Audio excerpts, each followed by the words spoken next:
Alright, Aaron, how's it? This is your favorite Laheim, and we are back with another FFXIV stream. We are on the live screen over here on your Gallia Bisclavre, on Gilgamesh, on Ether. Hey, I got it right in the first go.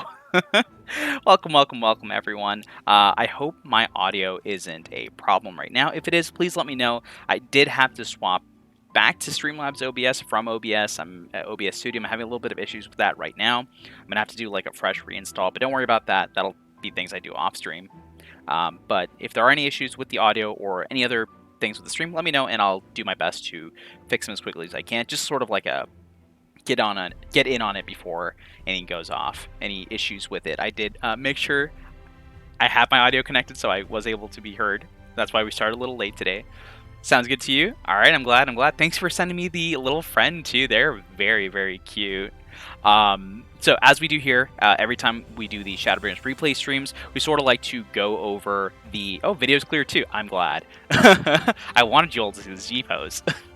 As we do, we wanted to go over the sort of patch notes for patch 5.5, talk about what happened during those times, and then we go into the story itself here, where we read through the dialogue and sort of engross ourselves in it. And feel free to ask me questions at any point. I will do my best to answer them. So let's do this. Live screen current window. Here we go. Patch 5.5 notes from way back in the day. Let's read over these. So there are a lot of things that were added in patch 5.5 here that we'll go over. So first thing, of course, is the main scenario quests with the addition of our wonderful pal Stinian, the Azure Dragoon, joining us.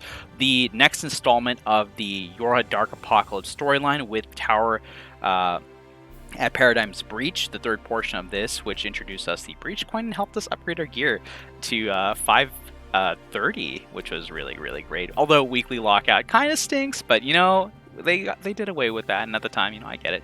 Sorverlit, next installment of this progression as well. The Cloud deck, aka the Diamond Weapon Fight, which I was very looking forward to because it had the Xenos combat data, and you know, I like Xenos a little bit.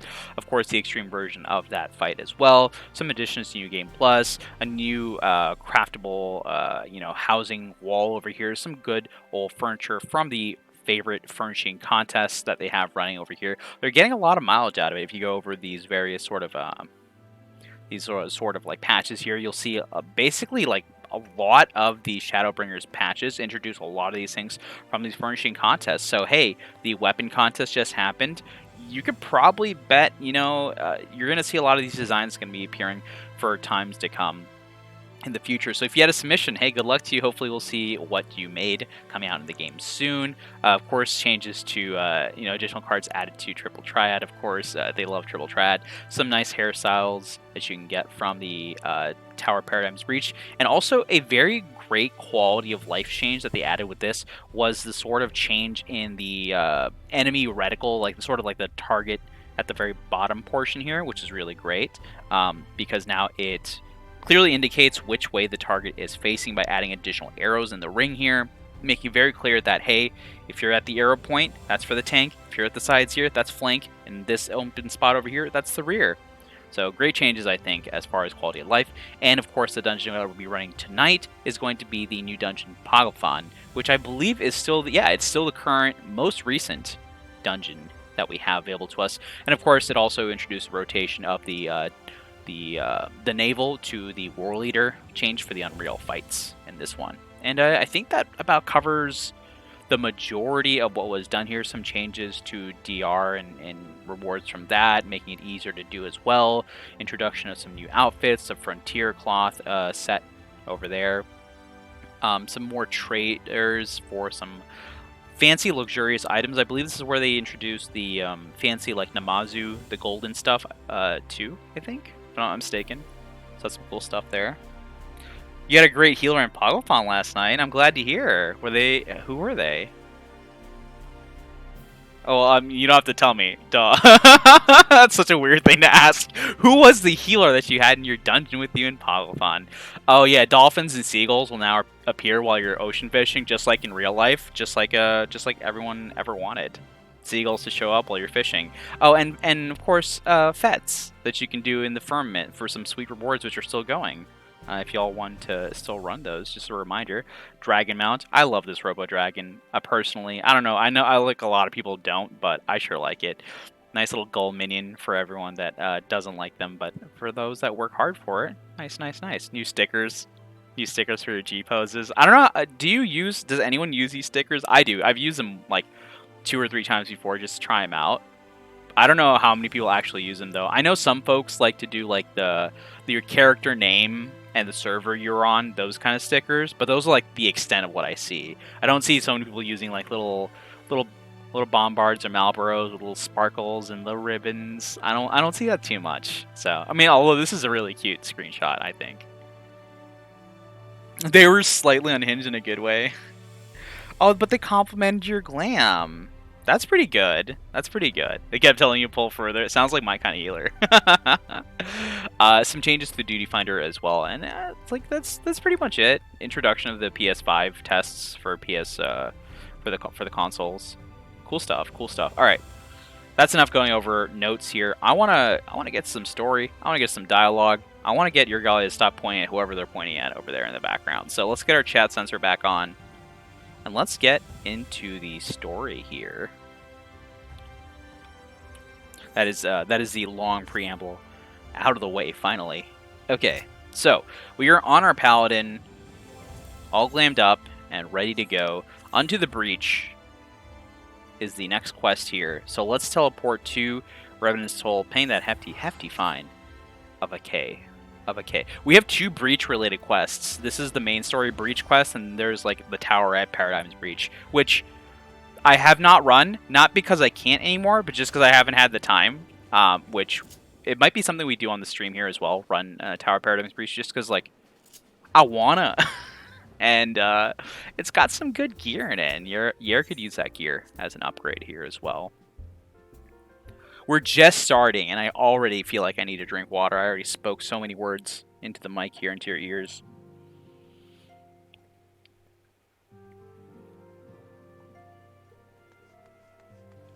Okay, let's do it. Let's talk to Alice. Unto the Breach. Alice is waiting patiently for the return of certain scions, not least of all, you. Good news, Yergalia, Thancred, and Urianger have finished their tour of Garlemald and are on their way back here even as we speak.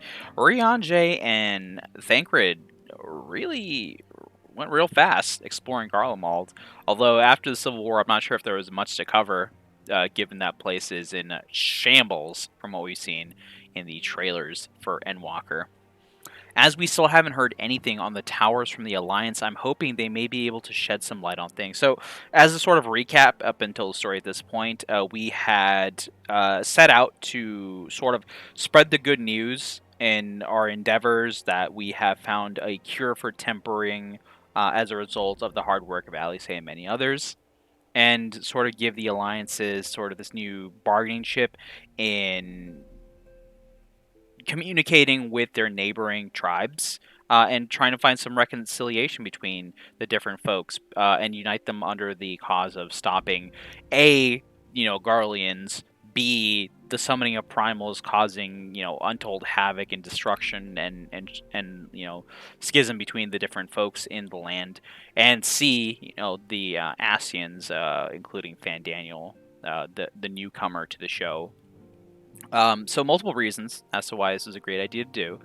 So we went about doing that, and the biggest one we had to go and help was Merlweb, because the Limbs of Limensons had such a difficult relationship with the kobolds, as well as the Sahagins, but they focus on the kobolds here. And so we went with Admiral Merlweb to go release a head patriarch of the kobolds from the thraldom of their primal deity Titan, and succeeding in doing so, we have managed to reestablish sort of good faith between the two sides. They're going to give each other another chance, which is a great thing to see. But immediately afterwards, we were made aware of this wild new development. Towers have sprung up all across the continents, the 3 continents, maybe even other places. And these towers have some sort of unknown use at this point in the story. But they all have a similar sort of Garlean-esque design. So this has the alliances who were previously, in the midst of a war with Garlemald in, the middle of their civil war, um, thinking that they were pushing them back to be now on edge and being like, okay, well, what's this new Garlean scheme that's going on here? And Fandaniel, our new Ascian threat, makes themselves appear in front of us, plain, and tells us that their goal in life is to create this awful show of destruction, destroy the world and themselves in the process. So interesting, different sort of approach from the previous villains we faced. I think it's interesting personally, and their sort of attitude as well is quite different from what we've seen of the other Ascians, whose goal has ever been to cause the Great Rejoining, to bring about the summoning of their primal Zodiarch. Chiefly those of the unsundered Ascians, the ones that were completely whole. Fandaniel is a sundered Ascian, has no aspirations to bring back Zodiarch, and just wants to make a mess of things. So yeah, I do find that refreshing. They are a terrible menace, though, and they must be stopped. They also introduced to us a new problem as well, a lunar primal, lunar Bahamut. And so we may be seeing more of that coming up soon as well. So that's sort of the recap, right? We're here, we're back with Alisaie. Urianger and Thancred went to go see what's happening in Garlemald, what's caused these towers, what's going on with the Civil War, things like that. And we're going to be addressing that issue here. So that's the long, lengthy recap. Let's continue. Alisaie says this. They're due to arrive any moment now, Urianger and Thancred, so let's see what they have to say, eh? And so hopefully they arrive and bring us some good info. Some good info as to what's going on here. G'raha and Stola deign to join us as well as we wait. And here they come. Ah, a welcoming party. You needn't have gone to the trouble. From what I hear, you've been more than busy enough as it is.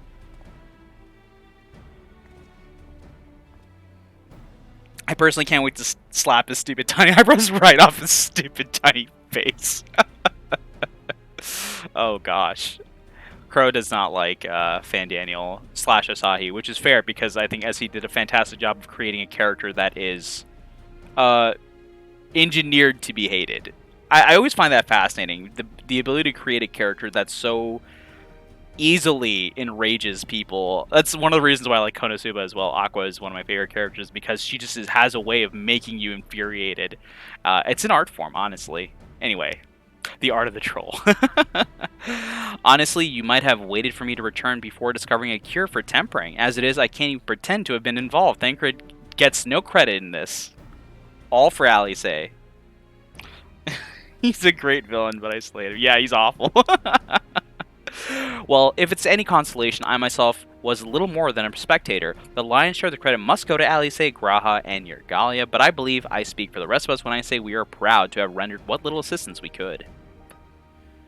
Alisaie responds with, as you will also have heard, it hasn't all been tales of triumph. Just as we were taking a step towards finally addressing the primal threat, a pile of fresh problems landed in our lap as they're wont to do.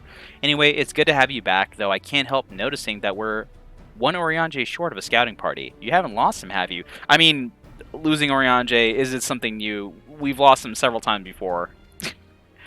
It's not uncommon for that to happen. Oh, I couldn't lose him if I tried, and I did try, says Thancred repeatedly. But no, he decided to linger in Alamiga to apprise Raubon and the others of how the land lies in Garlemald. Then mayhap you would do the same for us, says Stola. Indeed, it was just as Lee said, worse in fact, devastation as far as the eye could see. Nerva and the Third, however, were notable by their absence. So Nerva, of course, being one of the chief individuals vying for the throne of Garlemald at this time, sort of like all things point to them being the chief instigator of this civil unrest, and the Third Legion as well. They've always had their eye on the throne, sort of like suspiciously missing from all this. Like, you'd think that they'd be at the heart of all this problem, but they're nowhere to be seen. Might they have met their end at the hands of Xenos and Fandaniel, ponders Alphino. Perhaps, or perhaps they simply lost the will to fight. Although, not sure about that. Could that be the case?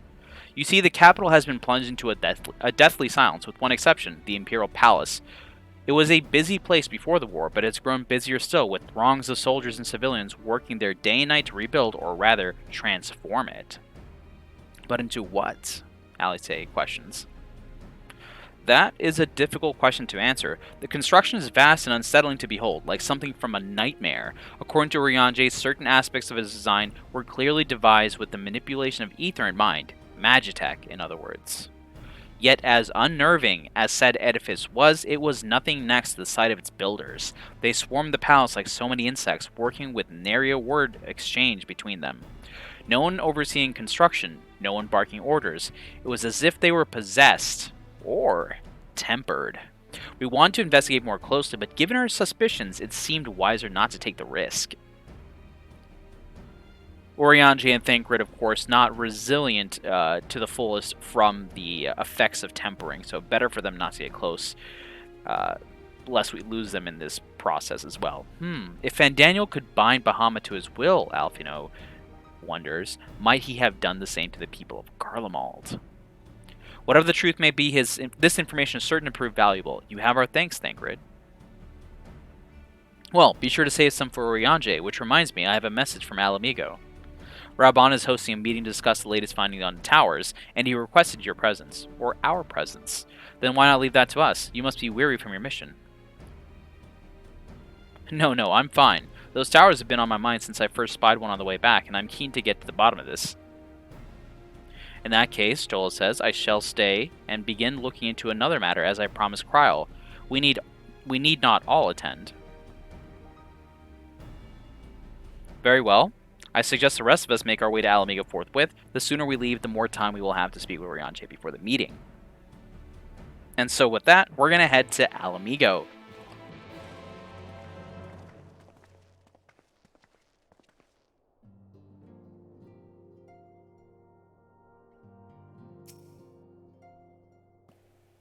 Stola says, if you're curious to know about what I'll be doing in your absence, let us speak of it another time. At present, Kryl and I have no more than a hypothesis. Alright, let's go and get ourselves to the meeting. Hopefully we're not too late. I want to make sure we get a nice seat. You know, seat somewhere close to someone cool like Raban. I like to sit next to Raban. Let's get on our mount here. Of course it's raining. Because why wouldn't it be? It rains all the time. Honestly, all the time. I'm surprised at how often it rains. It feels like it rains more often now than it did way back in the day. And it, you know, I would be completely willing to admit that it might just be me noticing it more often now. Since, like, back in the day, I didn't really care about this stuff. All it was, like, my brain was just, raid, fight. Now it's like, oh, yeah, let's just chill and enjoy the environs, you know? So maybe I just notice it more now. It could be. Anyway.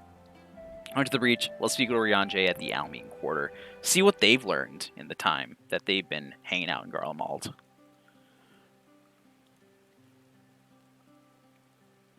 My friends, much and more have I heard of your travails in our absence. Heartened am I to see you all hale and whole. As are we to see you safely return from your mission, Urianger, says Graha. I trust Thancred made you feel welcome. Definitely joking. Well, if it isn't Alphino and his merry band. Who's this? It's Arenvald, our good buddy Arenvald, who also is possessed of the power of the Echo. Arenvald, whatever are you doing here? When we spoke via Link Pearl, you told me you'd been away on a mission. And who's to say this isn't part of it?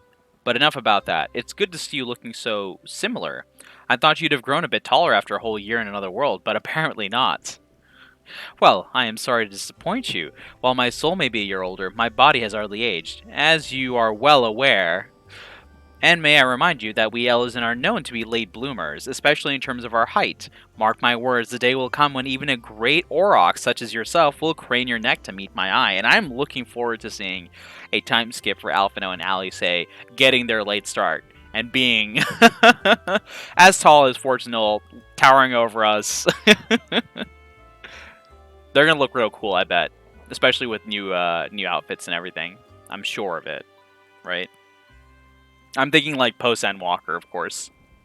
Aye, 'twas not until my 20th summer that I myself outgrew my boyish proportions, says Urianger, though Monbrita towered over me nonetheless. Missin' Monbrita. Arnval brings out the best in Alphinaud, doesn't he? They both seem so at ease with each other's company. It's almost endearing. So, what exactly brings you here, Alphinaud asks Arnval.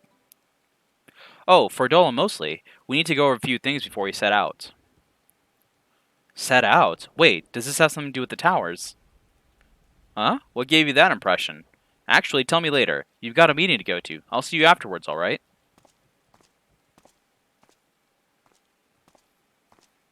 Kinda sus. Kinda sus there. Didn't really say anything about it. If Fordola is going with him, that must mean Fordola being possessed of an artificial echo. To send both of these two to a place where people are being tempered by the dozen, yeah, it kind of makes sense. But anyway, Alfino says, my apologies. As Arnval rightly pointed out, we have a meeting to attend, so let us be about it.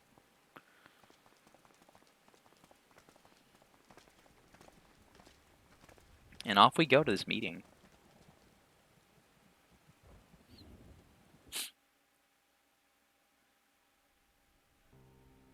Here we all are seated. We got a seat next to Graha and Alice. Ere we begin, I would like to offer my gratitude to Masters Thancred and Urianger. It is no small feat to infiltrate the Imperial capital and live to tell the tale, much less in times of civil war. Thanks to them, we may plot our course in full knowledge of how the winds blow in Garlemald. And if the volume is too low in the game too, let me know and I'll turn it up so y'all can hear the dialogue better. Full glad are we to have been of service. But verily, such dangers as we did encounter pale into insignificance next to those faced by our comrades. An Ascian, armed with the might of Bahamut, bent on bringing about the final days. You ship Arnval and Fordola a lot? Yeah, I can see that. I do ship Fordola a little bit with Lise too myself, but, you know, it's a little quiet. Let me turn it up a bit then. You go into Streamlabs over here. Well, we're gonna put it up to like maybe like 18, -18 should be good. We'll put it up to 17. 16.9, nice. All right, let's try this now. Let me know if that's better. He sought only to make a show of the power at the Teleforoi's disposal. But since then we have seen no sign of this Fandaniel or his worm. And while we've done what we can to bolster our defenses, there's no telling where he might strike next. Whenever and wherever it may be, we must use the intervening time to learn more of our enemy. 'Twas with this in mind that we dispatched scouts to investigate the towers.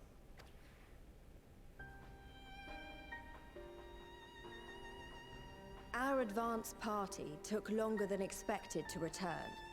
And when they did, they tried to kill us. Luckily, I'd seen that sort of thing before, and we were able to restrain them before they did any harm. Then it was just a matter of letting the Porksies do their work. Are you saying they were tempered? Once they'd come back to their senses, they told us everything they could. It seems that just as they were getting close to the tower, they heard an ear-splitting roar. And that was the last thing they remembered. An ear-splitting roar, interesting. But what worries me most is what they were saying right before they attacked. I feel like the last scene we saw of patch 5.4 was Lee sort of being attacked, or one of the last scenes we saw was Lee sort of being attacked by one of these tempered Alamegan soldiers. Glory be to Garlemald. Glory be to Garlemald. The Tempered have heretofore ever been thralls to primal entities. Yet these hapless souls were compelled to accept a nation as the object of their devotion. This calleth into question all that we know of the condition. Would that the unsettling news ended there. Alas, there is more. Following the earlier reports of missing Amalja, we have learnt that other beast tribes have suffered similar losses. And we now have reason to believe that the abductions are connected to the appearance of the towers. So now they're abducting, tribesfolk as well.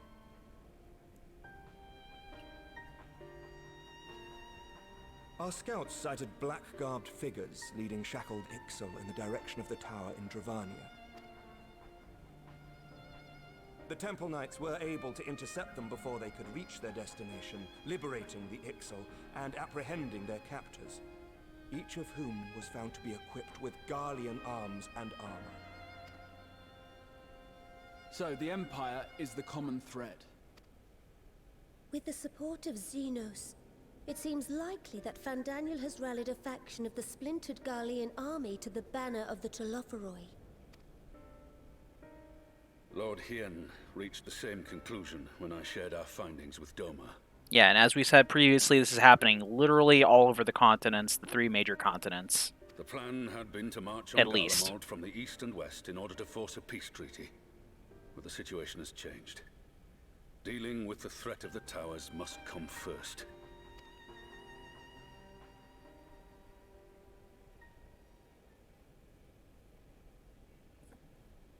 Given the nature of the enemy and the proven risk of tempering, I could think of few suitable candidates to aid in this task. But I am confident in my choice. Yep, and here we go.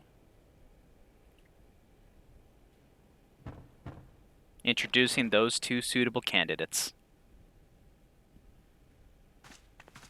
What?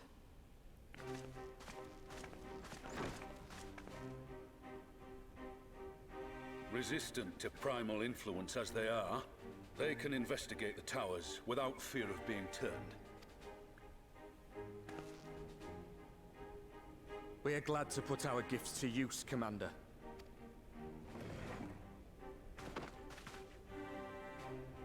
Gifted or not, going behind enemy lines remains a perilous undertaking. But we must know more if we're to strike back at our foe. I'm counting on you. If it would give us the upper hand, I'd do it 100 times over. We won't let you down. That concludes the briefing. You two, make ready and join your escort. Are you certain about this, Arenvold?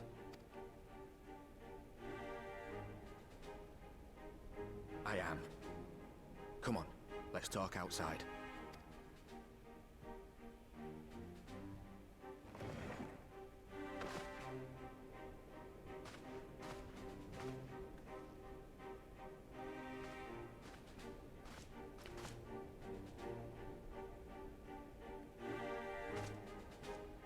I really, really enjoy the sort of development they're giving characters like Arenvold and Fordola with this sort of, mission that they're sending them on. It is a really perilous journey, a really perilous mission that they're being sent on here. As Rabon stated, in spite of having resistance to tempering, that doesn't mean you're resistant to all the soldiers that are already tempered being there on the hunt for you. So, yeah, this is rough. At the time that we first saw this as well, I was like, no way. You're not sending these 2 just by themselves to infiltrate one of these towers. That's beyond risky, to put it lightly. Now that it's out in the open, I don't have to keep it under my proverbial hat anymore, says Arenvold.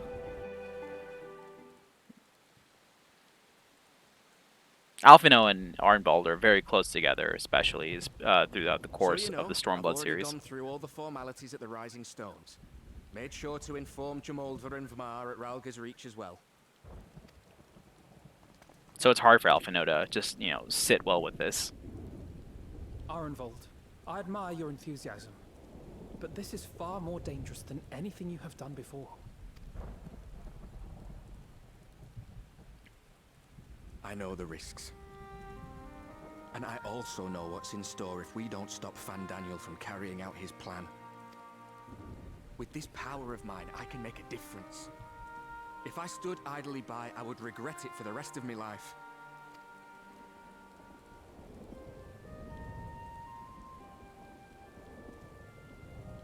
And you, Fordola? Is this what you want? What are you asking me for? It's not like I have any say in the matter. Don't pretend. We both know Commander Eldin gave you a chance to refuse. And you didn't. Fordola is big time Sun about everything, ever.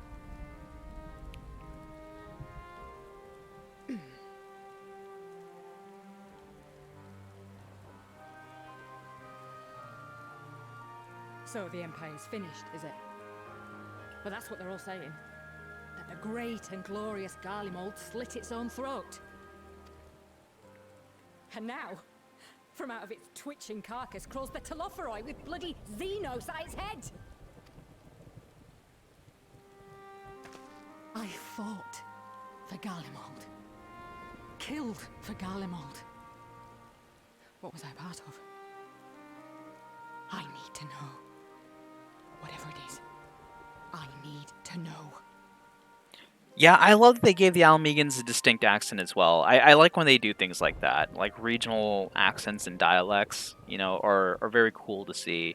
With Limsa Lominsa and like their sort of piratey speak, you know, Alamegans. It's just really cool.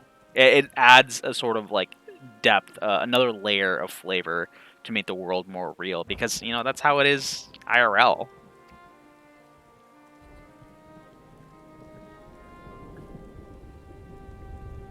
Very well. If your hearts are set on this, I shall not stand in your way.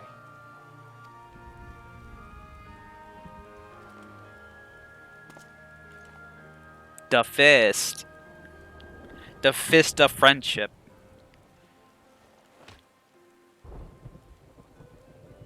God, I love this scene. It's so cool to see.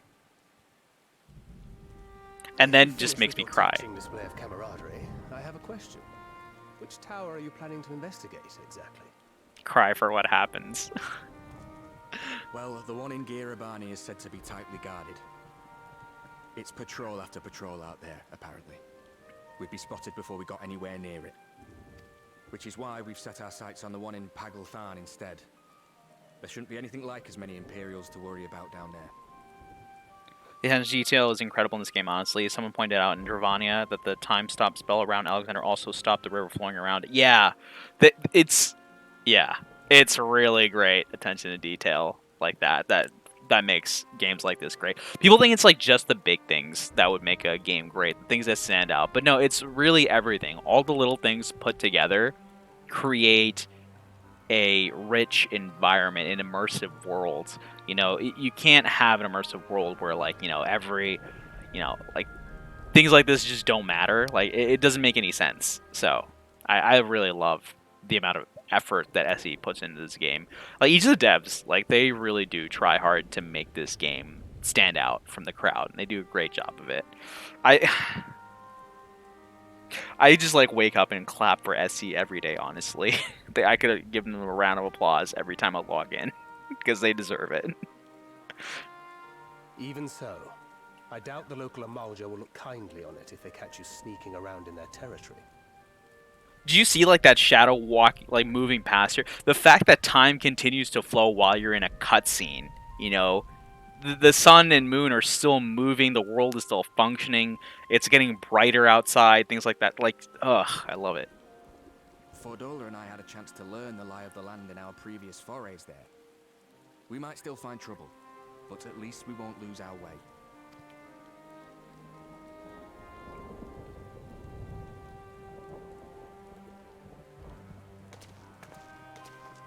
Well, we'd best not keep them waiting any longer.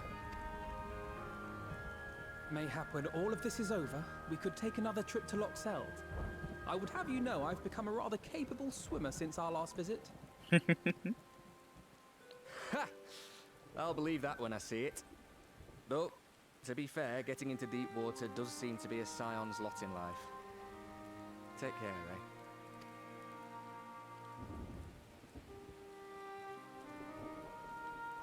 Adding to my request for this side series of side stories with side characters is adding Arnvald and Fordola's adventures together. Please, Etsy, please make this series a thing. It means a lot, you know. You coming with me? I still owe you for saving my skin, don't I? Can't return the favour if I'm not there. I dare say you'll get your chance before long. That Fandaniel sounds like a tricky customer. Too much for the likes of me, anyway.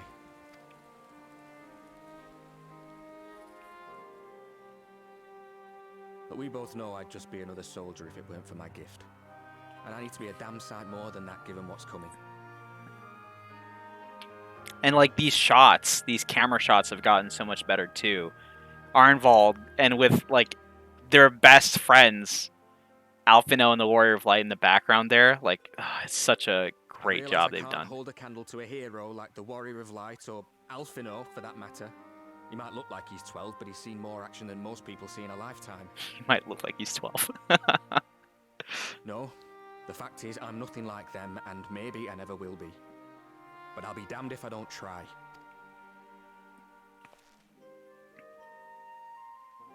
They're counting on me. On us. So let's give it our all.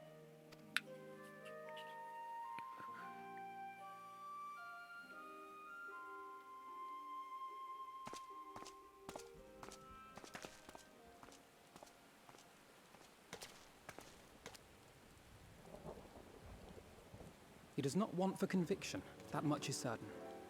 So let us have faith in him. Him and Fordola both. While they see to the towers, I would attend to another task. Chasing down this lunar Bahamut. Bloody thing. Can you hear me? It's Tataru. I'm happy to say we've managed to find Estinian. Another super cute thing I think SE could share is just voicemails from Tataru. I think they'd be so adorable. And I'm sorry to say he went running off again the moment we told him about Bahamut. But he did mutter something about heading to Ishgard, so if you're quick, you might still be able to catch him. Alright, y'all. Let's head to Ishgard. Catch ourselves a Dragon Slayer. Even if we set out this instant, he may already have left by the time we arrive. Have her send the Bonanza to Ishgard. It may prove useful should we need to give chase.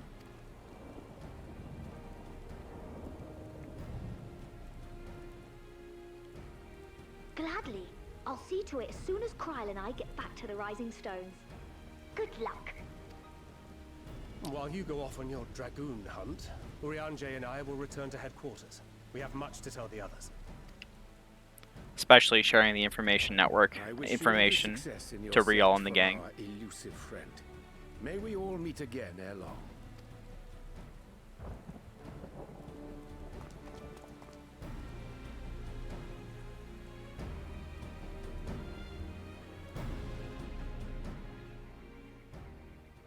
Alright. Tataru's really happy. I'm sure that we're getting plenty of use out of the Bonanza as well. Like, they're like, oh, good, this is a great investment, not just a complete waste.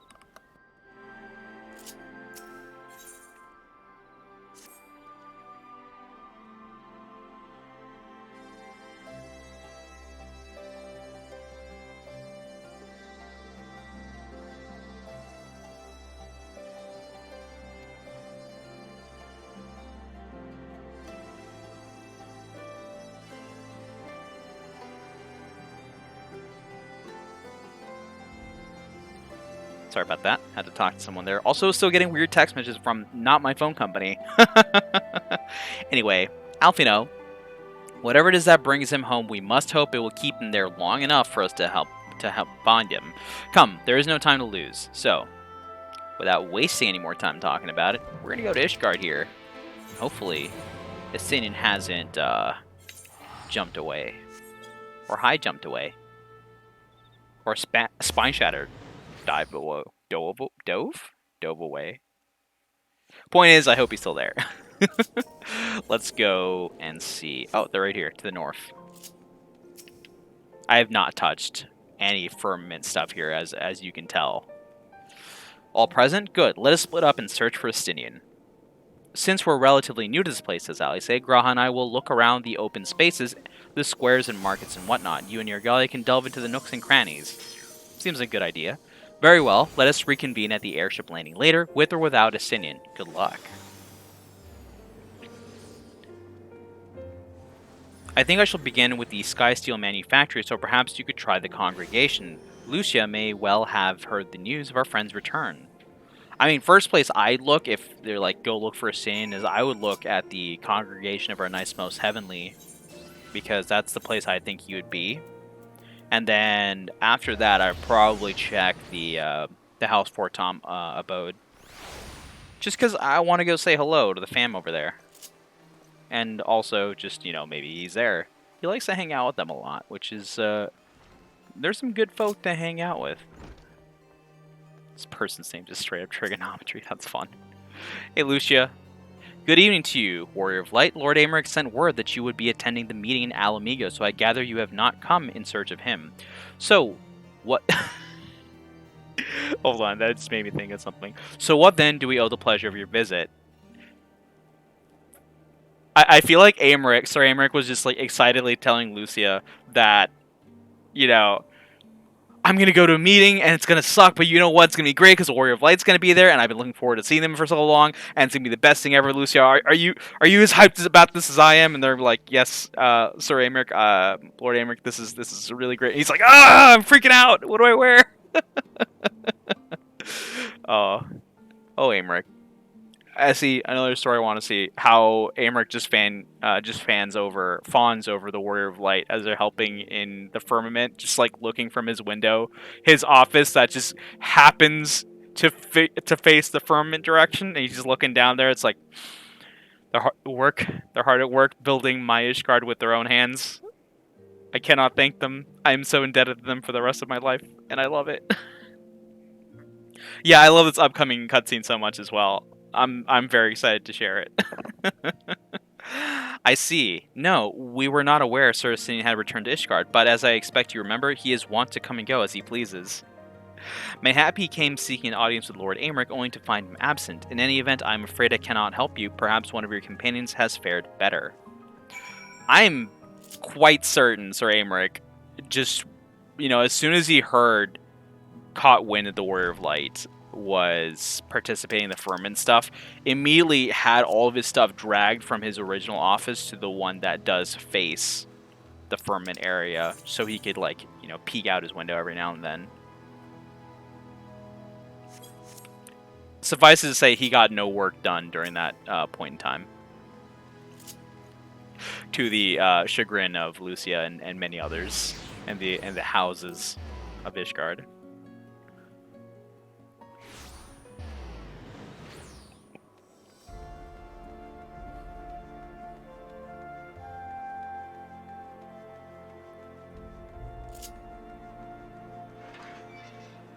Alright, as promised, we're going to meet up here at the airship landing. Let's talk to Alice and Graha, who look quite lost, to put it politely. And there's the Bonanza as well. Gosh, it's such a pretty ship. Tatar did a great commission there. No sign of him. Not that I've ever met him before, but the way Alphino goes on about him, I'm fairly sure I could pick him out in a crowd. Tall. Grumpy, tall, has spear on back, grumpy. Only 5 things you need to know. 6 things that you need to know to point out Asinian from a crowd. Oh, has long silver hair. She does 7. seem awfully quiet. If the erstwhile Azure Dragoon had returned to Ishgard, would it not be a source of general excitement? Hey, welcome to Stream Sparevec. How are you doing today? Welcome, welcome. Oh, here he comes. First the Scion's Coinkeeper, and now you. I'm beginning to think these meetings are more than mere coincidence. Certainly a source of excitement. Not that I'm complaining. Here we go. Too long. Oh. Too long. I can't control myself. You look an ilm taller and twice as rugged. It suits you, Alphino. An ilm taller and twice as rugged.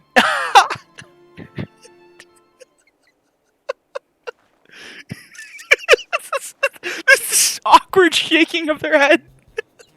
Quieter, though. Have you been giving him lessons on how to be the strong, silent type? This is the warrior of light just looking at him. I'm not Alphino!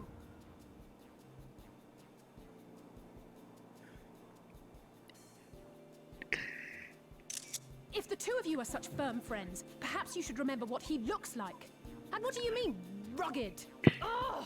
Had my brother mentioned what an oaf you are, I'd never have bothered looking for you in the first place. Estinian Wormblood, the Azure Dragoon. He who fought and felled the dread worm Nidhogg at the Warrior of Light's side. Yeah, Graz is shocked. You have. I've heard about your twins. To think the day would come when I should see this living legend with my own eyes. Look at his ears, his eyes, his tail. Would someone mind explaining what is going on? No, I want to sort of like just bask in this. Is everything all right? I thought I heard Alize shouting. Alphino, there's two of you? Estinian! It's been too long. Their reaction is absolutely accurate. I love it.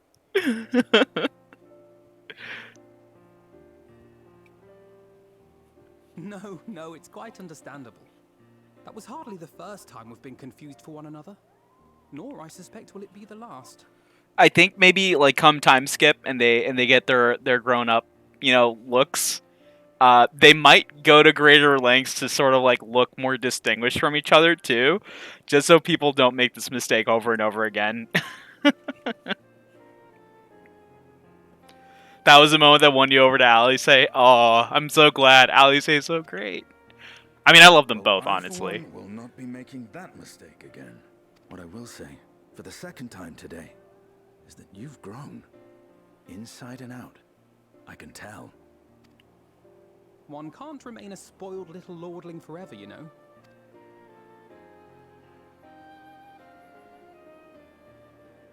At least someone's having a good time. You know, when we were growing up, Alphino would never befriend other boys because he couldn't stand the thought of not being in charge. But maybe that's changed. He seems just as happy around Estinian as he does Arenvald. Perhaps he sees them as brothers he never had. I think he learned how to talk with people rather than at them. Well, you can't keep them all to yourself forever. I mean, I don't want to miss the chance to upset Alice even more, but also I'm worried for the well-being of my Warrior of Light, so I'm just going to go with, he learned to talk with people rather than at them. I wouldn't be so sure. He still loves nothing better than the sound of his own voice. If I were also a twin, I would also be extremely upset all the time if anyone mixed me up with my other. Oh no, you missed the best scene. Welcome to the stream, Chicky Lee. A couple seconds off. I'm sorry. Speaking of which, I was just on my way to borrow an airship to take me to Azis La. Don't worry, there are some cool scenes yet. There are cool scenes later. Azis La? How could I forget? The dragon with whom Bahamut shared the deepest of bonds. See, like this part, I really like this part personally. Tiamat, his mate. Even now she remains imprisoned on Azis La, though her remorse binds her faster than any shackle. Oh, definitely. Yeah, that is inevitable. True. It do be sneaky, though. As the one who first summoned Bahamut, you believe she may be able to shine some light on his latest incarnation? Might I suggest that we make the journey to Azisla together?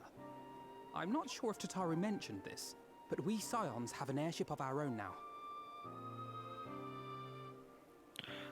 You can't stop thinking of that Subway commercial. How bad do you want to hear Estinian Wormblood say compadre? I see no reason why not. Assuming your sister can bear the thought of sharing a deck with me. Be my guest. But confuse me with Alphino again, and I'll throw you overboard.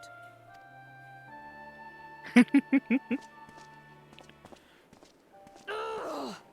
I don't know who he thinks he is, but he's nothing like Alphino painted him to be. Alphino just painted him out to be like the most perfect, beautiful, amazing older brother figure in the universe. And Alice is just like, you mean this raccoon?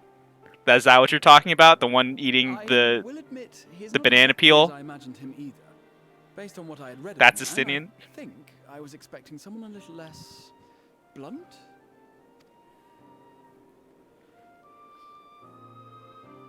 It seems that the history books were very gentle with Justinian's descriptions.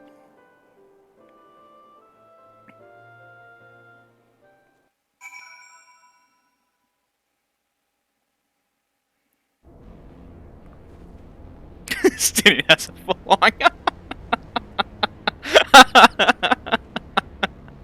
It cracks me up that people are just discovering that voice actors do gigs in between expansions. But also my favorite is Emmett selling washing machines. Yeah, you sent me that, and I'm just like, what? Such a weird commercial. Graha saying getting married today. That's just Graha. Every day they see the Warrior of Light. It has been quite some time since I last set foot in Ozzy's Lost, says Alphino, but I understand the three of you were here rather more recently. I don't suppose you chanced to meet with Tiamat during your visit. Stealing confirmed via Boomer. Alas not, we had no cause to set foot here in the Delta Quadrant, says Graha, but I have studied the relevant records, which is not to say I wouldn't appreciate a first-hand account of your dealings with her. Well then, your Gali is the person to ask. As far as I know, she's the only one of us to have met Tiamat face to face.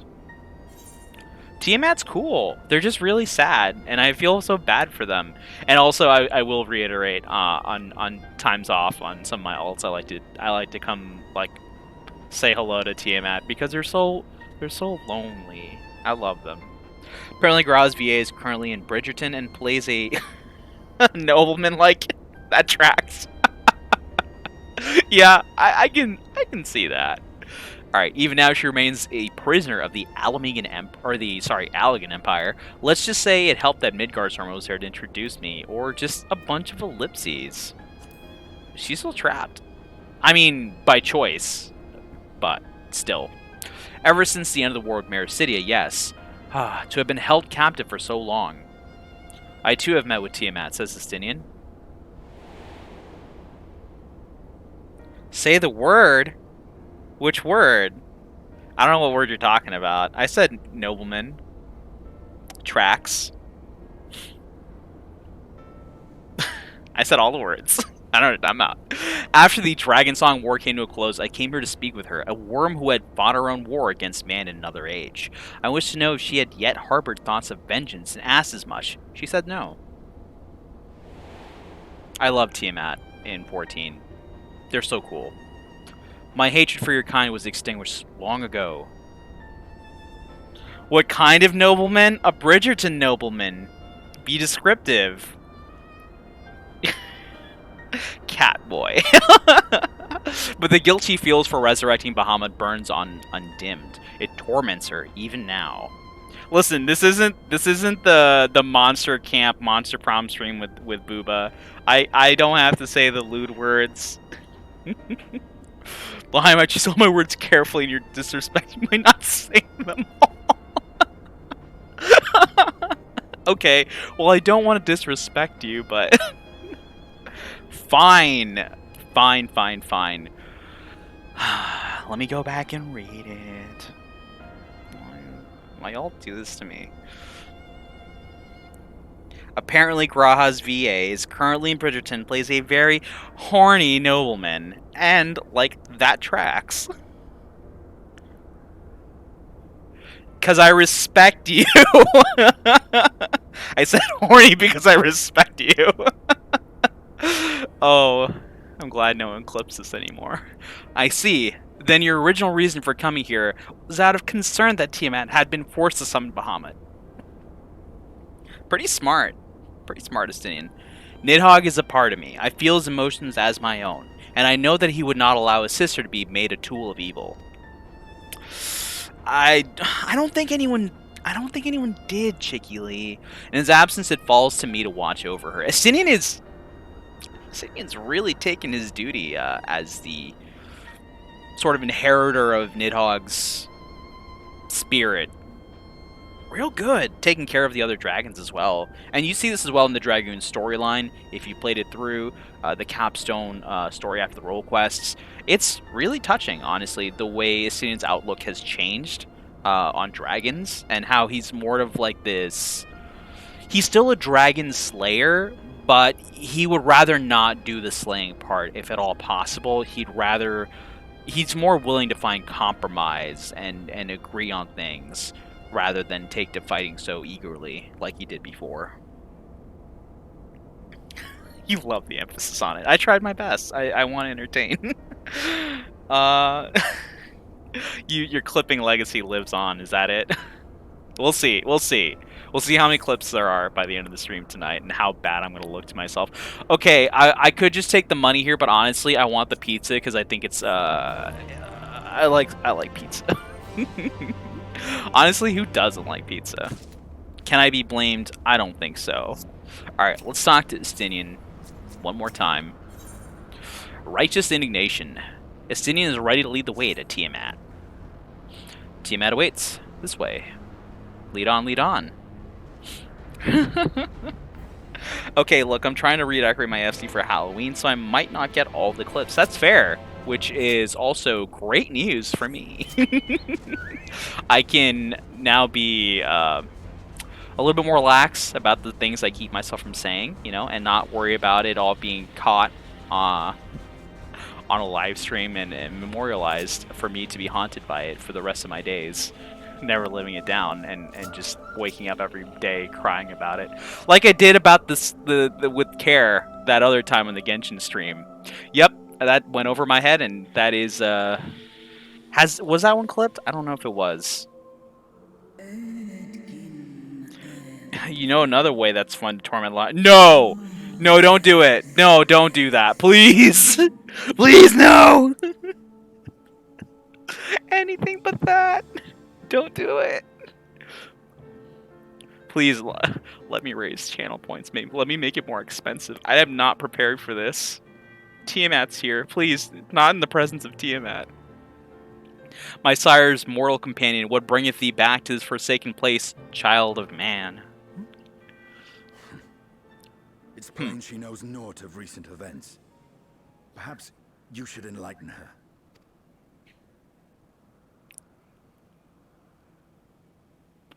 He loves it when you take screenshots of things he says wrong. Ooh, yeah. No, my mind was more on what Crow was thinking of. But that's definitely, yeah, I do dislike that because I have said some pretty dumb things and not meant them that way. That my sins should be repeated. I'm just voicing the lines for Tiamat because they're speaking in Draconic, and none of we's understand that quite so easily. I would assume, I'm sure there's people out there that have learned the Draconic language, maybe, I don't know.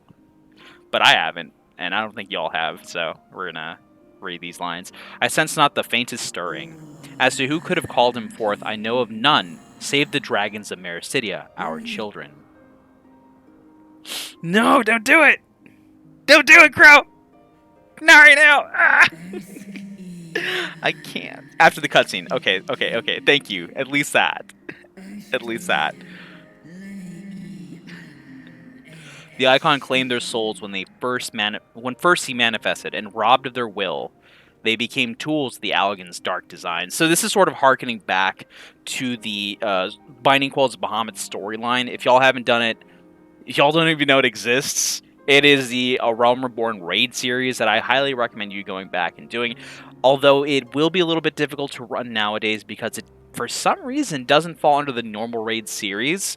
So you're going to have to sort of like find a crew to do it with you, maybe bring some friends along, or if you're really sure of yourself, maybe watch a couple guides and go in and try and solo it. I'm sure you can do it maybe as a paladin or some other tank through most of them. So, I mean, a lot of them you can DPS through, not have to worry about. But some of them are sort of heavy hitting. Some have one-shot mechanics and things like that. So you might want to bring a tank along and maybe watch a guide for. But that aside, all that aside, I highly recommend going through the Binding Quills of Bahamut storyline. It is a really, really cool one, and one that's near and dear to me.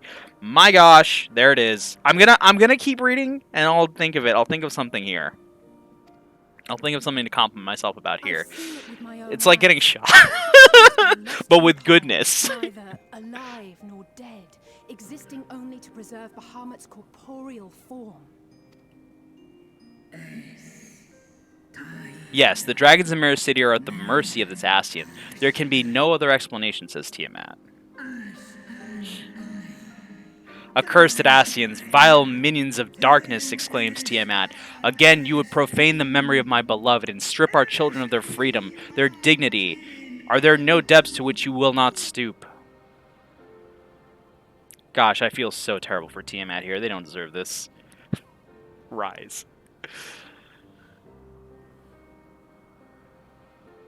Your children's pain means nothing to them. They laugh at your kind suffering. But tears will not right this wrong, nor will lamentation see the perpetrators punished. What wouldst thou have from me, Slayer of Dragons? Behavior befitting a great worm. This is like the fact that Nidhogg and Instinian's minds and hearts are now in unison sort of brings out their sort of penchant for revenge and kind of combines them in this, like, you know, deep down inside Instinian, I feel like there might be some sort of simmering fury, you know, to right the wrongs of the past between both man and dragon, sort of like as a middle ground. I think that's just so cool. We came here to ask mighty Tiamat of the First Brood, consort of Bahamut, mother of the dragons of Mericidia, what she intends to do about the crimes committed against her children. Sort of a champion of humans and dragons both. Or mortals and dragons both.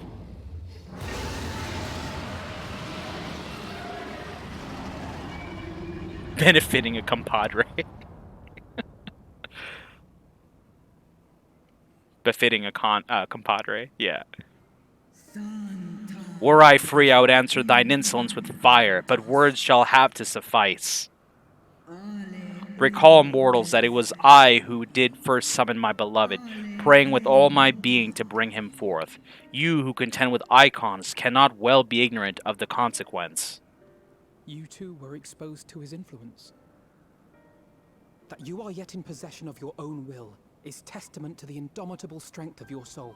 Yeah, to make clear what is happening here, what Tiamat is actually saying is that as a result of them calling forth this primal Bahamut, they in turn were tempered by them. But the process of tempering didn't take too well to them. They are far more resilient than the average, you know, being, so it's tough. But that is to say, it is still affecting them, and they may cause trouble in the will of Bahamut yet. So that is one of their big concerns about being let free as is. But were you to meet with Bahamut again, you fear you might succumb. Indeed, ask the Dragon Slayer, and he will tell thee the power we of the First Brood wield. Were I to lose myself to the Icon's influence, all would pay the price. The First Brood being the first 7 children that Midgardstormer brought across the cosmos when they arrived to the world that we all live in here. But it is of little matter, for even had I the strength to resist, I yet lack the strength to break my shackles. This prison shall be my tomb.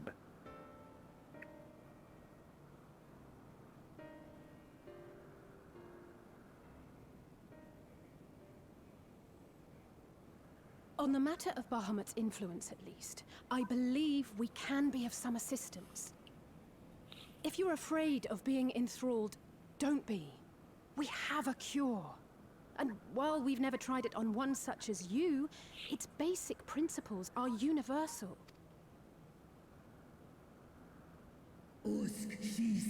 Speakest thou in earnest? Even Justinian is surprised by this, because he had no idea about this stuff.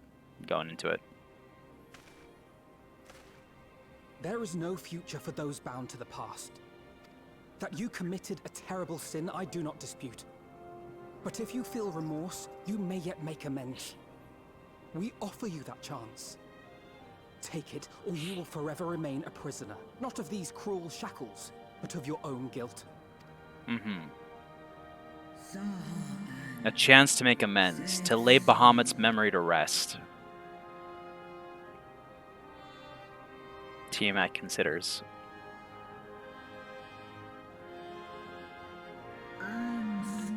When our own star faced annihilation, their own planet they came from, Hydaelyn, this world, granted us sanctuary. Well, the world and the Mother Crystal. And now your foes would bring about her destruction. This I cannot allow. For the debt I owe to Hydaelyn, and to all who have suffered for my sins, I shall fight with you, children of man.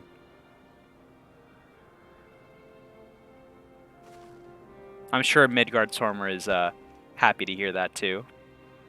And so is Justinian, with that little smile there. Don't think we missed that, buddy. Alright. The time has come for me to suffer the complimenting of myself. So, how will I compliment myself today? Gosh, I haven't come up with anything. Let's see. Compliment myself, compliment myself, compliment myself. What? Ooh. Try and think back over the things I've said. I talk about persistence, so I can't use that one again.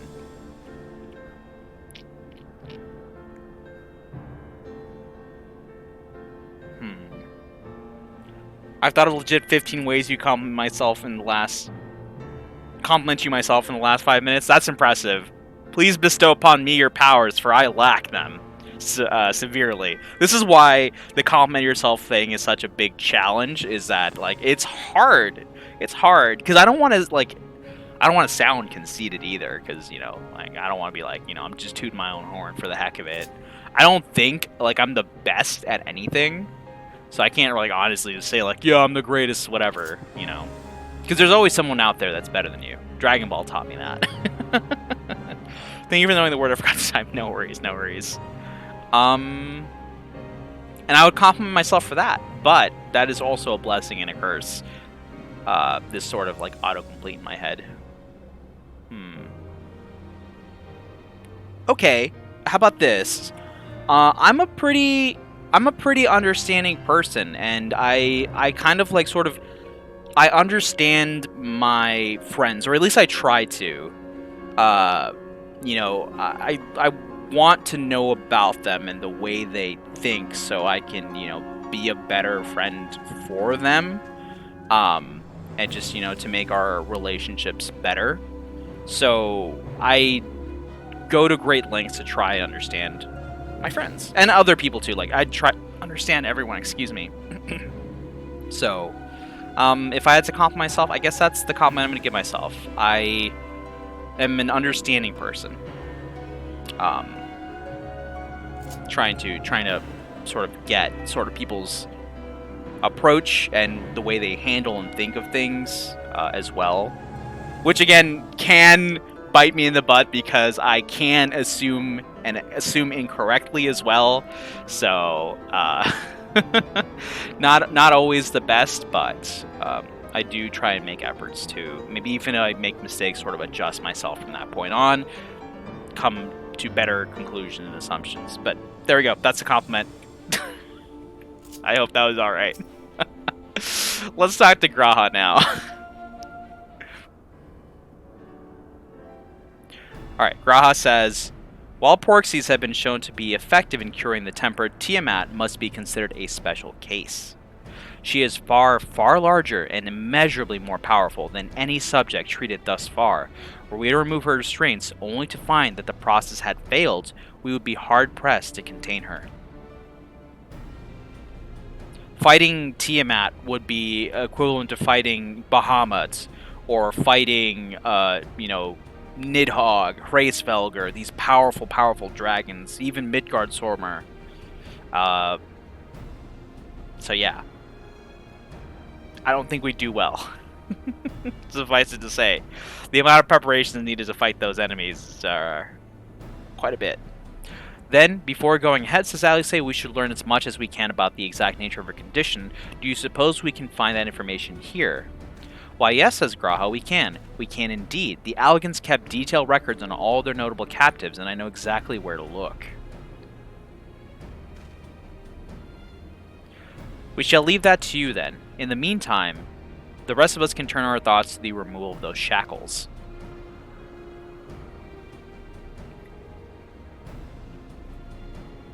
I know Alphino and Yurgali here well enough, but not you. Are you certain you're ready to see this through? Rest assured, says Graha, Sir Estinian. I don't know why I phrased it that way, that was dumb.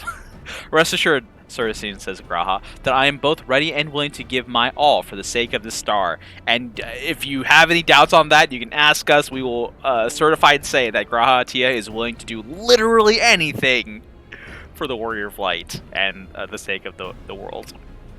But mostly the Warrior of Light. Though that is not my only reason for wanting to set Tiamat free. While I do not claim to know all of her sorrows, I too once found myself in a prison of despair, and I well understand how hard it can be to dare to dream of escape. It took the encouragement of braver souls than I am to make me take the first step towards a brighter future, and now I would help Tiamat do the same. I gather you're not as young as you look, says Estinian. Mayhap when our work here is done, we could trade tales over a pot of Tataru's famous tea. And be indebted to her for the leaves and hot water? I think not. Estinian stayed at the Scion residence one time, one night, and he woke up in the morning and walked out, and Tataru's just standing out there, and he's like, "Oh, good morning, Estinian." Cheery. He's like, "Ah, good morning, Tataru. How fare you today?" It's like, "I'm doing great. You're leaving?" "Yeah, I'm about to set out." "Oh, okay. Here's your bill." "Bill?" And he takes it in his hands and just charges for the smallest things, like excessive use of towels, extra towels, so many towels because he's always sweating and working out.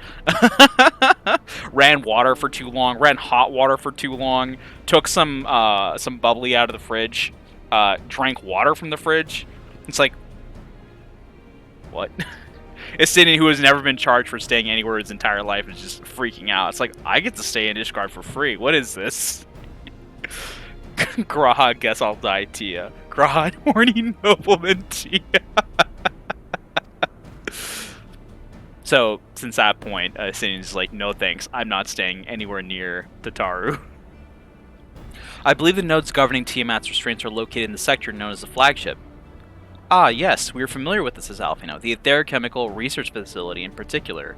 We've run that place twice. In regular and hard mode. Oh, you may wish to take this, a spirit vessel containing a small amount of my blood, because I just pouring that all over the place all the time. Graha's like, I got the spirit vessel full of blood, I got this Walkman from the 90s full of blood, I've got this flagon full of blood. Just walk into Graha's room, it's like, what is this, Graha? I put my blood on things so you know which ones were mine. How do you still have blood in your body? Which you just have me carrying around with you, says Alice. I suppose that would seem rather odd. To explain, Rambros, Oriange, and I are researching the use of spirit vessels in the transference not only of memories, but the traits of certain bloodlines, and so I keep one at the ready, should an opportunity to test our theories arise. He's like a reverse vampire. Instead of absorbing blood, he just dumps it everywhere. As for its use to you, you may recall that during our previous visit, the nodes here granted us access to restricted functions, having identified me as being of royal blood, and armed with that spirit vessel, I posit that they will do the same for you, even in the absence of, well, the rest of me. It seemed worth a try, at least. Agreed, says Alphino. We will take good care of it. And Graha is like, honestly, you don't have to. I have 15 more ready. To the flagship, then.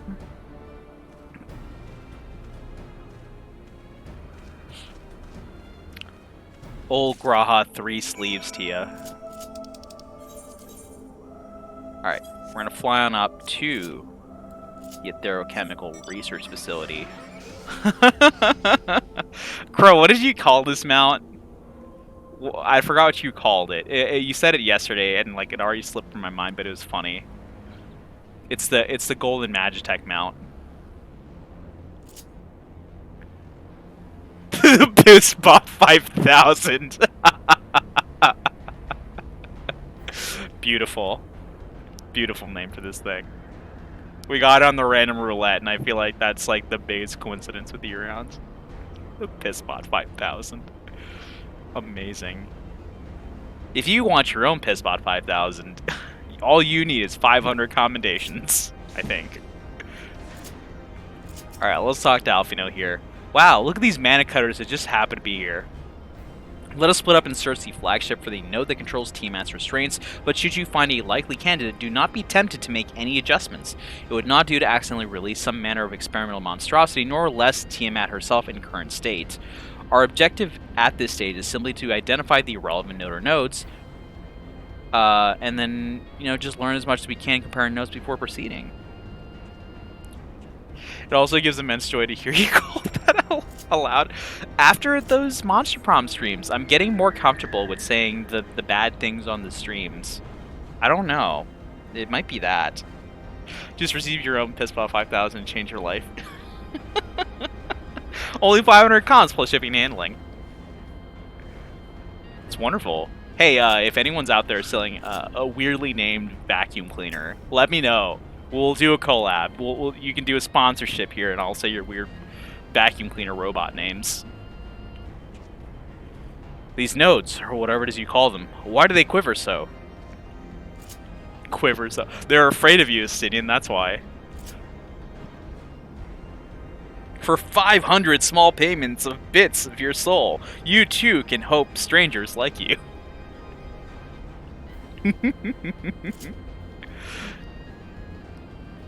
I'm very close on one of my alts to getting to the 1500 for the thing. Actually, how close is Yer? Yer is at 1281, so I have several alts that are like really close to getting the 1500. By the way, these 1281 comms are from A Realm Reborn and Stormblood exclusively. Like, almost exclusively. I want to attempt to contract Renee's Zaywiger. Is it Renee Zagger or Renee Zaywiger? To do an ad for the Pissbot like he did for the washing machine. Renee Zagger. Who is that? I don't know. I don't know names. I don't know celebrity names.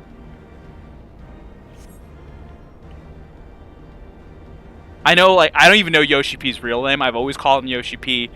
I don't know what his real name is. We did a long time ago, Mac, twitch.tv/BeakSexy, did a sort of like a game show with us. I think it was like years ago at this point, at our FC house when we like first met, and he asked a trivia question as to what Yoshi P's like actual name is, and I had absolutely no idea. I failed that one so hard. I think Crow won that trivia competition. That's Emmett Selk's VA. Gotcha.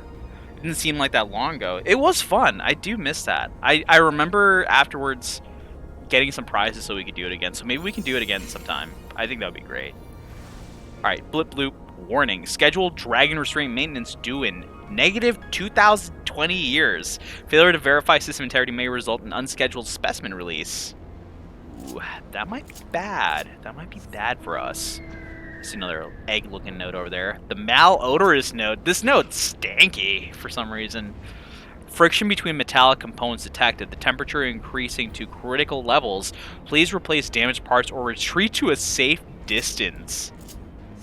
Honestly, with like the years of disrepair this place has been in, I'm amazed that this whole facility hasn't exploded yet. Like, that's a miracle, I think. Alright, let's talk to the Obstreperous node. Data link with Delta Quadrant broken. Possible cause intruder interference. Advise deployment of automated combat units. Proceed. I'd say no. I don't want my pals getting in any bad trouble they don't need to be getting into. Let's talk to Alpinum again. I'm afraid of Sid and I have little to show for our efforts. Did you find anything? I did. A node would smell like burnt hair. Yes, a chirruping node would spontaneously warn me about neglecting the dragon restraints, and this is italicized. I found a way to activate mechanical sentries, if that's any help. No. Just no. I'm gonna go with the right option here. because it's italicized because I'm a baby and they had to do that for me. Spontaneously, you say? Well, that does sound promising, almost suspiciously so, in fact. But then you were in possession of the spirit vessel. I dare say it is indeed the note of which Graha spoke, and it was chirruping, you say? Well, let's take a closer look. Let's go. Chirping? Chirping? Chirping. Is it a node? Or is it a bird? What came first? Node of the bird. Let's go talk to it. I'm gonna lose my mind if I question myself that too much. That was an earned nightmare, by the way. I earned that. Do you wish to operate the dragon restraint mechanisms? Yeah, let's do it. You do not have the requisite access privileges. What? Operation of the dragon restraint mechanisms may only be undertaken by the chief technologist and members of the royal family, the chief technologist being Ammon, the one you fight as the third boss in Circus Tower raids. Or those with the vessel full of royal blood, perhaps, as Alphino. And let's hand it over. Field trial of the blood vessel. Oh, blood vessel, I get it. It's a joke. Restrainment node. New user detected commencing biometric authentication.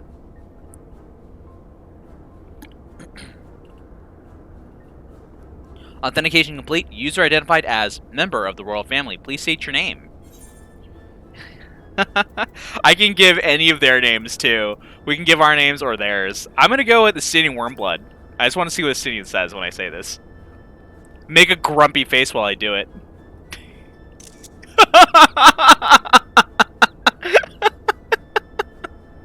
Very funny, but if that thing speaks my name, I shall see that it never speaks again. Use your own, your Gallia Bisclavre, in case you've forgotten.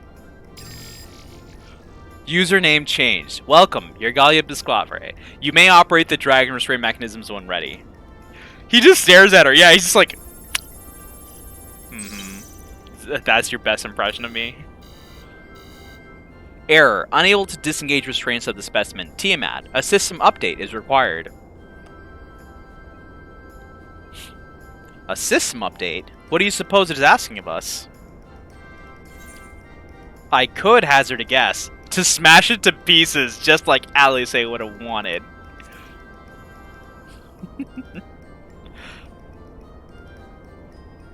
Well, that's more than I can say, confounded bloody thing. User agitation detected. Initiating guidance program. In order to operate the restraint mechanism, I require access to the central control system. However, I am unable to establish a link to said system due to the obsolescence of my own software. This issue can be resolved by applying a system update using the corresponding terminal located within the flagship. So, can this thing release the restraints or not, says Stydian, not listening to anything it said. It can, but only once it has received the requisite system update, as far as I can tell. Until which time it'll float there spewing nonsense. User dissatisfaction detected. Initiating placation protocols. I am here to help. Rest assured that I will be on hand to guide you through every step of the system update process. How gratifying. But I dare say we will fare better with guidance than without it.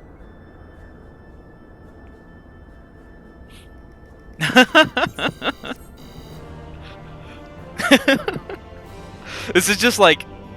This is just some three folks who just what don't know how computers work, being like, what does it want from me? I don't understand. For vengeance, the restrainment node stands poised to lend a hand, figuratively speaking. Guiding user terminal. This way, please. It is such a friendly terminal, though. There are some terminals out here. I don't understand how the Alligans program these things, because there are some terminals that are just heckin' rude. And then there are friendly ones like this one. I don't know. Maybe they're experimenting with AI and, like, you know, creating artificial personalities and stuff like that. So maybe that's why there are nodes that are sort of different from each other. Seems like something the Alligans would do. Alright, here's the flagship terminal. Let's talk to it.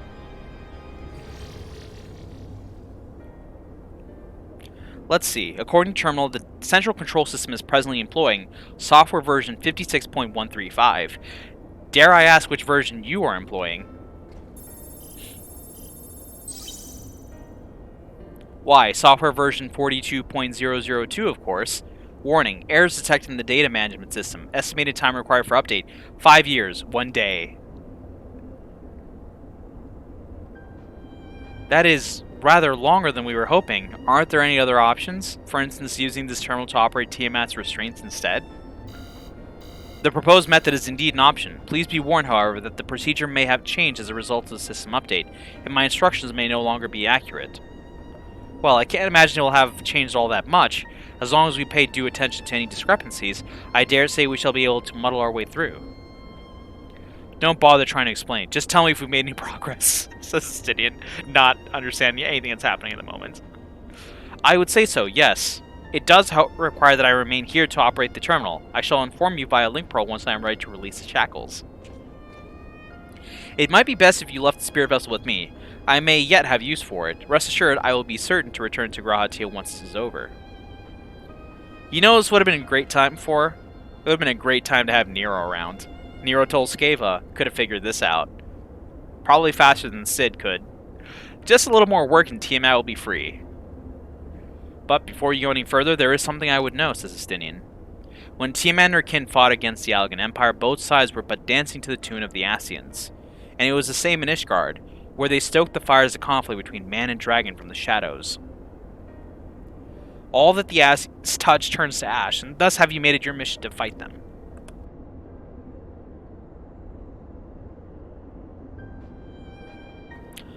Excuse me, but there have been times when you tried to reach out to them instead, to find common ground, as in the case of Emmett Selk.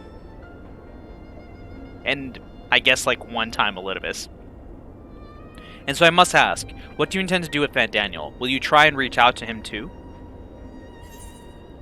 Enemy or no, I want to understand him. I will try, yes, and if that fails, I'll remember him. Certainly, after I wipe the smile off his face. Always a great time to have Nero around. True, true, true. I'd rather put my lance through his heart and be done with it, says Estinian. But perhaps that's the difference between you and me. You see the good in people, even if it be the faintest glimmer. I only hope not come to rue your benevolence. I wanted to have the option to say I'll stab through. That's the thing. Like, it's strange. Like, you can have your OC be as unique as you want, the way you want them to be, or however, right? But some of the options sometimes just kind of prohibit you from doing that, right? I always, like, had this idea that I wanted to make sort of like a pacifist sort of warrior of light, but that's just not possible given the options in the story. Like you would sort of have to, like, ignore the canon and just do it yourself. Like, rewrite everything as it were. Which is sort of an interesting predicament, I think. Anyway, you think it's unwise for viewing the world thus, says Alphino? Far from it. That has ever been your way, as I learned when we journeyed together with Iceheart. Isael, we miss Isael. Yet, the fact remains that there are some who view compassion as a weakness to be exploited, and there may come a time when you extend the hand of friendship only to wish that you had dealt the killing blow.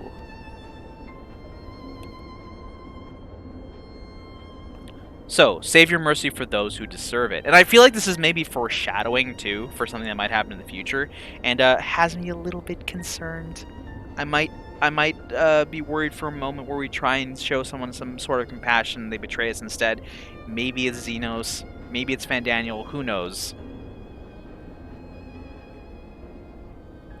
Well, we should be getting back to our task. If Alphino has things in hand here, I suggest we rejoin the others.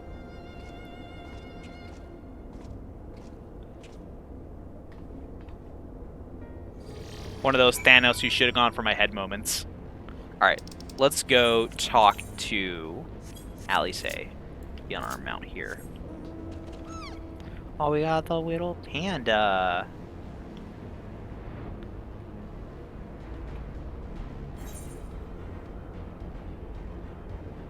Alright, we're headed southwest, taking a nice little trip. Gosh, they could sure put some more Aetherites out here. That'd be great one day. SE, please. Like, why can't I just teleport exactly to Tiamat from anywhere? That'd be convenient as heck. More Aetherites. Please, SE. That's all I'm asking forever. Since the dawn of this game in Horizon. Sorry, not in Horizon. like right outside the Waking Sands. They give us tickets now, which is, you know, amazing, but not quite the same. You do run out of tickets. You don't run out of a holy aetheryte. Let's talk to Alice.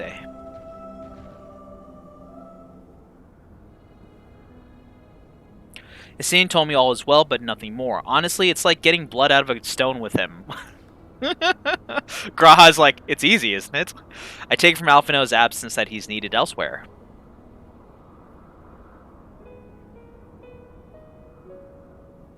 Ooh, playing some Heavensward music. Well, that all sounds rather frustrating, but you got there in the end. While you were off talking to nodes, Graha and I were learning as much as we could about Tiamat's condition. Our readings confirmed that her ethereal balance leans strongly towards the umbral, as was the case with the kobolds. Therefore, all other things being equal, the treatment should work. The difficulty lies in the sheer quantity of ether with which we must contend. Multiple applications of the treatment will inevitably be required if we are to reverse the effects of tempering completely. Now, the whole being umbral means that sort of their own personal ether is being slowed down and brought to a halt. And so the primal influence among them, inside them, is the one that's being caused to flow more freely. If you think of it as rivers, I suppose maybe it helps. A river that's flowing. When you're not afflicted by a sort of like an aspect of a primal influence or something like that, your river is surging, it's flowing freely. But once you have that sort of infecting you, it slows it down and supersedes it with its own flow. That's quicker, and basically the quicker flow is the one that matters more, is the one that has the greater presence inside of you. Maybe that's not the best example, but you know, that's the way that I'm choosing to explain it.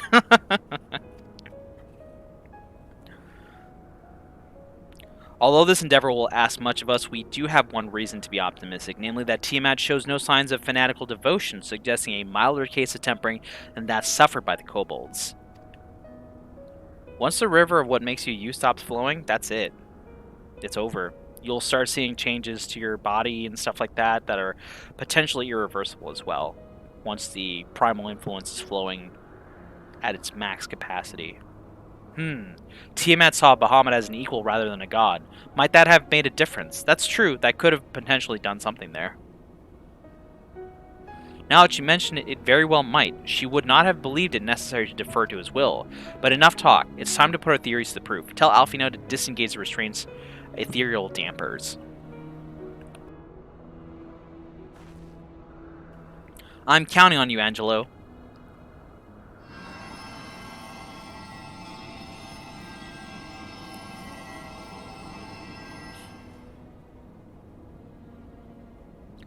Ah, such warmth!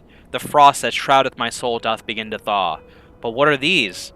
Visions of days long forgotten, of war with the men of Alleg. Wherefore do these baleful memories return to me now?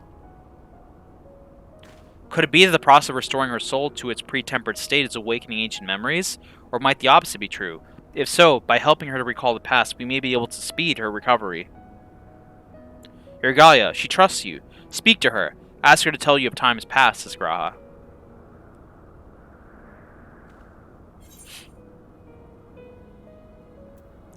Tell me of Bahamut and the Ascians. Tell me of your war with the men of Alleg. Well, I went with this the first time, so I'm going to go with this one. Tell me Bahamut and the Ascians.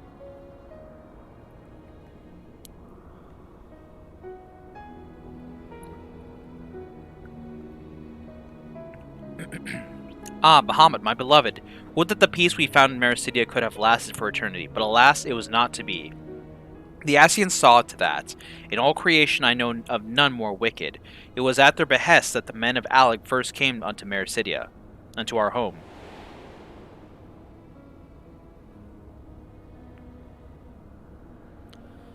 The tale began when Bahamut and I left our father's side. We took wing in search of a place to make our eyrie.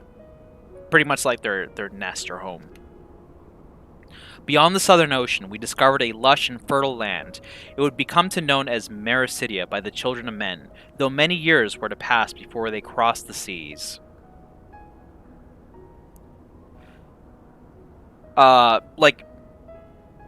Marisidia, it's sort of like to think of it because a lot of these places in Final Fantasy XIV are sort of analogous to the ones that we have in real world.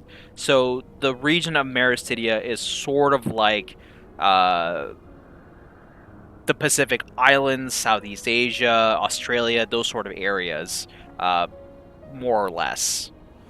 So if that helps you in sort of envisioning what sort of place it was. Although it may look nothing like that because oftentimes the regions also borrow from multiple inspiration sources from real world, so who knows.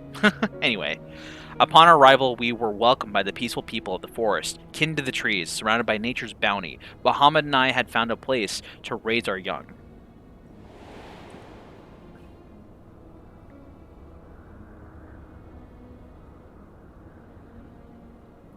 One of my best friends' 14 characters' backstories that they come from Marisidia, and I think it's super cool because I don't know anyone else who RPs like that. Yeah, it's rare to see someone that has chosen Marisidia as a background because it's such a far off place that we know so little about.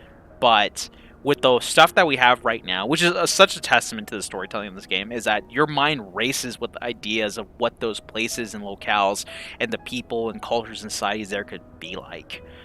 So yeah, I think that's really awesome. Anyway, continuing on, Grahatia says, fascinating. This correlates with the writings of the Charlian scholars Rurusha. She posits that man first settled on the southern continent towards the end of the Second Astral Era. Correctly, it would appear. If only she were with us to hear the tale from Tiamat herself. Again, Angelo, says Alice.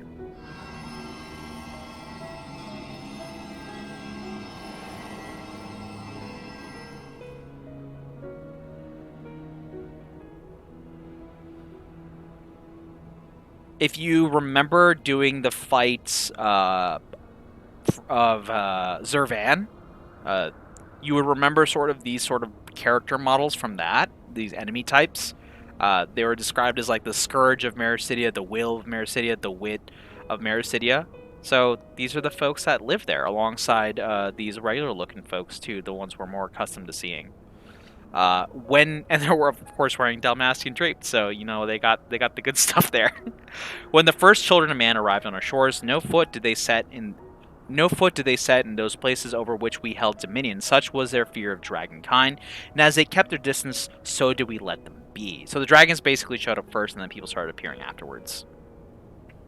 Yet, as the days went by, ship after ship appeared upon the horizon, bearing ever more of their brethren, who divided the vast land amongst themselves. For a time they knew peace and prosperity, but as their numbers grew, the smaller their share came to seem, and soon they began to covet that territory of their fellows. Ere long man fought man, blood was answered with blood, and none could see an end to the strife, until one day they came to us. Recognizing our wisdom, they entreated us to intercede in their conflicts. Bahamut agreed, and with him presiding over the affairs of men, the land knew peace once more.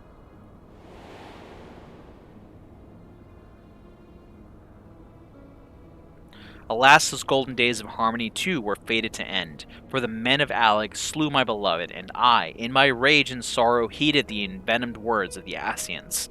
The rest thou knowest only too well.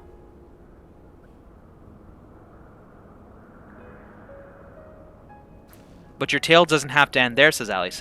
When you are free, we'll rid the world of the Ascians together, and you and your beloved will have justice. Winded, of course, and very fairly, from the exertions that they're pouring mana into Angelo there. Fine sentiments, but you're almost spent, says Estinian. I'll keep watch from above. If the treatment fails, run.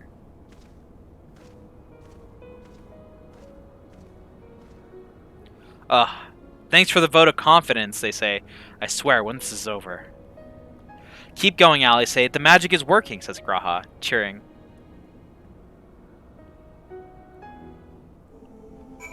Alright. Let's keep doing this. Well, I knew this wasn't going to be easy. No patient could have prepared me for treating a great worm. But we're close. I can feel it. And while I've only got a few more drops of ether left to give, with yours and Graha's, this will work. Then I believe I speak for both of us, says Graha, when I say that you may take as much as you require. Careful, I might hold you to that. Alright, here I go. Graha's like, challenge accepted. Take every last drop, I dare you. Bet.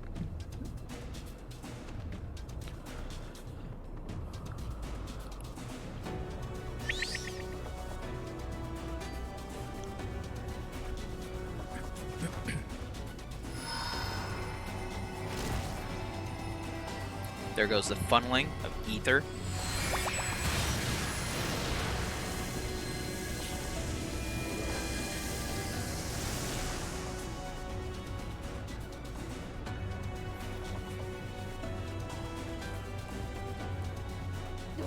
No. I'm almost there.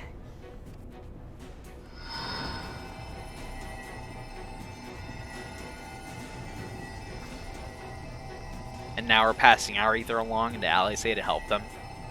Heck yeah, you got this.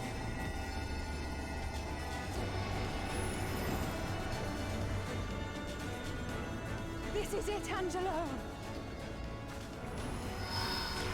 Outstretched arm of cooperation.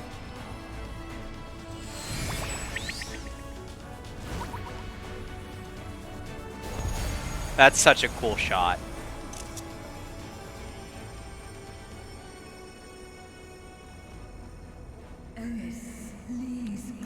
Yes, I feel it. The icon's grip growth weak. Did it work? Sure hope so. We won't know for certain until the shackles are removed.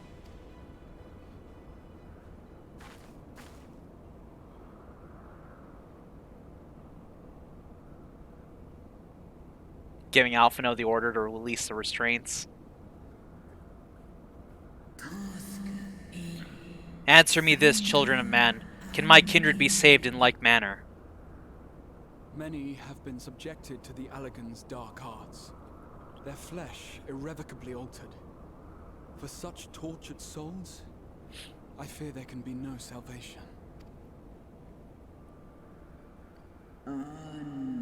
My children. Should you hearken unto my call, we shall fly together once more. But should you not, I shall grant you peace. Ah, that's such a hard thing for them to have to do.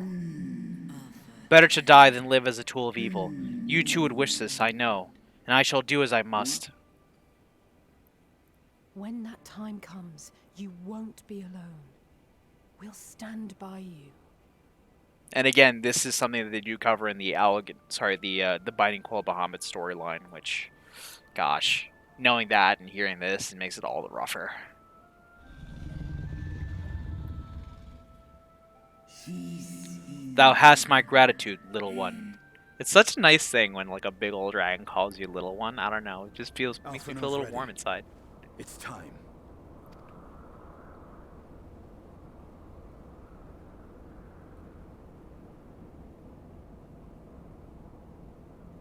Do it. And let's hope the treatment worked as it should.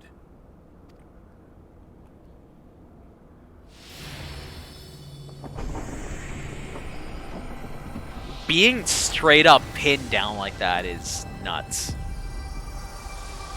Those Allagans were some wild folk.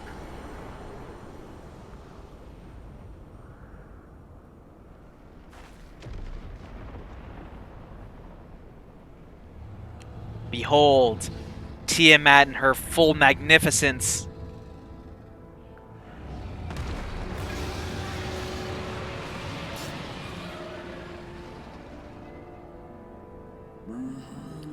Bahamut, my beloved.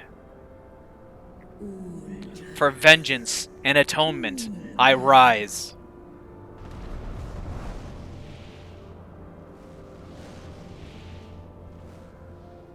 By the gods. Gosh, she's so cool.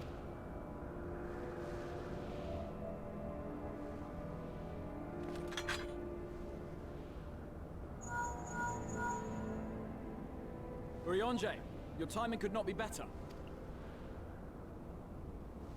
Understood, we're on our way. There's no way Urianger finished that sentence that quick. This is not right. Fix that. Make it a little longer. He's been sighted over Pagalthan. He flies for the largest amount of settlement in the region, at the head of a vast host, including dragons.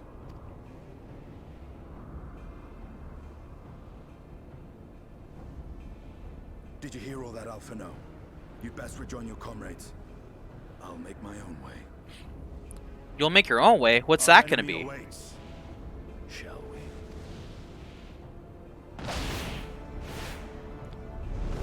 He just heckin' goes.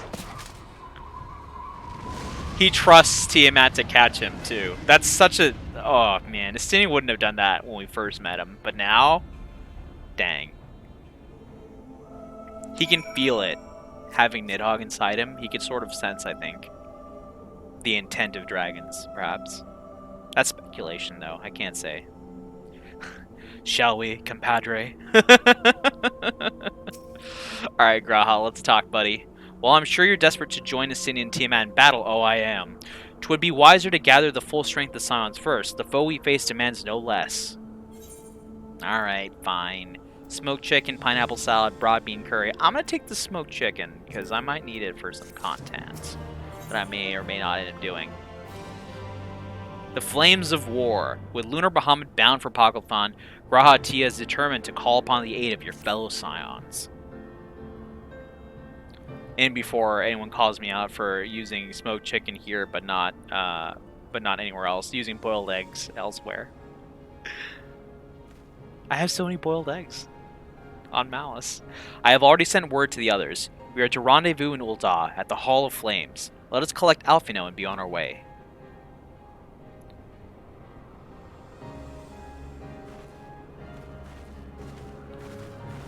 Alright, to Ul'dah we go. It'd be so funny if we just left Alphino here, though. Just flew off, and he's just like, hello? Is anyone going to come get me? You haven't forgotten me, have you? No, please help me. I can't. I still require that update. Oh, no, I'll be here for 5 years and 1 day. Alright, Thancred. We're going to talk to you for some reason. The whole gang's here. Now, I know some of you could do with the rest, but I'm sorry to say the Telophoroi have other plans. Paglothan is already under siege.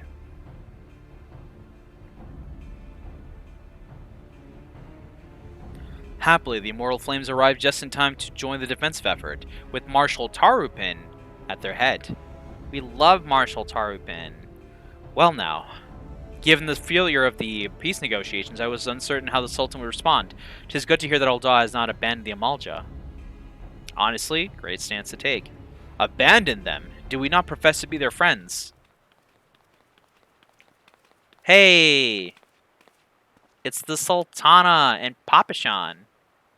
I love Papashan. Your Grace. Marshal Tarupin had made provisions for such an exigency and was ready to depart at a moment's notice. All that was required was the agreement of the Syndicate, each of whom voted in favor of intervention.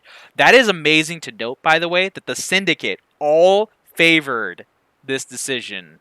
And I feel like Lolorito might have played a part in that.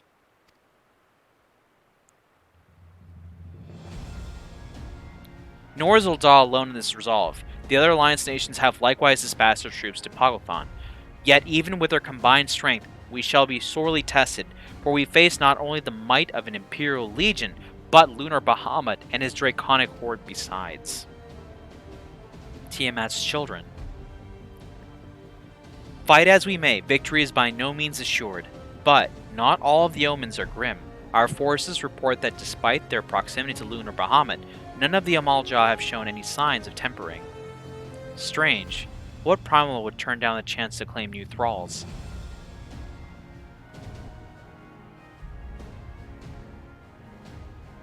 Unless it is incapable of doing so. Primals are not wont to serve a master, Ascian or otherwise.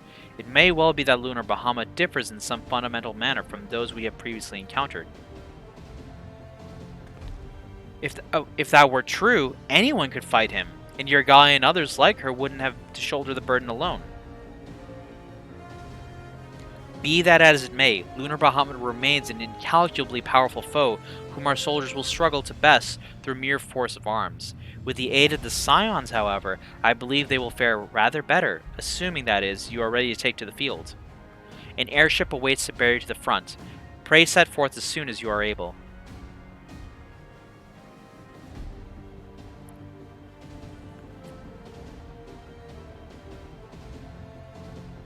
It's so cool also seeing the Sultana, Nanamal Nama, handling things on their own without having to rely on Raoban. You know, it's good character development. It's like sneaky character development because I guess no one mentions it. Like no one says, "Oh, hey Nanamo, you're doing great all on your own with Raoban," right? It's like it's just happening, and it's just really nice to see, I think. Anyway, I meanwhile shall continue to coordinate our efforts, or forces. Till next we meet, may the 12 bless and keep you.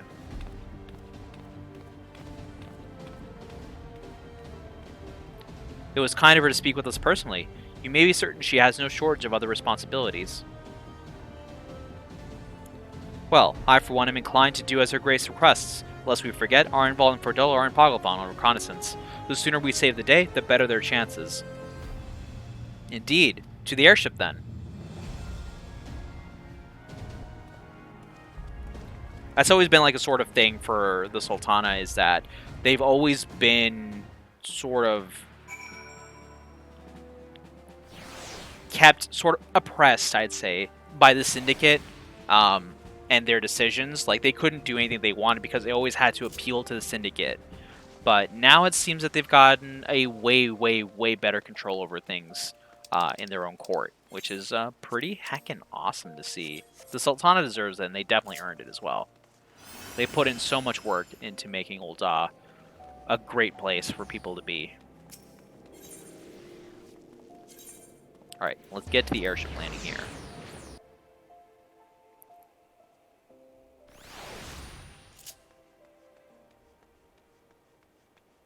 And talk to the Immortal Flames pilot. Greetings, we've been expecting you. But say the word, and we shall depart for Pogglethon at once. Alright, time to queue it up. Fortunately, we are on tank, so hopefully the queue will be quicker and not be too long. And boy, I sure do hope that I have the eye level to get in here. Oh, I do. Thank goodness. What is the minimum eye level for this? 490?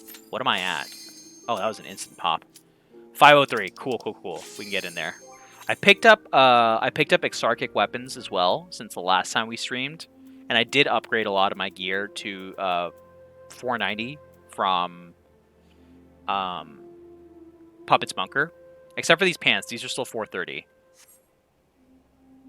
We have some breach grinding to do when we get to the Tower of Paradigm's breach as well, which I have the quest unlocked. We just have to run it, and we were eye level locked out of it as well, but now we can do it. All right.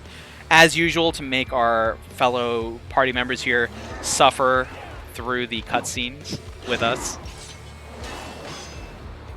just so we can get a nice look at this place. Oh, look at everyone. They look great. That one person looks kind of like Miss Gold. Astian vermin, you shall torment my children no longer.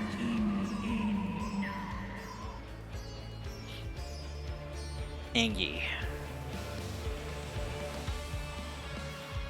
They look a lot like Miss Gold. Gold Panda, that's her name. I'm like convinced that that might be Miss Gold.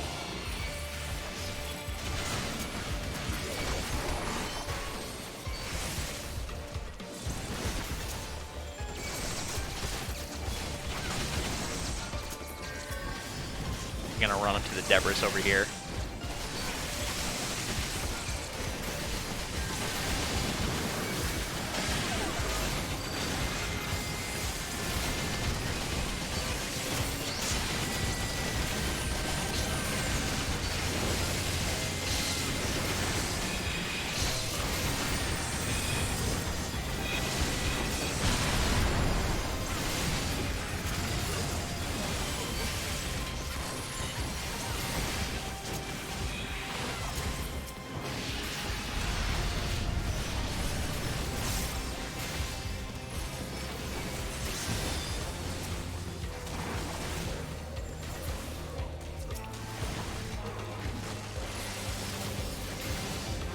I just want to deal with this one Dargon before moving across, because we do have a melee, and I'm just like, I don't want to make them run in DPS at the moment.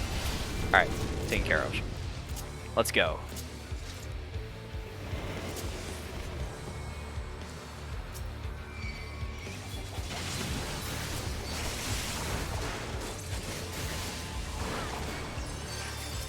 I will be losing hit on things because, again, my gear is not quite there.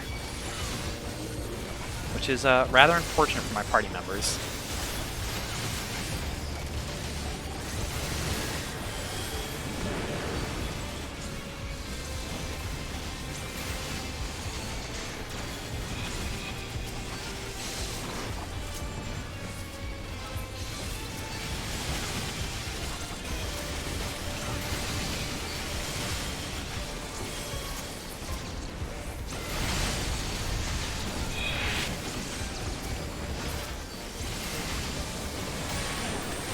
Alright, and we should be through here in a sec.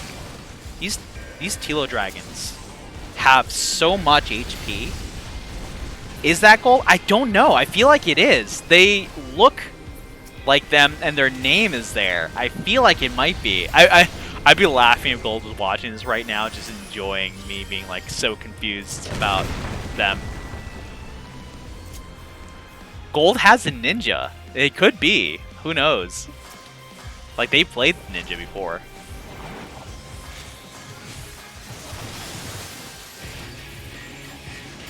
Oh, wait. Hold on a second. The person that's named Gold and the person that looks like Gold are two different people. Ah, interesting. The plot thickens.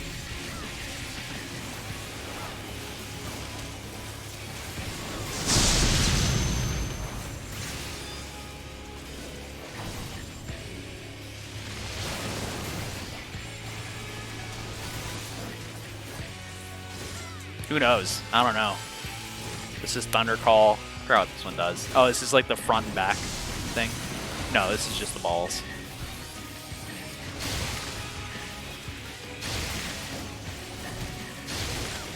Boo? Boo for what?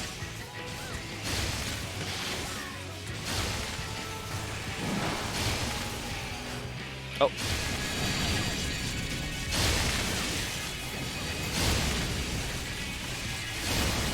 Oh, I wanted to be gold too. Yeah, that'd be great.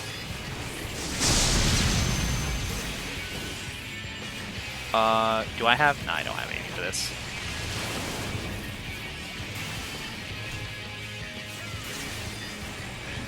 Wait, I have a magic combo. I haven't played my paladin like forever. Like a week, and I already forgot how. This is what I get for playing every job. I don't remember how like a single one of them works sometimes.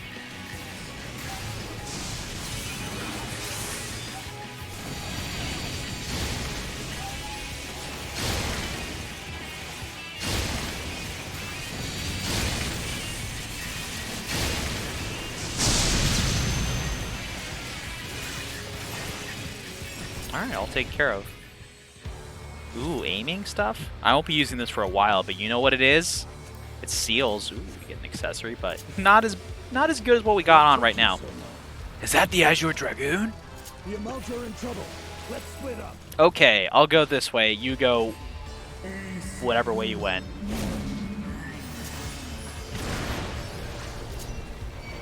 Grab these enemies here. I'm gonna do like a 2-hit and then continue moving. Maybe I can hold hate that way. Arm's length.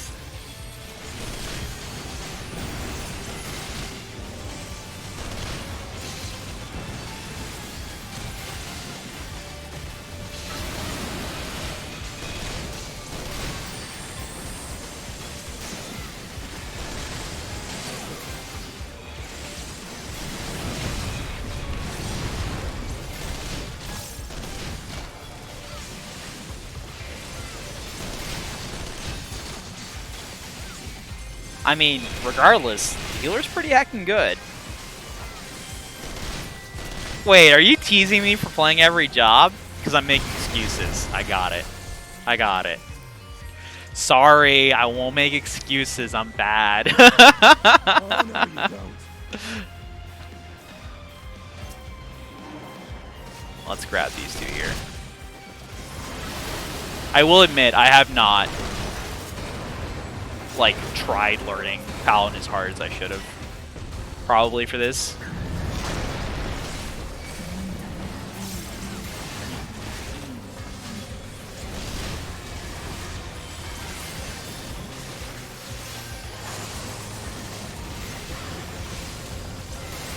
Good, the stun went off. I was worried it'd resist.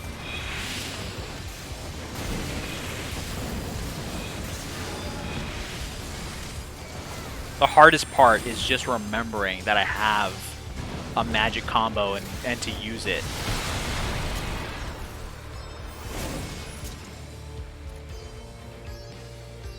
Especially in AoE circumstances, because it's just like, it's over here. I don't know. I don't want to do all that work. Just being lazy at this point.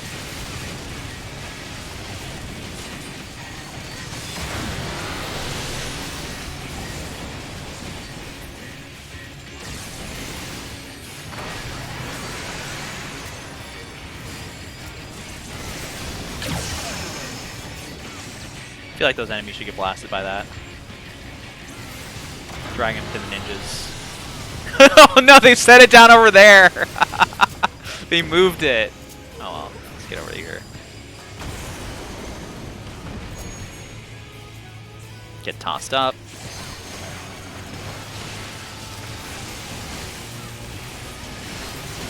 I was thinking about this the other day. Which job do I have like the most experience playing, and which job do I have like the least experience playing? Barring limited jobs, because I mean, I played Blue Mage in a Realm Reborn, and I think that's it. Or like in Heavensward, like up to level 50, and like that's it.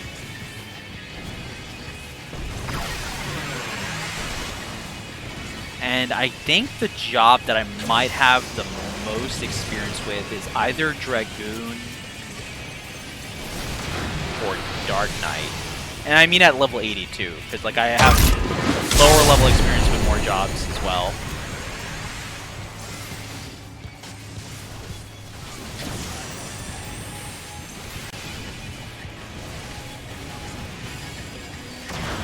And I'd say the ones that I have the least with is probably Ninja. I haven't played much Ninja over the years. Which I need to fix that, because seeing what Ninja's skills look like in Endwalker, my gosh. The weeb in me is just like super excited for it, because I see the Shadow Clone Jutsu, I see the Chidori, I'm like, let's go. I'm gonna Naruto all about this. It looks really hype to me. I'm gonna grab these here. Double casting? Sure, why not?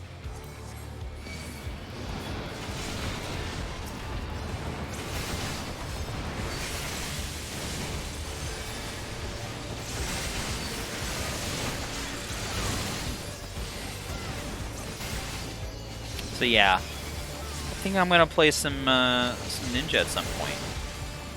Got a level 1 up at least.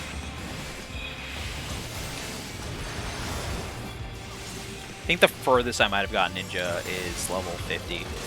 Not much higher than that. Or 60, I think. So getting 1 to 80 is definitely something to do on my list. Learning Samurai at 80 is another one. Like learning it well. Because I have Samurai at 80, but I don't know it. Like I don't know it real well. In fact, I feel like I played more. Like I played better Samurai in PvP than I do in PvE. So that's another thing to learn.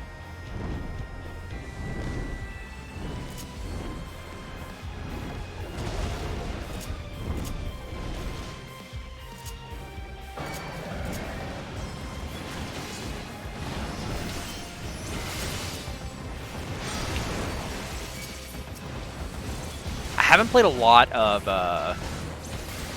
level 80 Black Mage either, which is unfortunate because I love Black Mage.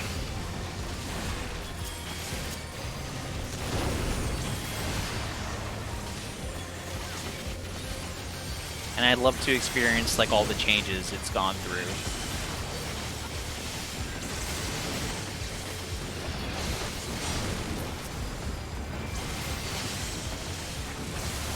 Since I last played it at like its full power.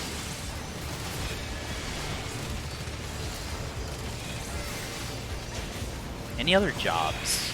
Bard. Bard is another one that I loved in late 80.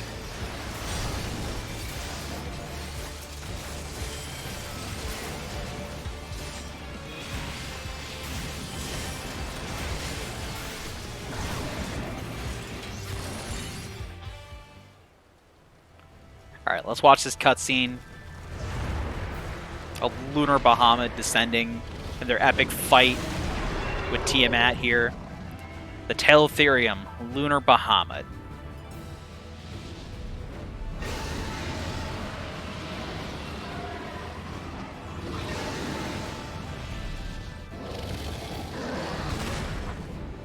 Just a kick. Can we count how many Star Divers Ascending does? You did one. Star Diver count one. Ooh. Mega Flare.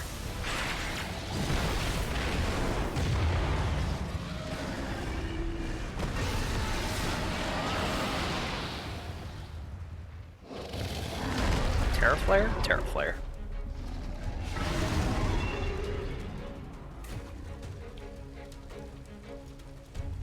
Okay, just one Star Diver in this one.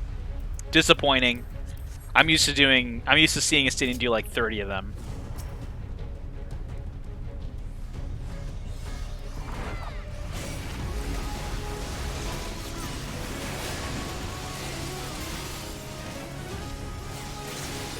I was gonna say it's nice that they waited for me, but also I'm the tank, so like what are they gonna do? Pull and then die?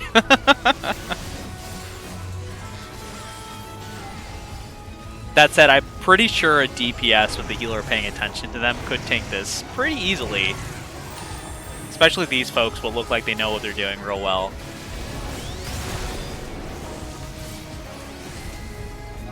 I think these DPS with this healer can do it.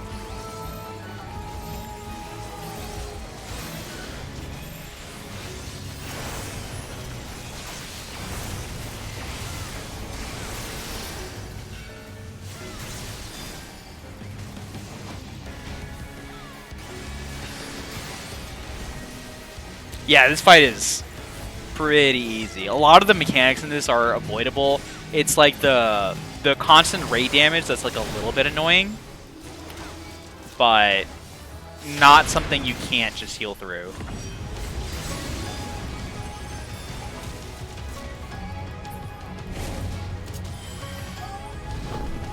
Oh, it's gonna be here. That sucks. This is gonna be close. No, wait, this is right. This is right. This is the correct side.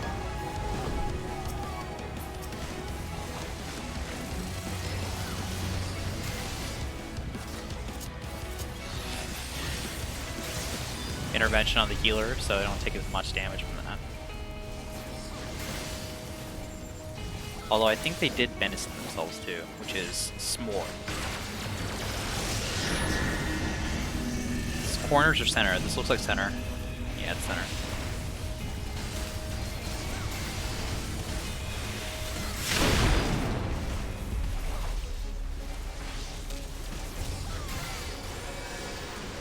Giga Flare. Do I have mitigation for this in time? I do! Sweet, just in time.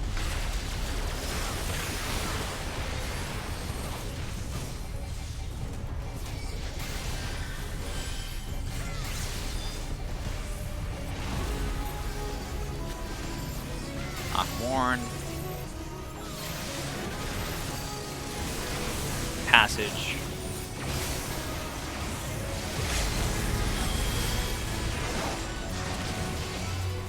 And GG, we got through it.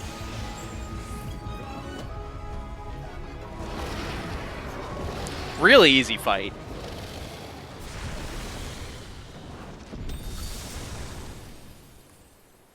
Made far easier with good teammates.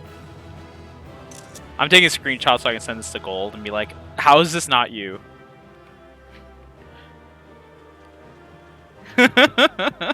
Like, it's them!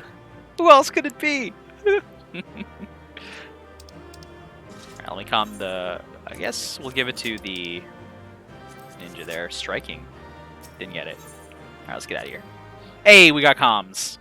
I always worry that we won't get comms because we watch all the cutscenes and stuff like that, but it's nice when we do. I love this scene so much. The plains here are beautiful. Absolutely beautiful. I want to walk through here sometime. It's gorgeous. Children of man, the shade of my beloved is no more, and I shall be forever in your debt. By your deeds are we set free, and free we shall remain. As long as I draw breath, never again shall the dragons of Mericidia hearken to the lies of the Asians. This I vow. This should be a Plains in MTG. Yeah, you know, it kind of looks like a Plains in MTG. There's some Plains art done by John Avon that looks like a wheat field with like a sunset in the distance. I'm pretty sure it's John Avon art. So, hey. If you wanted to make like a sort of Pagafon inspired deck, there you go. Actually sounds like a cool idea. Hey, new deck challenge. Let's make it a completely Vorthos deck based on a place from Final Fantasy XIV.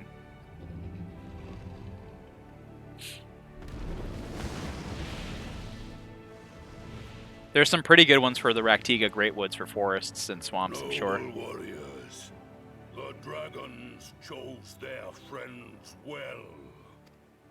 I love this part too.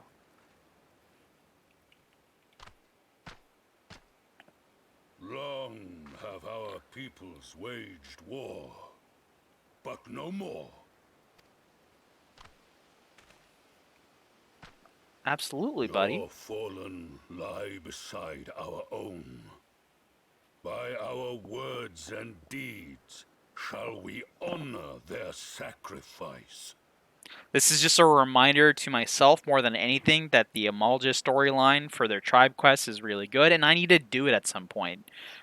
And I don't know, I haven't experienced it firsthand, but I've heard nothing but good things about it, so I definitely want to do it. It's just that it's in a Realm Reborn tribe quest, which makes it it's really grindy, and I don't want to really grind. I did the Sylphs back in the day. I still haven't finished them. It's been like 8 years. I don't think I ever will. Sorry, little cabbage friends. What will you say? You would make peace with Ul'dah then? We would be proud to call you our allies, then let us put the past behind us. We'd be proud to call you allies. We're going to be great friends.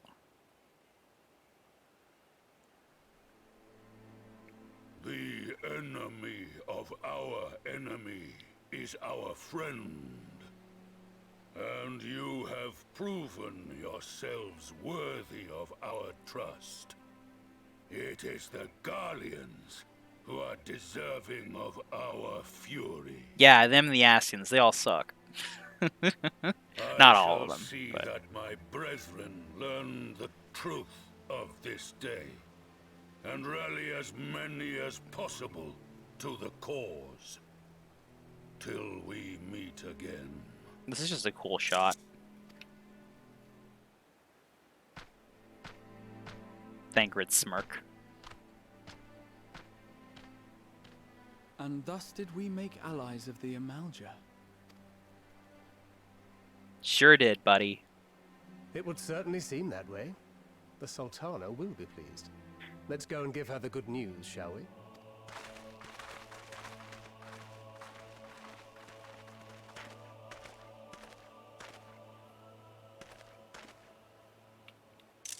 I always thought this was a cool shot too, just looking back at the sunset and the tower and the burning plains. Sometime earlier inside the Pagothan Tower. Ooh, what befell the fate? What fate befell our friends Arenvald and Verdolan there?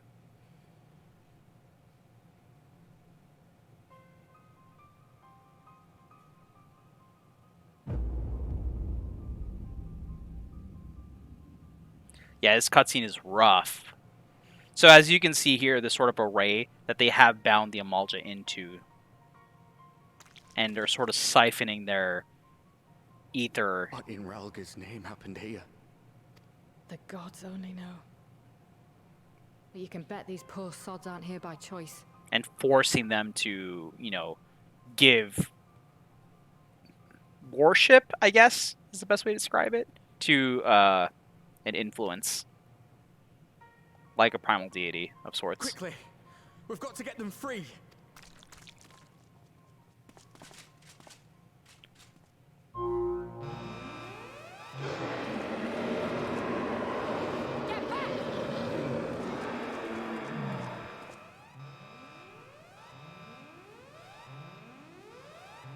No!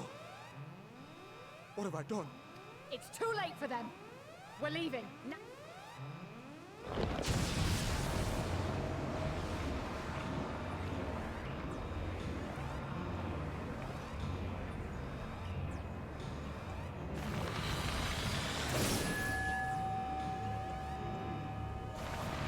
Oh gosh, this summoning.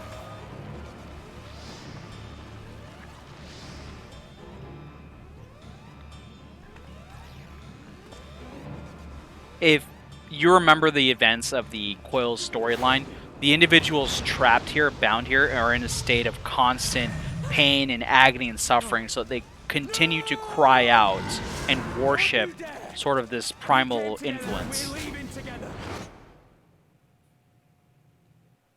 Ugh. Gosh, I hate that so much. Okay. Perhaps we shall see next what befell our friends. I demand more for Dola. Yeah, Arnwald. While it would be too much to hope that we have seen the last of Fandaniel, we have dealt his schemes a telling blow this day, and that alone is cause to celebrate. And celebrate I will, when we have received word of Arnwald's safe return.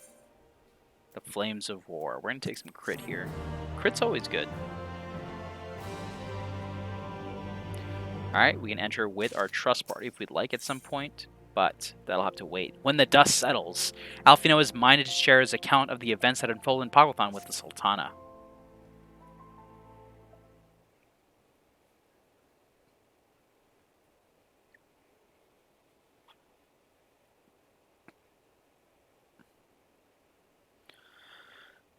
Standing around here worrying is not going to help matters. Come, we must discuss today's event with Pippin and her grace.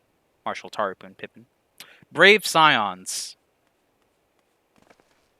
The Sultana herself arrives. Would that I could treat you to a hero's welcome, but I bear urgent news from the frontistery. Your grace, whatever is the matter? As our troops withdrew from Paglothan, they came upon the 2 scouts sent to the nearby tower. I have yet to hear a full account, but it seems that one of them, your friend I believe, had been wounded and was being dragged away by the other. The small head shakes. My gosh. Oh no. I must go. Forgive me, your grace. Politeness even at a time like this, Alfino. Can you tell us aught of Ardenvald's condition, your grace? The wounded scout. Not save that it is grave. The chirurgeons tend to him even as we speak. The infirmary must be inundated with the wounded. If all of us go, we'll only get underfoot. Yergalia, Estinian, would you mind going after Alfino? He may need some support from someone other than me.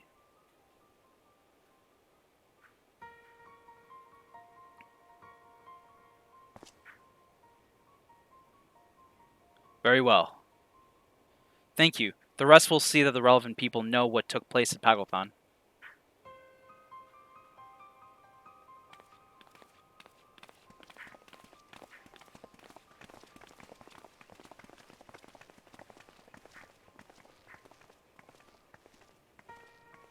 Come on, then.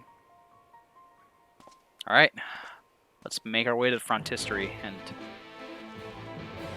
give our boys whatever support we can. Alright. Here we go.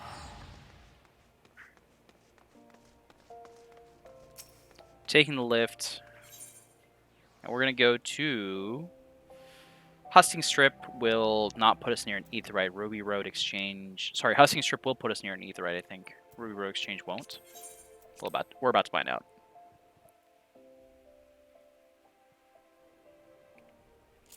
Yeah, there we go. We're close to an Aetheryte here. And we're going to be taking this to the Alchemist Guild, which is right by where the Prontistery is.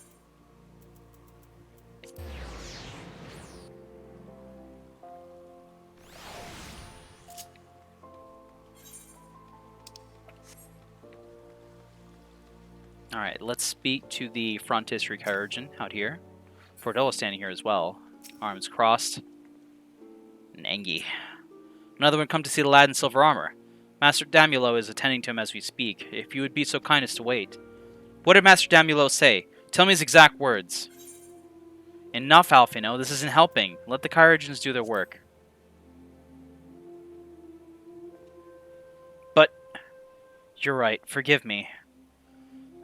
When we said our farewells to Ardenval, I was afraid that something like this might happen. But now that it has, all we can do is wait.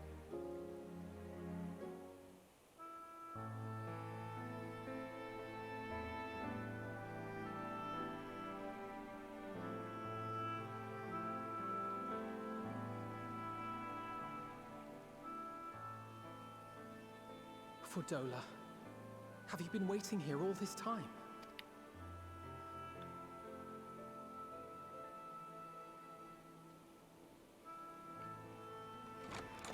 Kind of like a what do you think face.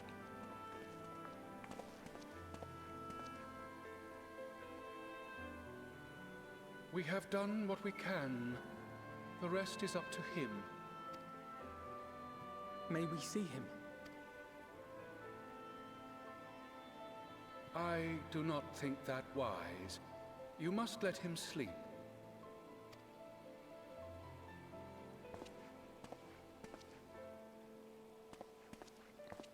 Sometimes, breaking the moment, I can't take the babyface Elzen thing that they do seriously sometimes. It just reminds me of Amanda Lane, and I can't. Thank you for bringing him back. He owes you his life. I just wish I had been there. Perhaps, I don't know. Perhaps I could have... Oh, here they go. Could have what? Got tempered? Don't flatter yourself. You can't save everyone. No one can. Not even the warrior of bloody light. That's me. People die all the time, for no good reason. And those who take up the sword die quicker than most. If you're going to shed a tear every time a soldier falls on the battlefield, you'd best stay away. It's no place for the weak of heart. It may be that victory cannot be won without cost. But all life is precious, and I refuse to shrug at its loss.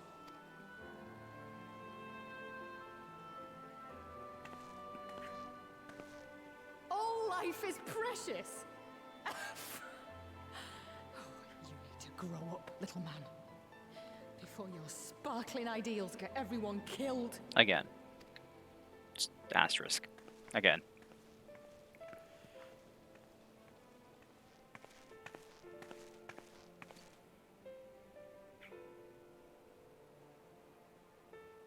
You're right. He is idealistic. But the world has more than its fair share of realists, like you and me. It's people like him who dare to dream that things could be better, and make it happen against all the odds. They are the ones whose names live on forever. The heroes. This is a really great scene, and a really great sort of deliverance by sitting here. Like, wow. The battlefield's littered with would-be heroes. At this rate, you'll lot will be next. And what'll become of your precious dreams then? They'll be gone. Like dust on the wind.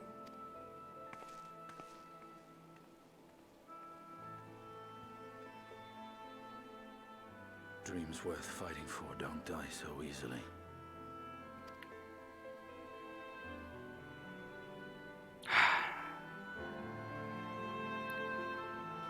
I honestly should just print out every line like this and just have them all over the wall for like inspiration and motivation, I think they would do a lot of good, because there's some really heckin' good lines in here. Anyway, let's talk to Alfino. Just a bunch of FFXIV motivational posters. Hey, they should sell those. Hey, SE, you're welcome for the merch idea. Free. You just send a few of those to me, and we're square. We're Square Enix, bro. I have a few on my mirror. Ooh, heck yeah. That's a really great idea. I know, I know. There is nothing more I can do here. Come, let us rejoin the others. Oh, Flame Herald. Ahem. Her Grace invites the Scions of the Seventh Dawn to join her in the Fragrant Chamber. Your comrades have already arrived. Will the three of you be joining them? We will.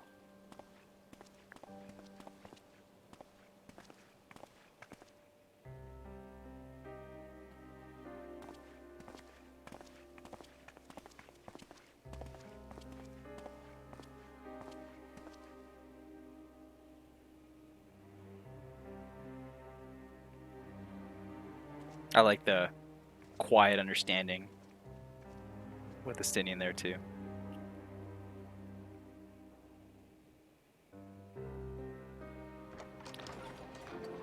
Our boy is gonna be all right, even though they're going through a big toughie right now. Your Grace, pray forgive us our lateness. Alphino's a baby, by the way. So is Alisaie. Gosh, I hate that they have to go through all this. But when they're gonna be older, they're gonna be real tough. They're gonna be like, I honestly feel like, you know, after everything is done with Endwalker and like the metaphorical torch is passed, you know, along to the next generation, I feel like Alphino and Alisaie are going to be at the forefront of that and be the ones sort of in charge of where things go from there as like the heroes of the world. You know, no matter what happens with the Warrior of Light and Darkness, Xenos, all that, I feel like maybe Alphino and Alisaie will be sort of like the guides to where the future leads in the Source. How old are they in Shadowbringers? Like 17 or 18? Yeah, I think like 17, maybe 18. Mentally older slightly, right? Like a year older mentally because of their time in the first. Think not of that. I understand a close comrade of yours was wounded in the line of duty. Arenvold. It was at the Alliance's behest that he risked all, and we are grieved to hear of his condition. Rest assured, he will receive the finest care our chirurgeons can provide. On that you have my word. Now, we would share with you the findings of the mission. Pippin, pray relate to our guests the details of Fordola's account. But honestly, the twins, and like all the Scions, and like the majority of people in 14 have experienced like lifetimes worth of grief and tragedy. And it's honestly a testament to what steadfast and hardy folk they are for them to keep pushing on through this. You know, the amount of hope that they feel for the future, their conviction. It's really inspiring.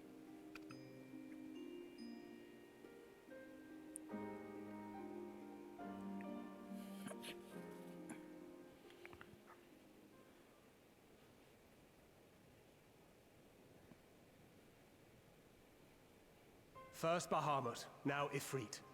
Or Lunar Ifrit, as Fandaniel would doubtless have it.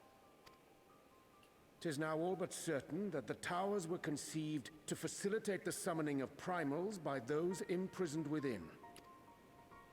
Less certain is the means by which the Telophoroi constrain the wills of said entities to enact their designs in defiance of the pleas of their victims.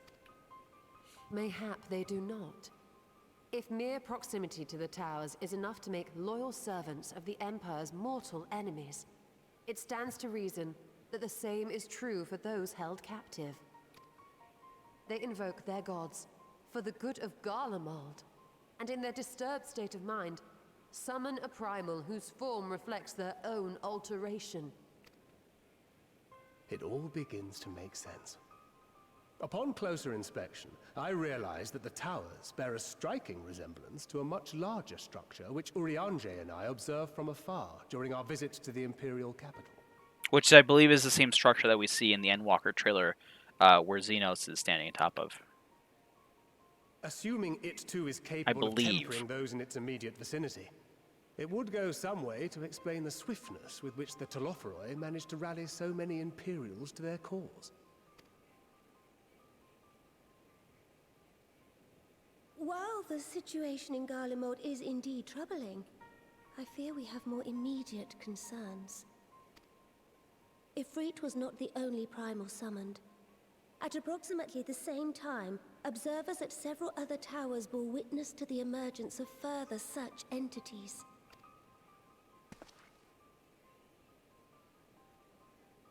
That's not good. For a blessing, none appear to wield aught approaching the destructive power of Bahamut, and the Grand Companies are moving to deal with the threat even as we speak. Which is great because, again, they themselves seem not to possess the ability to temper others. Just the towers do. You need only tell me where they are, Your Grace.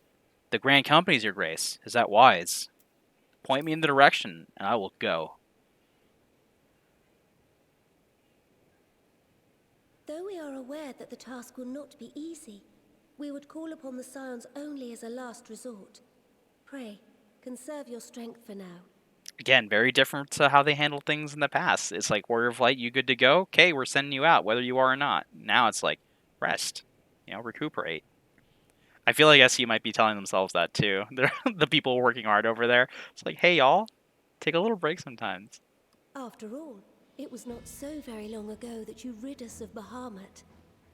On which note, I am pleased to report that our talks with the Amalja have reached an agreeable conclusion. They have pledged their full support to our cause. Heck yeah.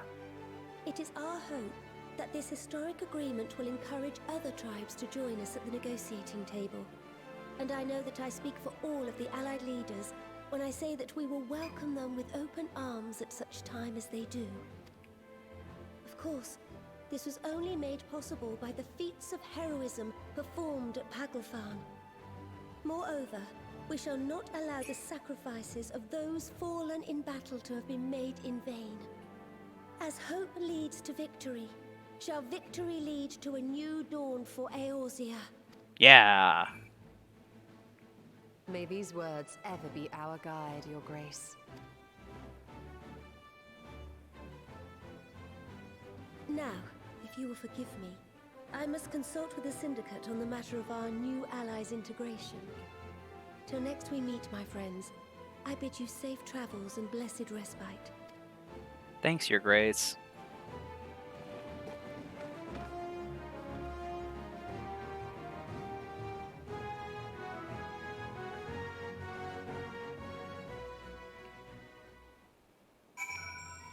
Alright. Where are we headed from here? Talking to Allie, say.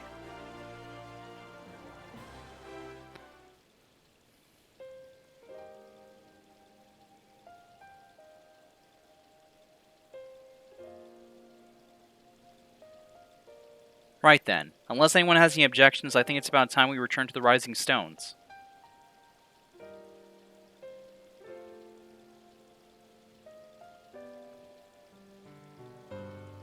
Alphino is sort of lost in his own head right here. That includes you, Alphino. Arnbald is in good hands here. Oh, of course. He would doubtless mock me for pacing about the infirmary. Let us retire then, that we might regain our strength and readiness for the coming challenges. If all in agreement, as says Thancred, I shall let Kryl know to expect us. A hot bath and a hearty meal shouldn't be beyond arranging with the time available.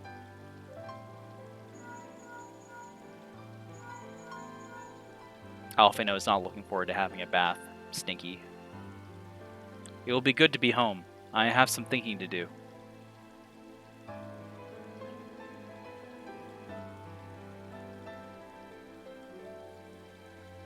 Yes, I'll try asking him, and thank you. I shall look forward to it.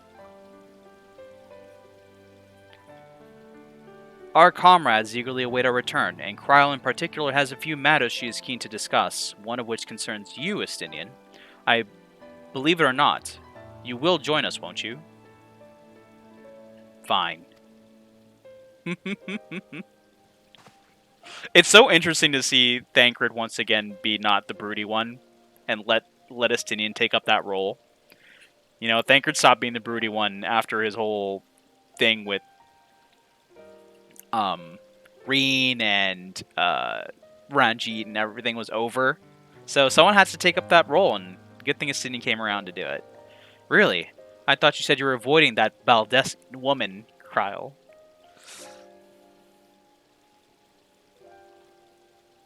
But how can you say no to a face like that, Estinian?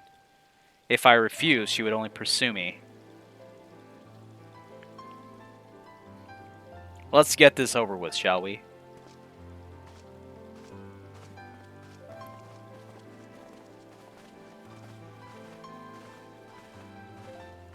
It's so funny seeing my character there, like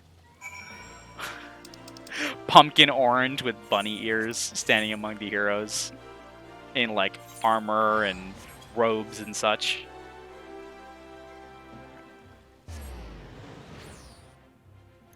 One day, I'll have a Warrior of Light that fits in with the Scions. One day. But not today. Alright, let's get in the Rising Stones here. And we'll have a nice little chat with Kryle and the gang and fill ourselves in what's going on. Immediately in the cutscene. Sweet, sweet, sweet. Welcome back. I expect you must all be exhausted. We are. Ere you take your rest, however, I would beg a moment of your time. Sure thing, Thanks Kryle. to Arenvold's selfless efforts, we may now be confident that we understand the function of the towers. But many questions remain regarding the reason for the summonings, and what lurks behind the looming edifice in Garlemald. Until such questions are answered, we will struggle to devise an effective strategy for thwarting the Telophoroi's stated aim. Nothing less than the destruction of this star. And so, given the gravity of the situation, I move that we petition the aid of Sharlayan. Of Sharlayan? What? That isolationist nation to the north that want nothing to do with anything that's happening in the world and have oodles of knowledge but don't want to share it with anybody? That Sharlayan?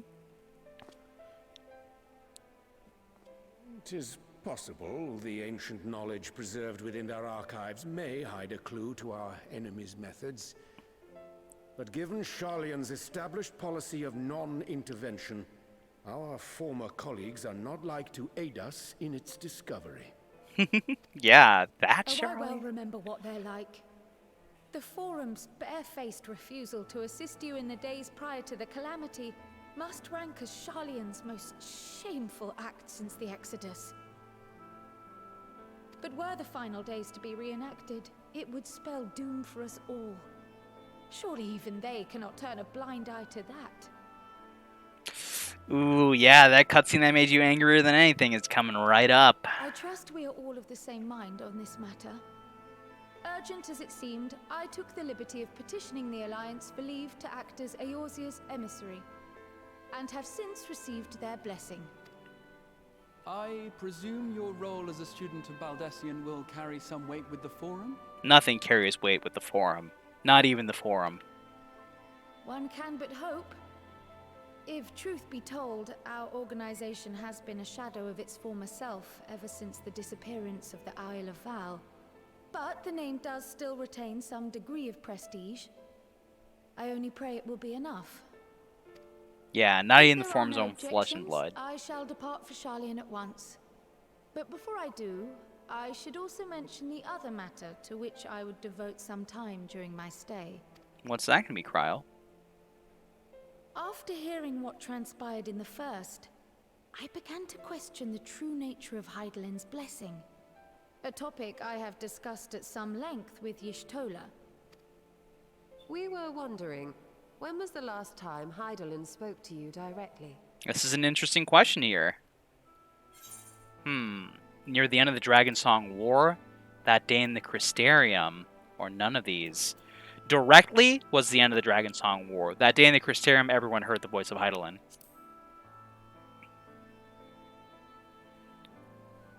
When you regained her blessing, was it not? But never since. Not in all your time in the First, when you faced the Unsundered, the very heart of Zodiac. Not a single time then, which is wild, absolutely wild. The only other correspondence we had with Hydaelyn was through the word of the mother, Minfilia. History shows us that Hydaelyn is able to awaken the echo in her chosen, convey her will directly, and grant the blessing of light. Hmm? Is that true, knowing what we know now? To our knowledge, however, she has not sought to intervene in man's affairs for some considerable time. Might not the explanation for that lie with her choice of champion? Mayhap she is content to trust in her judgment. Mayhap she is. But following my initial discussion with Kryl, I made inquiries of my own. And as far as I'm able to tell, Hydaelyn has not made her will known to anyone. Yeah, Urianger is just like, why would you improve upon perfection, Warrior of Light? Urianger is going out for them brownie points. During my time in the First, the Oracle of Light spoke to me through Reem. But that was not the will of Hydaelyn. It was Minfilia herself. Correct. Indeed. And while she and Hydaelyn were inextricably linked, Minfilia yet acted of her own volition. A messenger, yes, but one who spoke with her own voice. I wonder, could Hydaelyn's silence suggest the presence of some disruptive force, perhaps? Some obstacle to communication? While I share Urianger's high opinion of your conduct, I see no reason why she would deny you her guidance altogether. Yeah, if you think back to A Realm Reborn, often Hydaelyn would speak to you and tell you what to do or give you some guidance or encourage you some way. You know, listen not to the meaning of darkness during the fight with La Brea, things like that. Then again, who am I to say? The fact is, we simply don't know. But if the explanation is to be found anywhere, I can think of worse places to look than the archives of Sharlayan, and their research on the Ethereal Sea in particular. Yeah, exactly. She tells you how to beat the ultimate weapon, or at least encourages you in doing so. And giving her a blessing, of course, to shield you from its destructive forces. Believe me when I say that I take no pleasure in the thought of leaving you a member short. Now, of all times. Estinian, we stand on the eve of a struggle that will decide the fate of this star. One in which we Scions may play a telling part, yet we are but few in number. And so I must ask you again, will you join us? Immediately looks to Alphino. Look at his face! How do you say no? You can't!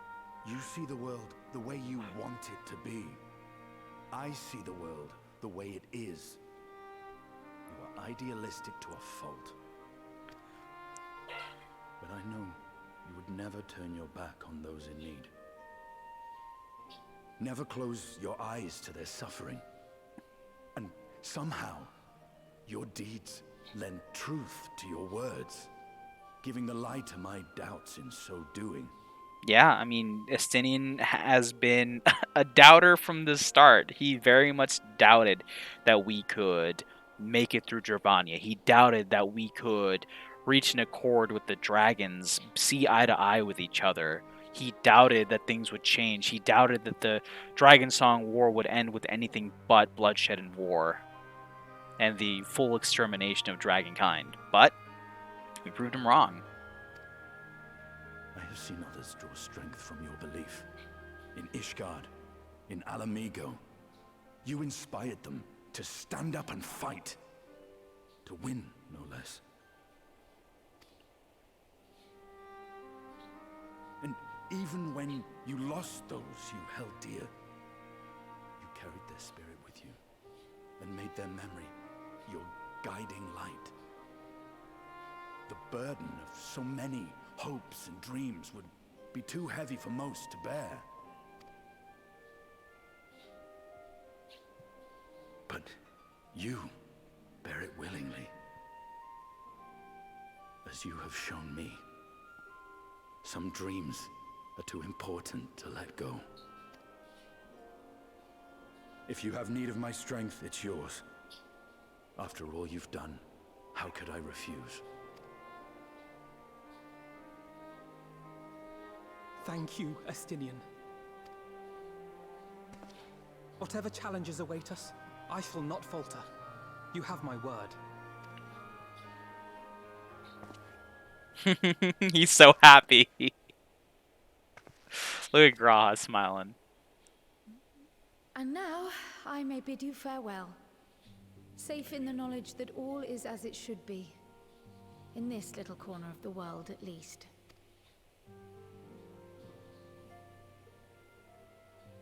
You will be sorely missed.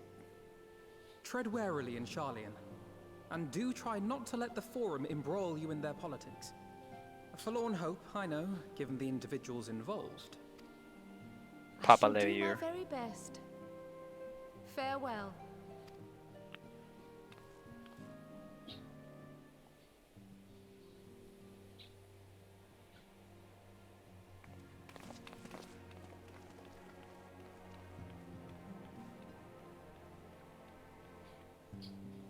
Go safely, Kryle. Meanwhile, in the Imperial Palace, what's going on over there?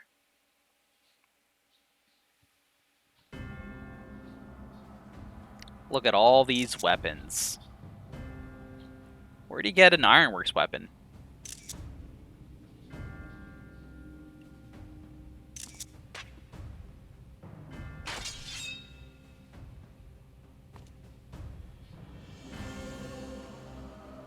It's a really cool cutscene. I like seeing all the weapons like that. Does this one meet with your approval? I have that axe and that axe and that axe.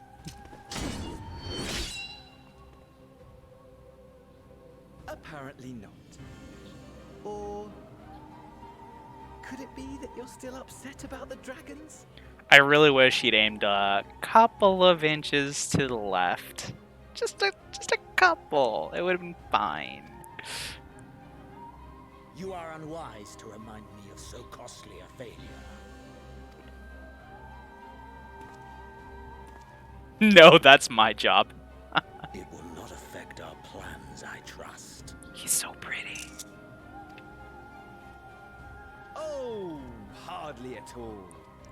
Though, admittedly, the chances of us being able to procure any more Mericidian dragons are rather slimmer following Tiamat's reappearance. Dang, he fought Emerald Weapon? But the seeds have been sown, my lord. We have only to wait for them to quicken. Speaking of preparations, is it safe to assume that you will be ready to control you-know-what?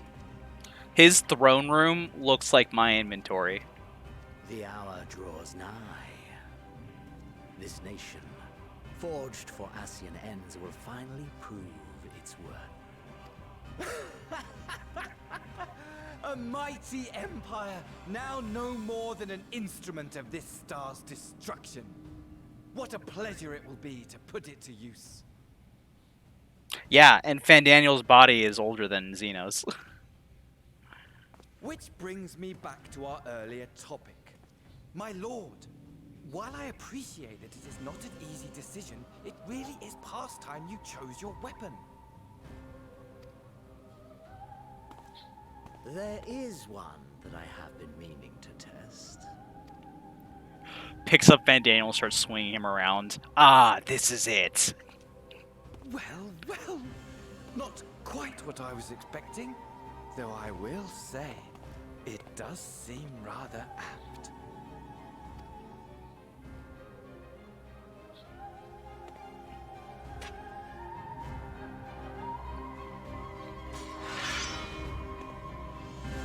The sound effect on that one got me really thinking when I first heard it. I'm like, that sounded like a maiming weapon. I knew it had to be Reaper. I knew it had to be Reaper from the start, and I was screaming about Reaper over and over again for months until we got the confirmation. I was so happy too. Well, it looks like I'm going to have a busy few moons. Not that they ever seem to be anything but. Thancred's got me dispatching troops every corner of the realm, which is not to say I don't trust the Alliance, because I do, but when it comes to putting down primals, nobody does it better than us. Well, than you lot, more accurately. You won't catch me trading blows with the primal in the near future. Is that foreshadowing? Are we going to see Battle Tataru? But for every fell fiend you vanquish, there's countless meals to arrange, baths to fill, sheets to wash, stores to replenish, and the list goes on. That would be very contradictory to their characters, so yeah, I wouldn't want that, really. I mean, I want to see them fight, but at the same time, I don't. Which is where I come in, and gladly, mind you. It's the least I can do to support the Scions who risk life and limb, like poor Arnvald. Oh, I wish there was something we could do for him, but we'll just have to settle for saying the odd prayer and keeping a roof over our heads. It wouldn't do to have him come back to a complete shambles, now would it? But that's enough of my rambling. Off you go and get some rest. If there are any developments, I promise you'll be the first to know. Alright, not for naught. Also watching the Endwalker trailer and like whatever it has the same curve as his throne is also hidden like a scythe. Yeah. Let's see here. Did we get the title? Did we get the title for this? Dawn Treader? Right? No, we didn't. This one is entitled When the Dust Settles. Okay. What I'm going to do is I'm going to go take a really quick break, and I'll be right back so we can continue the story. So don't go anywhere. See you in a bit. Also a reminder, this is a great time to stretch and hydrate.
Alright, people, we are back. Got more water. Did some stretching. Probably not enough stretching. I should do a little bit more. Make sure to get those wrists, the palms, the finger stretches in. Ooh. Alright. That should be good for us to continue.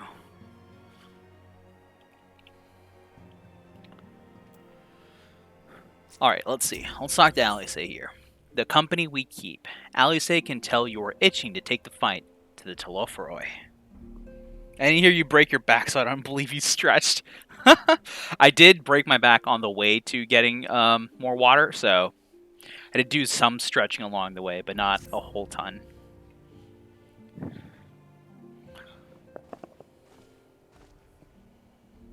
Ah, you're Galia. You're looking well. I take it you managed to squeeze in some rest. I did, a small break, in fact. If you came hoping for tidings from Kryl, I'm afraid we're still waiting. But we do have some odd scraps of news to share. Ooh, like what? Scraps, she says. Lunar primals have been popping up all over the place, but the Alliance has the situation well in hand, thanks in no small part to Hoary Boulder and the others. Meanwhile, talks with the Beast Tribes are going even better than expected. Encouraged by Ul'dah's progress with the Amalja, Gridania has opened negotiations with the Ixal, believe it or not.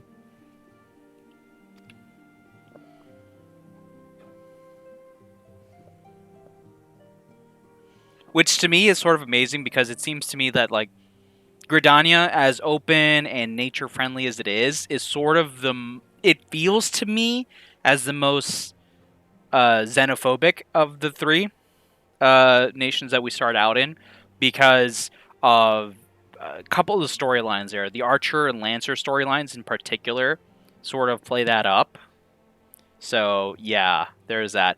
Whereas, like, Ul'dah is more classist. So, yeah, there's like, those two distinctions there.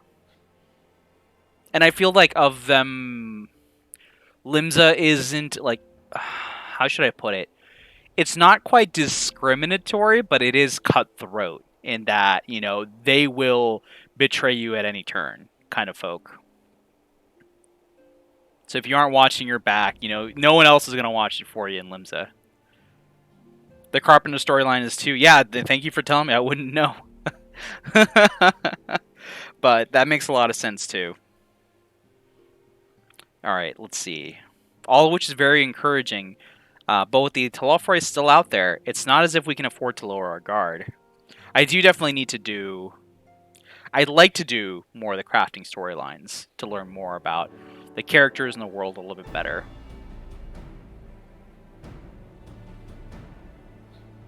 As a sort of like different perspective on things outside of combat.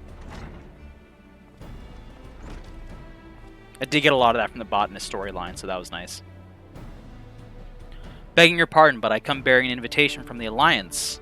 A council meeting is due to be held in Alamigo, and your attendance is humbly requested, says the Resistance member over there. Ah, we were just talking about the Alliance. May I ask what's on the agenda?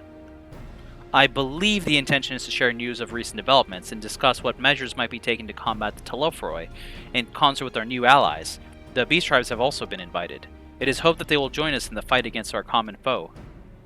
So, the Alliance would bring all the Beast Tribes into the fold at a single stroke. An ambitious plan, given the delicacy of the negotiations, but mayhap an expedient one, considering the threat we face. Indeed, my lady. And for their part, I am told the Beast Tribes have agreed to attend. If the Scions too are present, all of Eorzea will be represented.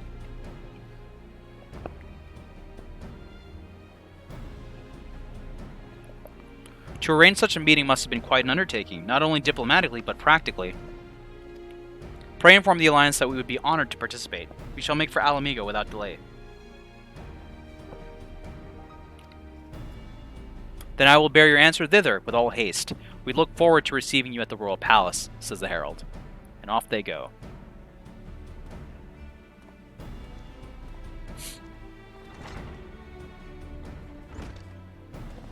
Well, now that we accept the invitation, who exactly is going to attend, says Thancred. I move that you and Y'shtola lead our contingent. Given how long you have worked to end summoning, it is only right that you be present for what promises to be a historic moment. I think we've all played our part in the little endeavor, don't you, Yergalia? Sure. All present may rightly claim a seat, I do quite agree. But by your leave, I believe I shall remain here and lend what assistance I can to the coordination of our defensive efforts, says Urianger. I'm not coming either. Aymeric will be there, and I'd rather not be interrogated. Stinian, for personal reasons, just doesn't want to see Aymeric. How are you doing? Are you eating? Are you sleeping well? Do you still need that? Do you still need your nightlight, Stinian?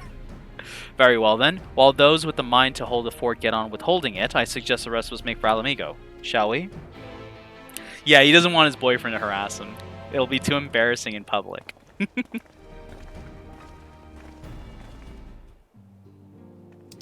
Alright, let's go to the Alamigan Quarter. Oh, Estinian. Oh, I didn't talk to Estinian and Urianger here this time, but I have prior. And Urianger sort of says something along the lines of, hey, maybe now's a great chance for me to try to talk to Estinian. We are Elizan, after all. We might find some cool stuff in common. And I think Urianger says something along the lines of, I think that man's going to try and talk to me, and God, I'm not here for it. I don't exactly remember, but I think it's something like that. Or at least that's how I remember it.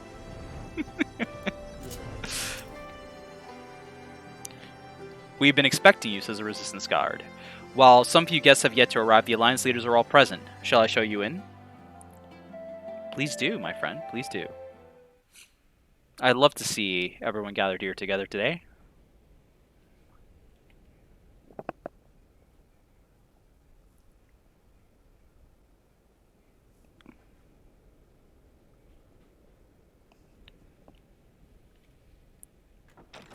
I love that Lise and Hien are sitting together, too.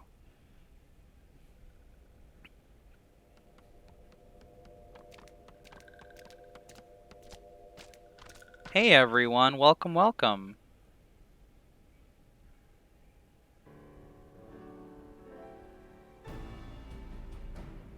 Esteemed guests, you honor us with your presence.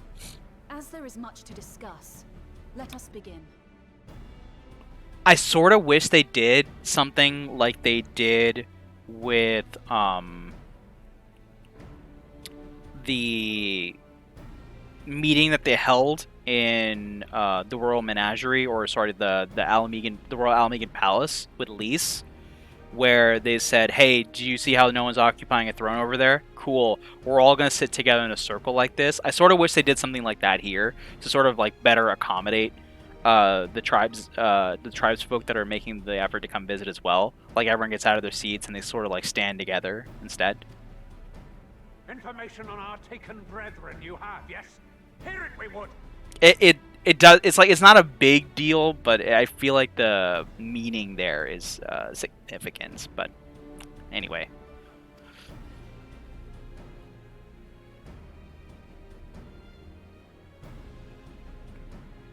When your FC Maze keeps calling the Sylphs pixies and upsets you. I see.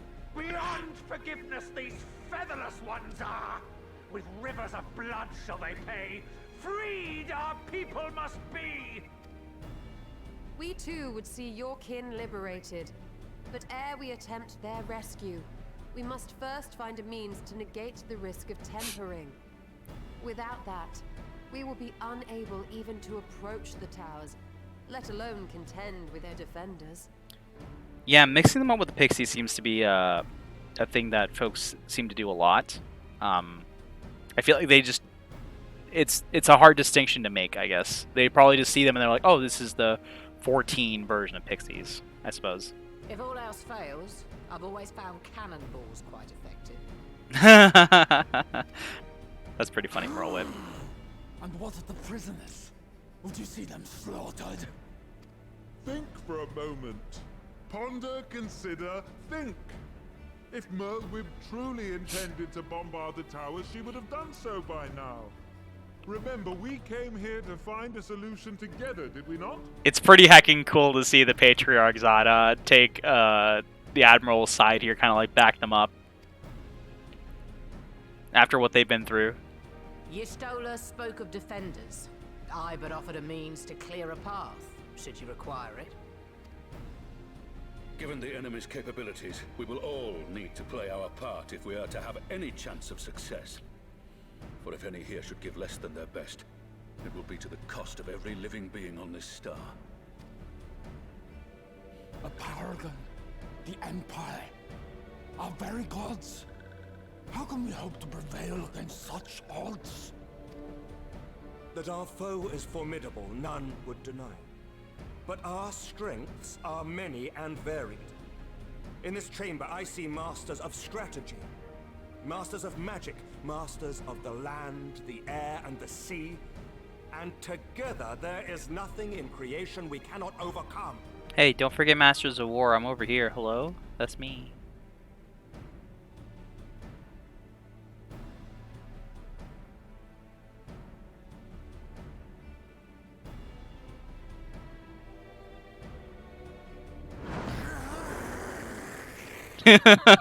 Everyone is taken aback by this, but that's a good thing.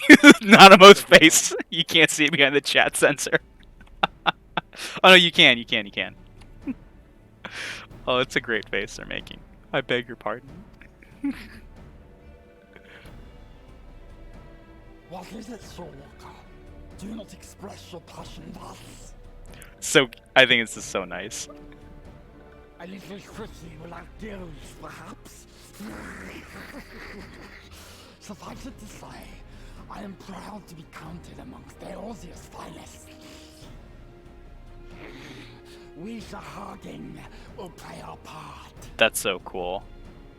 I feel like a lot of the experiences that the Scions had in the first as well with the tribes there sort of like help them, like, because they always wanted this, but it's sort of like helped them ease their way into speaking with the tribes more openly, having their experiences there.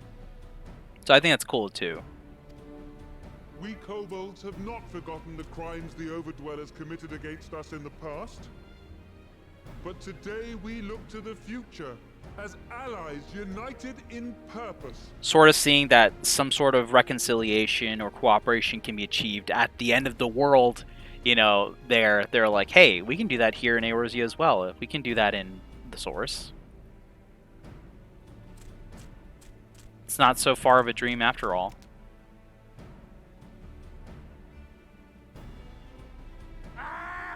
Make mock of the Ixal the Paragon does. Turns kin into puppets. Pits brother against brother. Free them from his grasp, we shall. As Patriarch Zadar will attest, the Scions have granted us a means to free your brethren from their thraldom. This boon we will gladly share, that your people might never be enslaved again. We accept! We accept! Praise be!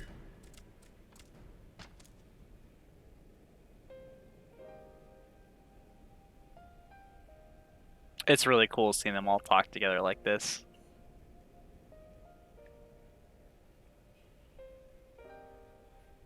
It's taken a while, but I do believe we might be one step closer to a world without primals. Would that Minfilia were here to see it. Puts hand on Thancred's shoulder. Buddy. Buddy. We still have a long way to go, and we're going to need a lot more Porksies. But we're moving in the right direction.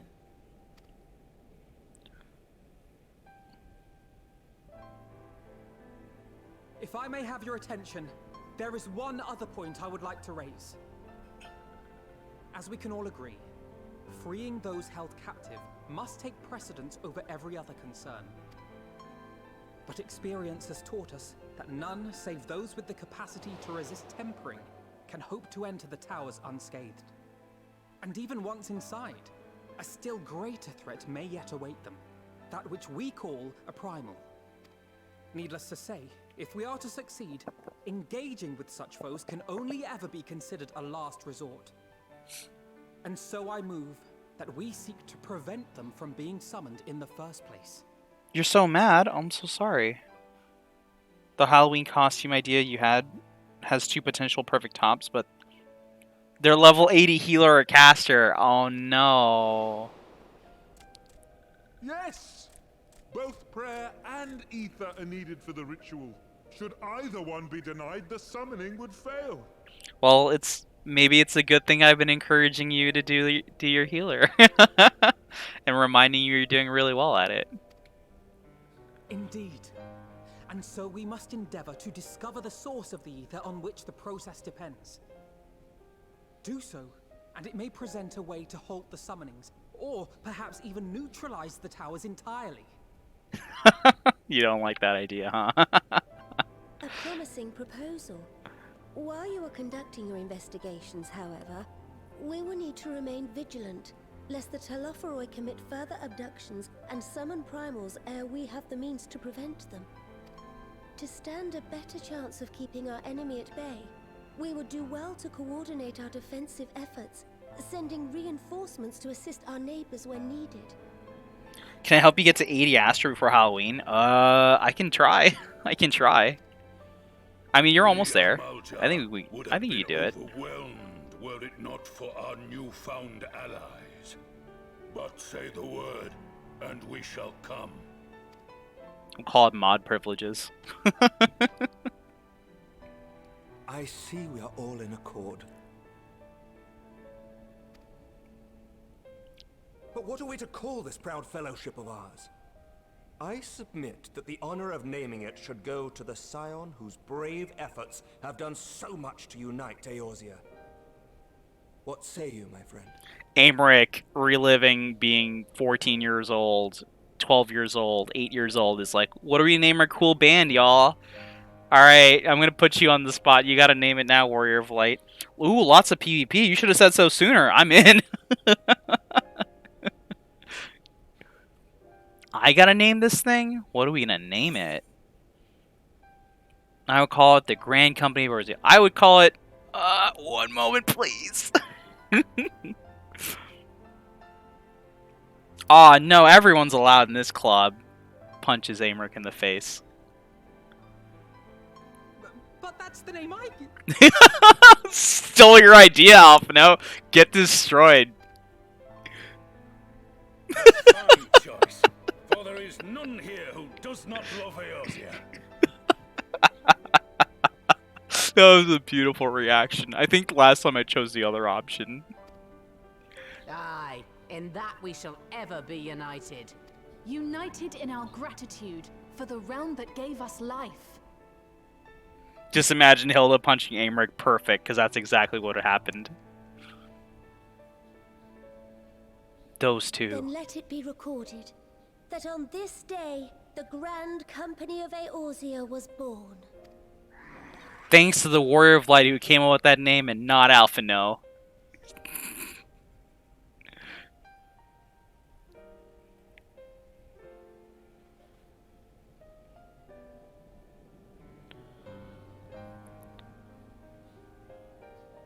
How long have we dreamed of this moment? And now that it's here, Oh, forgive me. Might we speak outside? Yeah, of course, buddy. Sorry I stole your idea from you. They kind of really put me on the spot, and I couldn't think of anything but the things you said.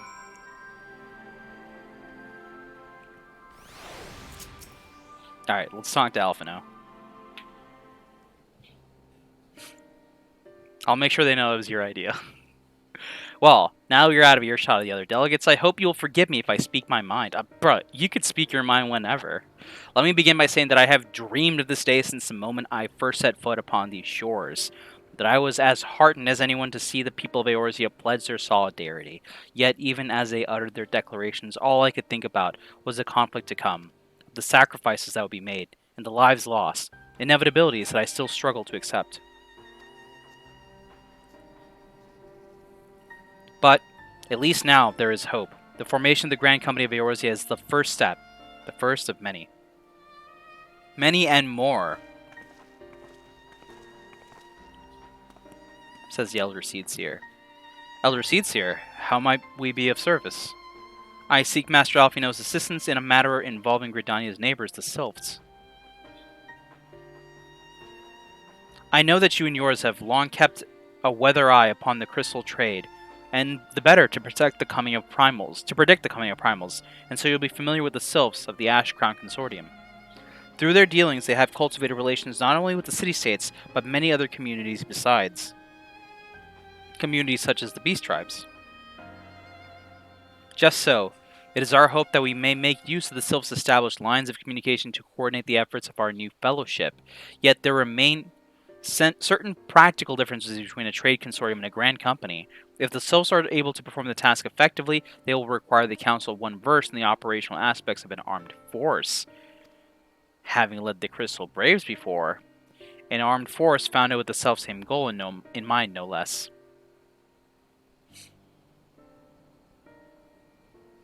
The Crystal Braves, yes. Forgive me, Master Alphino.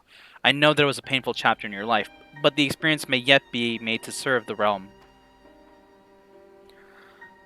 In my hubris, I plotted a course with the Crystal Braves which stretched far beyond the Order's initial conception. One intended to pave the way for the founding of what I intended to call the Grand Company of Eorzea. But my plans all came to naught. Built upon a frail foundation of lofty ideals, the Order was doomed from the first to collapse under the weight of more worldly interests. And I have no wish to see this new endeavor suffer the same fate. Mayhap I ask too much of you. Not at all. You may count upon my assistance for what little it is worth. By your leave, I shall prepare a report, including a list of recommendations drawing on the lessons I learned from the failures of the Crystal Braves.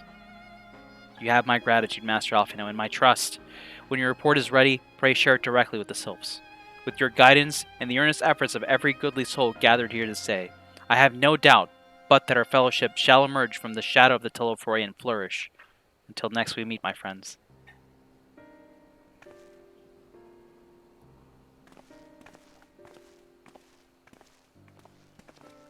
Gosh, Alphino has matured so much. He's matured so much. He's gonna go through and like have to think through his thoughts and come up with a report and everything like that. It's gonna suck so much, but the lad's gonna do it. Before committing anything to writing, there are a number of people whose thoughts I should like to hear. Former Braves, you understand. Might you join me in seeking them out? As if you have to ask. I can't think of an excuse not to, so yes? What an evil warrior of light this will be. Can't wait to play them. Thank you. As someone who witnessed the Order's rise and fall, yours would be a reassuring presence. I'll join you. If you're planning to canvass the opinions of your former comrades, it will be a lot quicker if we share the task of questioning them, says Alice. Then mayhap Graha can lend a hand as well. I shall accompany Thancred back to the Rising Stones. Between us, I dare say we should be able to provide an accurate enough account of the day's events. I like how Stola is sort of like always pushing Graha to go with their hero. Because they know that's what they want, but they're always a little bit hesitant to say it. And Stola's like, come on, I got your back. Don't worry.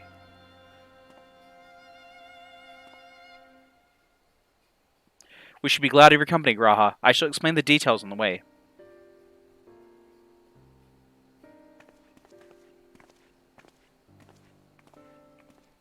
Stola's a great wing person, yeah, for sure. So, what's the plan, brother mine, says Alice. Before discussing the task at hand, I should probably admit that the report I propose is largely written. Not long after that fateful day in Ul'dah, I penned a detailed account of the organization's history, from the events that led to its inception to the failings that brought about its demise. This I did primarily as a means of taking some semblance of responsibility. Never did I imagine that it might later be referred to by those seeking to form a similar organization. And while I made every attempt to be objective, the account was mine alone, its events viewed from my singular perspective. For it to be of use, however, it must be broadened to encompass the viewpoints of all involved. Only then can it answer what seems to me to be the crucial question, namely, why, after the Crystal Braves disbanded, did some members choose to remain with us while others did not? I see. I see, says Alice. You think the answer will tell us something about the nature of the ties that bind our new Grand Company together, and that this knowledge might help us to prevent it from falling apart when those bonds are inevitably tested. That is my hope, yes, admits Alphino, but the questions I would ask are uncomfortable to some. As a former commander of the Crystal Braves, I doubt that those who abandon the cause would welcome my inquiries. Then Graha and I will just have to try. Meanwhile, the two of you can talk to the ones who kept the faith. A fine suggestion. Have care, however. Certain of my former comrades are of questionable character, so keep your wits about you and let us reconvene in Gridania later on. You cheered in this chat. That's okay, the cheering is welcome here. If you have no objections, I have in mind to begin by speaking with Briol and Alian. If memory serves, the two of them will be attending an intelligence briefing at Cashmorians. Little seat them out there. Ooh, you're at a wedding in game. Enjoy, enjoy. Alright, let's head cast from Orions and talk to Best Boy Real and Alian. Alian is a character we've seen since like the start of the game, so this is a great opportunity to speak with them and their ideas on what's going on here. Alian was frequently seen accompanying Isildur from the beginning of the game. And then, of course, Real, from the point of the Company of Heroes arc, joins us as well. And Real is fantastic, probably the backbone of the information network in the Scions, and probably the only reason we have any intel whatsoever, ever, besides the wonderful Domans, who's behind to help us with the information network as well, and are working across Indoma, Yangsha, and Hingashi, and other portions of the Far East too, and keeping us apprised of situations there, matters there. Well, look who it is, and what brings you two here? Wouldn't have anything to do with the big meeting, would it? In a manner of speaking, I have been assigned to a task, you see, for which I require the assistance of former members of the Crystal Braves.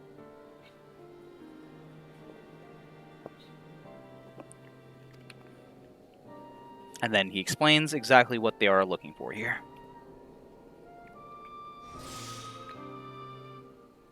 So, you want to know why we decided to stick with the Scions, eh? Ain't easy to put, ain't an easy thing to put into words, that.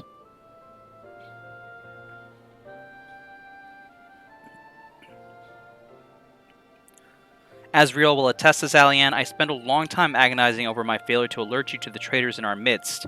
For my negligence, I was captured along with many others, and we were powerless to prevent the tragedies that ensued. Not a day goes by that I do not think back to those fateful events.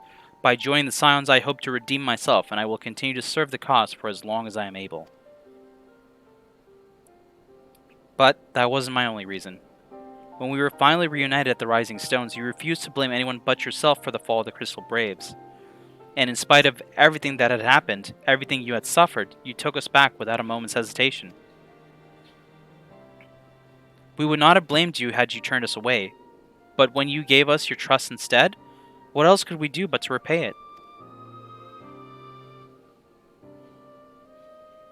Nothing, that's what. As for me own tale, well, I've always felt the Scions have somewhat in common with me old crew. The duty of the strong is to protect the weak. That was our creed, and I still try to live by it to this day. But as time's gone on, I've learned that strength comes in many shapes and sizes. From Hori Boulder to Mr. Sataru, we've all of us got something to offer.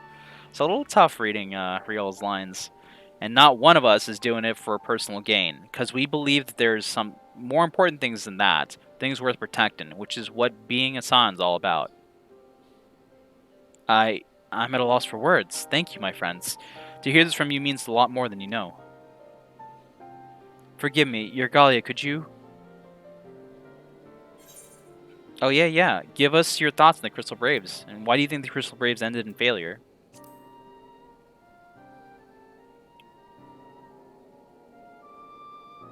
You tried to do an emo in here. I mean, no worries. Well, it's found in ideals worth something to be proud of, but ideals alone don't make a crew. For every swab who signed up with good intentions, there was another who was only in it for the coin, the glory, or both. Ours was quite a disparate band, and while I will never forgive Ilbert, the fact that we managed to function at all was thanks in large part to his efforts.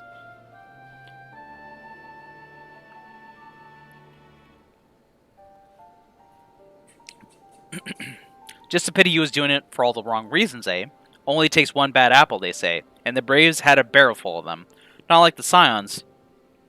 We might look like a ragtag band of misfits, but deep down, we've all got that shared sense of purpose. And why? Because the Staru sifted out all the glory hunters before they made it through the door. I see. While our ranks are comprised of a diverse range of people, each with their own individual strengths, we are all united in purpose. Thank you, my friends. With your permission, I shall make a record of our discussion and refer to it when drafting my recommendations. Until we meet again. This is another great thing, I think, to go visit the people that you're working with on a day-to-day basis that are sort of like, you know, carrying the organization and seeing what their thoughts are on these things. They're essential, I think, to hear their opinions and thoughts, because how can you run your organization without knowing what everyone knows, you know? Their opinions matter a lot. On official business, Alfino is keen to hear what Alice and Grahatia have learned from the Braves who turned their back on the cause.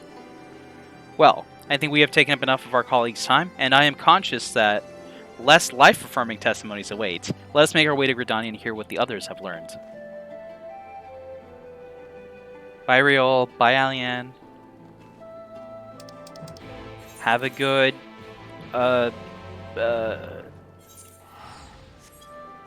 information meeting.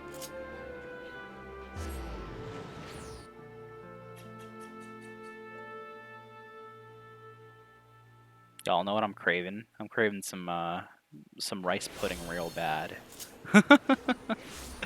Alright, let's talk to Alice, which I believe is by the Lancers Guild.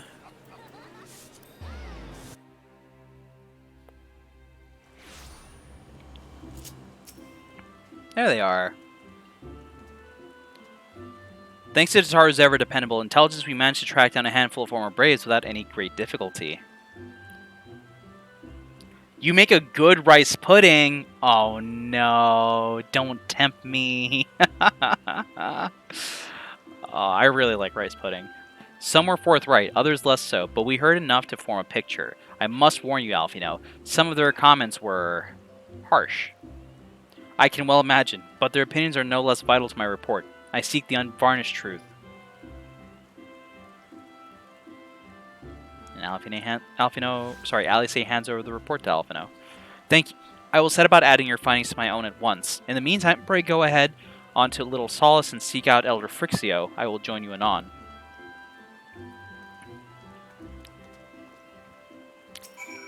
Alfino?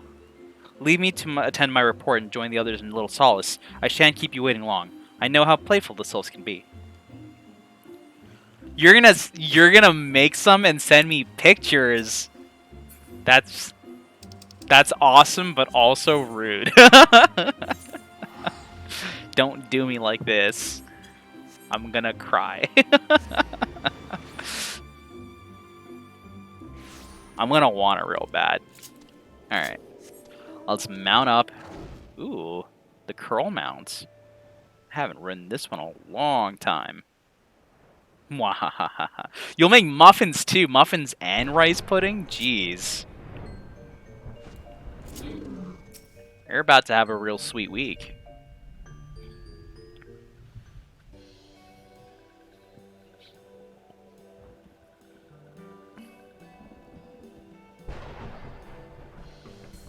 Ah, welcome, Brave One, and friends of Brave One. How good it is to see walking ones again so soon after the meeting. It's been a while since we last spoke. Should this one perform the customary dance of greeting? No, no, be at ease. It is true that these ones once delighted in making walking ones dance, but no more.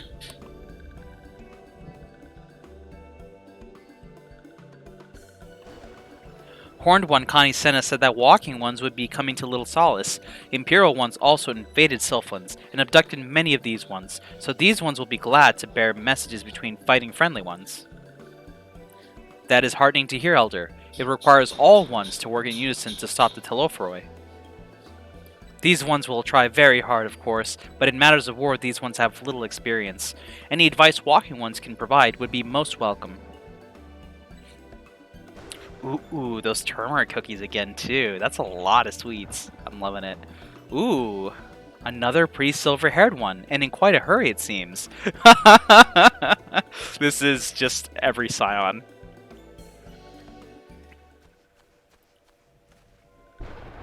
Alice, you must come quickly.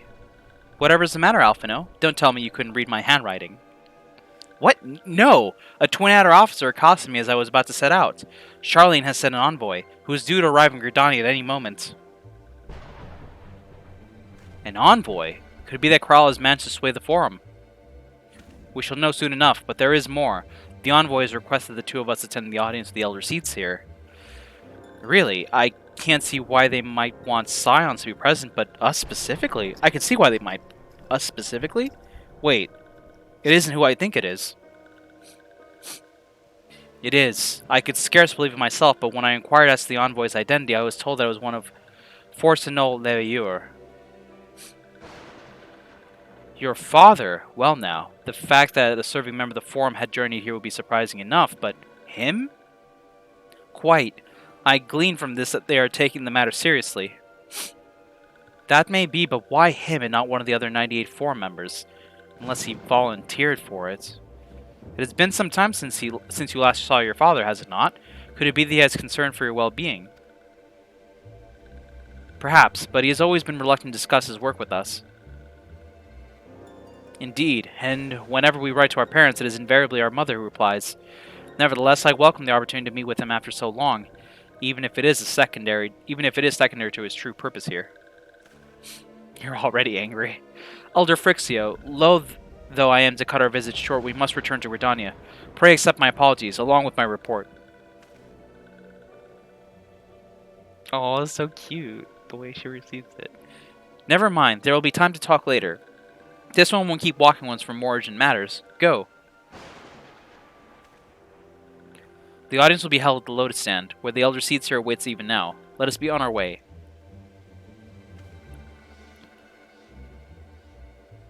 Alfie knows. Cute bow. Alright, excuse me, Elder Frixio, we will be heading out to the Lotus Stand.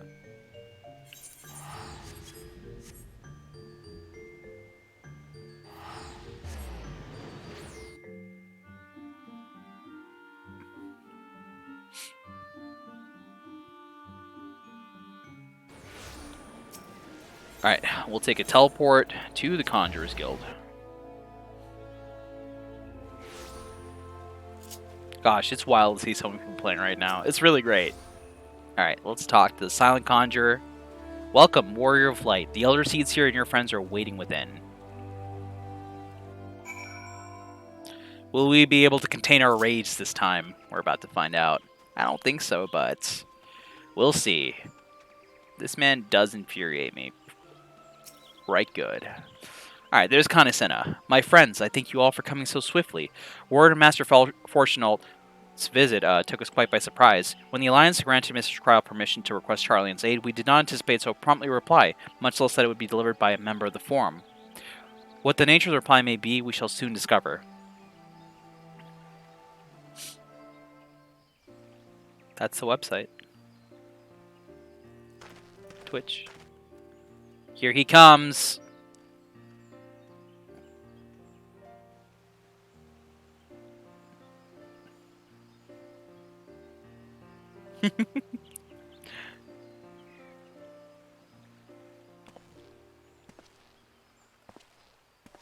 Elder Seats here. I thank you for granting me this audience. I am Fortunal Leveilleur, here in my capacity as representative of the Forum. It is I who should thank you, Master Fortuno, for journeying so far and so swiftly. Would that our first meeting could have been under happier circumstances.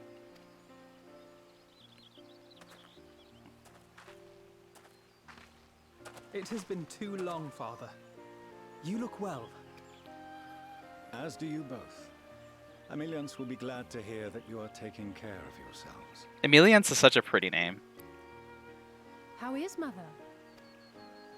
She misses you terribly, of course, but is otherwise a picture of health.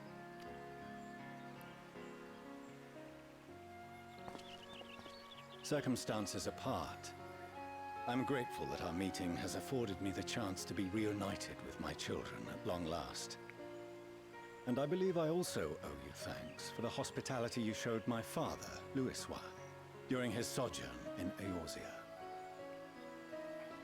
Yeah, it started out so politely and so nicely. It's like a family reunion, and the kindness on display here, the gratitude and appreciation. All thanks we owe to him. In the days prior to the 7th Umbral Calamity, it was your father's tireless efforts which granted us a means to vanquish the primals. Were it not for him, our strength would have been quite spent by the time the Empire arrived. That Gridania still stands is in large part his achievement. He was a great man.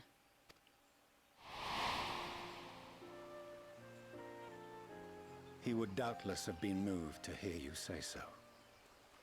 I must confess, however, that I opposed his decision to intervene. And here's where it starts taking a turn. And my position remains unchanged.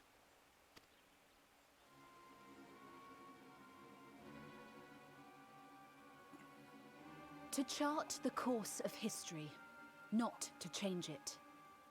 I am familiar with the Sharlayan stance. It is more than that. It is our way of life, who we are. But I came here not to deliver a lecture, but the Forum's answer to your request. Sharlayan will under no circumstances intervene in the conflict between Eorzea and the Garlean Empire.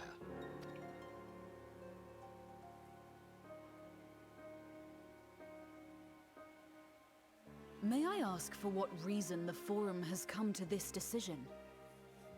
The final days spell the end not only for Eorzea, but the entire world. This guy. It's because we're all cowards. See, that was my first instinct too, but when I think about it, I feel like that this whole meeting is very, very peculiar, right? Because of the way they speak. It's not it sounds jerkish at first, but like I have to consider that Sharlayan is sort of like the basis for so much knowledge in the world. I feel like that they might be possessed of something that it's worth too much to be let exposed to others. Something that they're trying to protect, guard maybe the world from, maybe a greater threat, who knows? Something, right? At least that's what I like to believe. I like to believe that that's the case and not that, they're jerks for absolutely no reason. The final days. Pray spare me your hyperbole.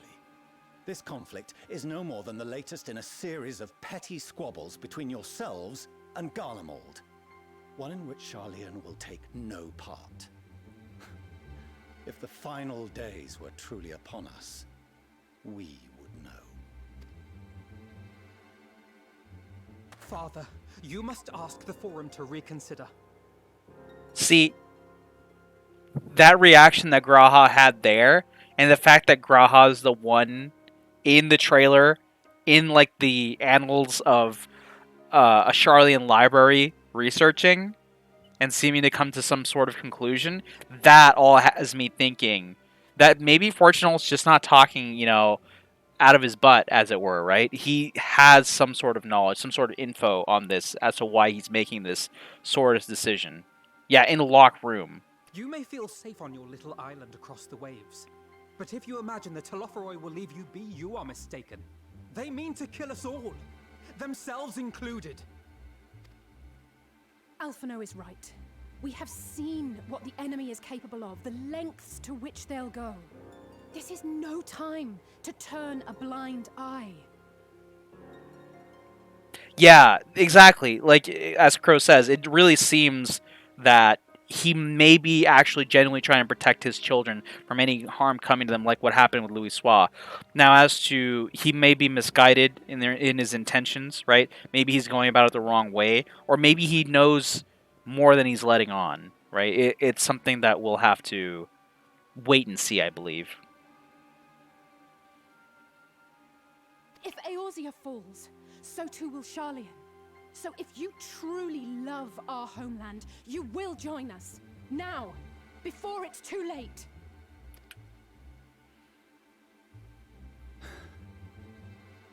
I thought you knew better than to raise your voice to your elders. It seems I was wrong. Wrong to ever let you leave, Sharlian. I consoled myself that your time abroad would instill in you some hint of restraint, of discipline.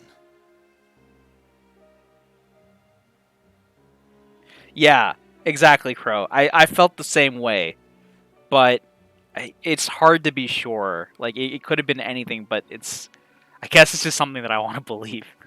But I see now that Eorzea has made fools of you both. Have you forgotten why it was that I so vehemently opposed your grandfather's departure? But perhaps the instinct in wanting to believe this is grounded in something, right? There's something there about it that's strange. Something about it that's odd. You know, I can't just dismiss it out of just, like, pure want.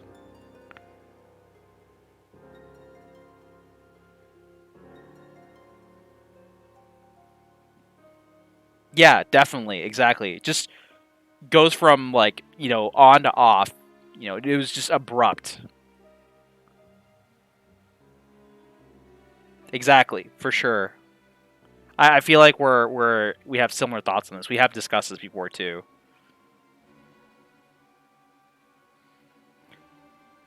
It's definitely possible that it could have just been one of that too, but there's something there that, like, I just feel like, you know, there might be something more to this. Like I said, the instinct, the thought, the feeling there might be grounded in something, and I just can't put words to it.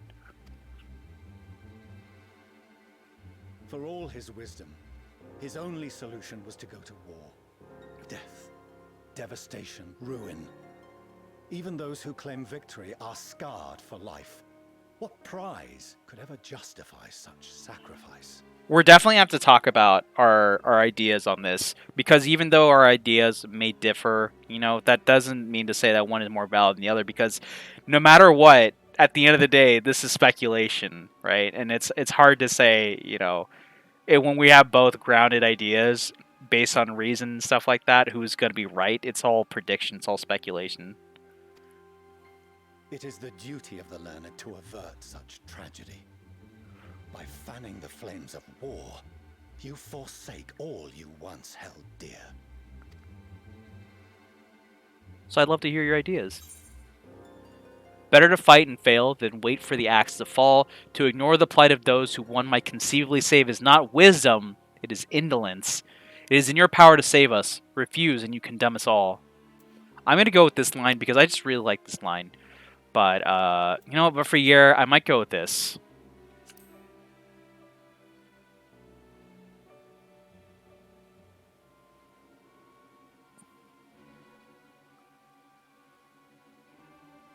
I see your friend shares your misguided ideals.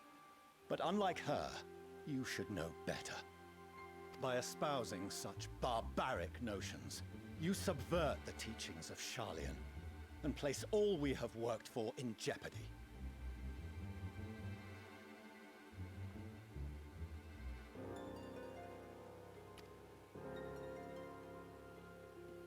Alphino, Alizé, as of this moment, you shall no longer bear the name of Leveilleur. The second one is a line that I believe Alice has said before.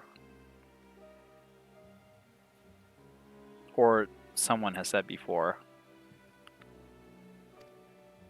What? Father? How you choose to live your lives is no longer my concern. If you wish to walk the path of ruin, I will not. Louis Sois said that line.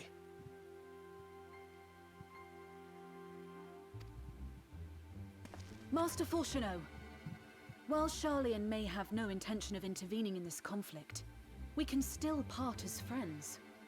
Will you not stay and speak with us, that we might learn of Sharlian's hopes for the morrow?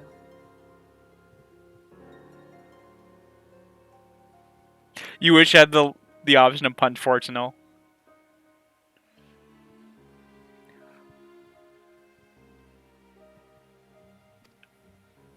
I have said what I came here to say.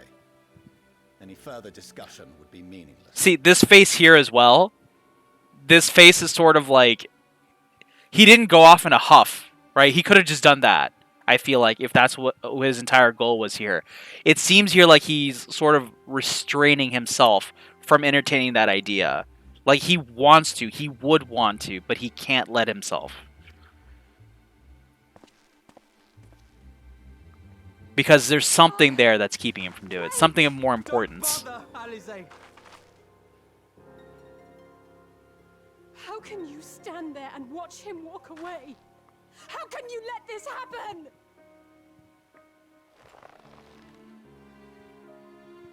Arthur Fist.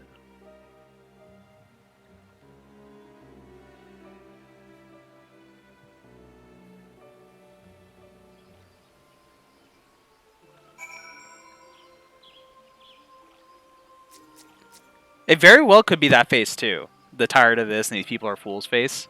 But I feel like it's you know, hesitation.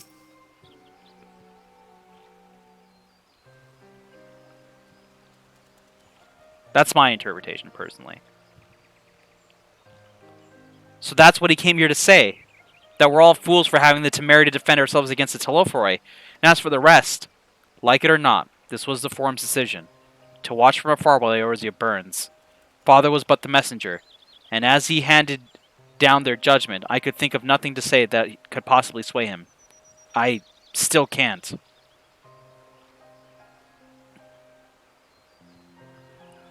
To a prolonged discussion would have changed little, for it is not only Master Fortunal who must be persuaded, but the Forum as a whole. Their decision was made ere your father crossed the sea. That could also be another thing, is that this decision was by the Forum's majority and not by Fortunal himself, and that he just volunteered to be the one to come here to see his, you know, kids.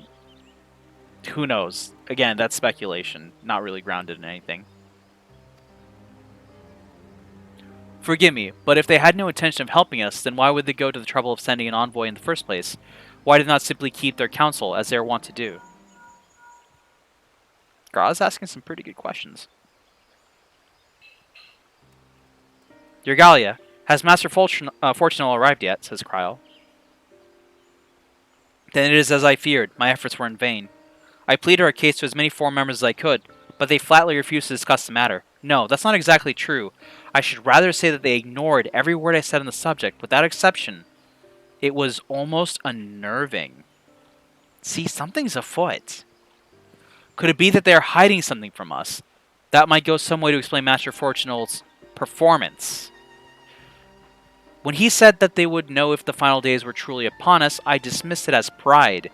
But what if they genuinely believe that they know how the world will end, and simply disagree with us about the circumstances? That I don't know, but something tells me that they are not as unconcerned about the Telophoroi as they claim. If the threat weren't real, why else would they be so standoffish and secretive? I would very much like to delve deeper into this, but I'm afraid I've exhausted every avenue of inquiry. Nor have I fared any better with my other mission, researching Heidelin and the Ethereal Sea. I tried enlisting the help of experts in the field, but it appears the Forum has forbidden anyone from cooperating with us. Obstructed at every turn. So it would seem, but don't lose heart just yet. With all the knowledge and acquaintances we have between us, we can still find a way forward. To that end, I would like you to join me here. When the time is right, of course. I'm aware that the matters in Eorzea stand on a knife edge, but with your permission, I can at least start making the necessary arrangements. I've always wanted to visit Sharlayan. Please do. Well, there are one or two things to take care of here first. I've always wanted to visit Sharlayan. And so you shall, albeit under less happy circumstances. It may take a while to secure entry for you all, but I'll let you know when everything is in order. Look after yourselves in the meantime, won't you? Your speculations give me cause to hope, says Kanisena. Yet if these seeds will bear fruit, I cannot say. While it is possible the Sharlayans hide some secret truth from us, there can be no certainty that this exposure will prompt them a change of heart. And so for the present, we must needs confront the plight in which we find ourselves. The Forum has refused our request for aid, and it falls to us alone to contend with the Telophoroi. Even with all of Eorzea standing united, there is no guarantee that it will prevail. Must needs. What does Sharlayan intend to do if we fail?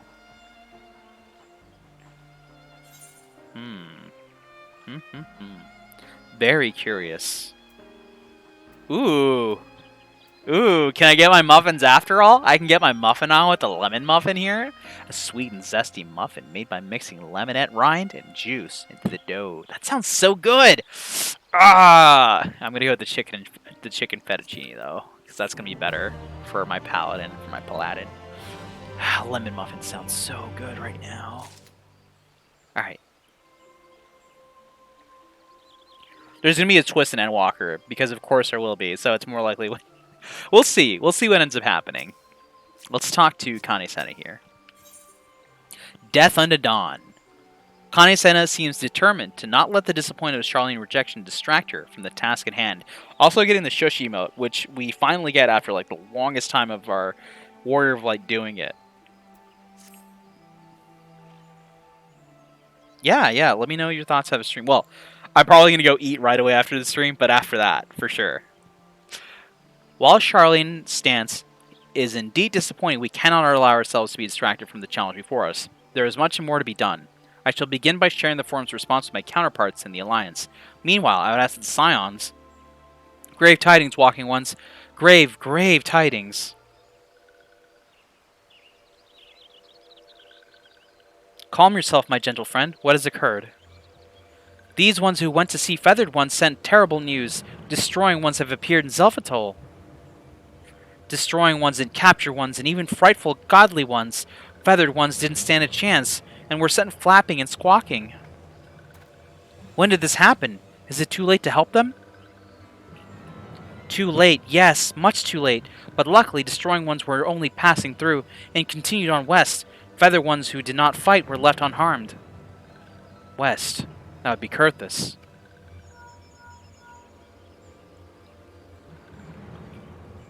Uh-oh. My lady, the Ishgardians report that Telofori have emerged from the eastern highlands of Kurthus and are marching at speed. Though their purpose is yet to be determined, the Cartno Flats would seem their most likely destination. Lord Aymeric has already dispatched the forces and requests our immediate support. Tell him he shall have it. The time has come for the Grand Company of Eorzea to prove its worth. And so he reports. Well, mayhap it is a mercy that we do not have time to stew upon our misfortunes. Come, my friends, let us make haste to Cartno.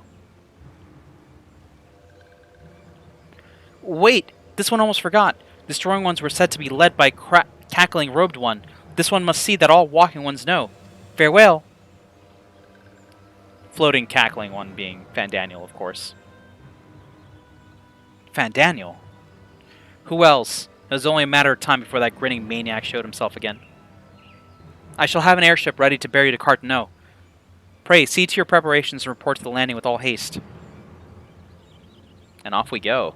At once, my lady, let us away.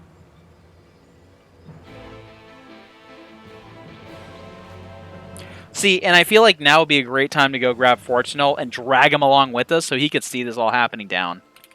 Or going down, rather. Just so he knows what he's saying no to. Which, again, I'm quite sure he knows what he's saying no to, but it would be a little bit cathartic to show him, nevertheless. Here is reactions.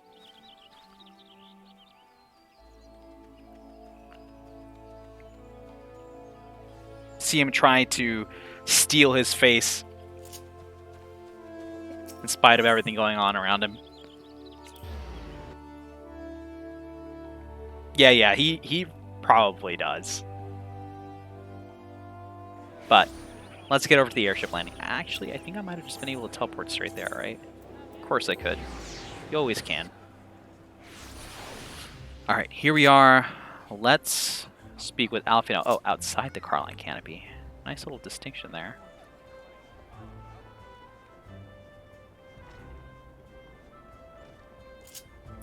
Try not to speak to Naogamida because they always have that filthy quest for us. Ooh, Fordola, hey. Your Galia, it would seem Fordola here has come all the way to Gridania to find us. I have explained the situation, but she insists her business is urgent. Aye, and it'll be over sooner if you shut up and come with me.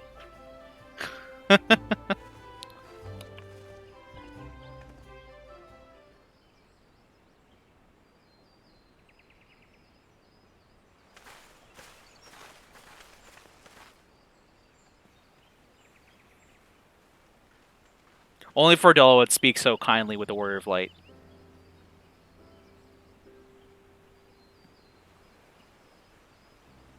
Arenvold! I can't tell you how good it is to see you.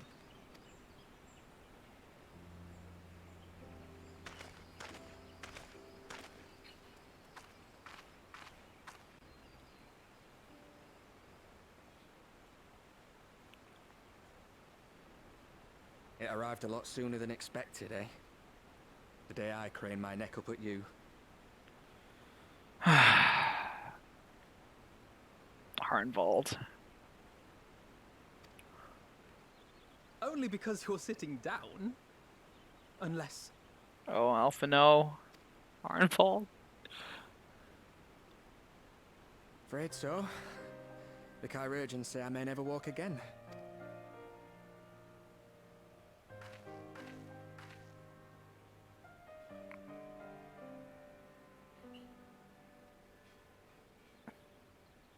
This is a great cutscene, yeah.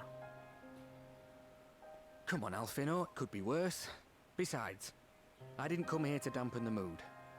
Quite the opposite.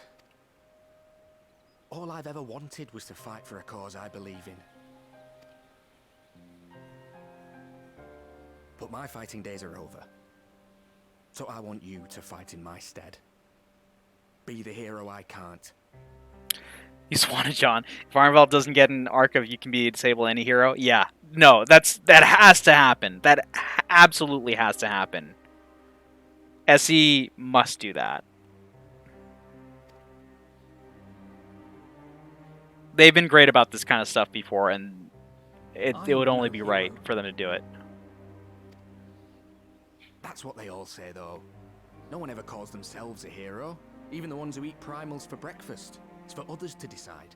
And you know what? It's honestly, it does start here, too, which is... It gives me hope for that. Look, Alfino. You already are a hero. To me and countless others. We see you doing your damnedest to protect us all. And you're not alone, are you? There are people who believe in you, just as you believe in them. We carry the dreams of many. We'll carry yours too. We'll be sure to give your regards to Telophore. Some things may have changed, but the adventure isn't over yet. I'm going to go with this one.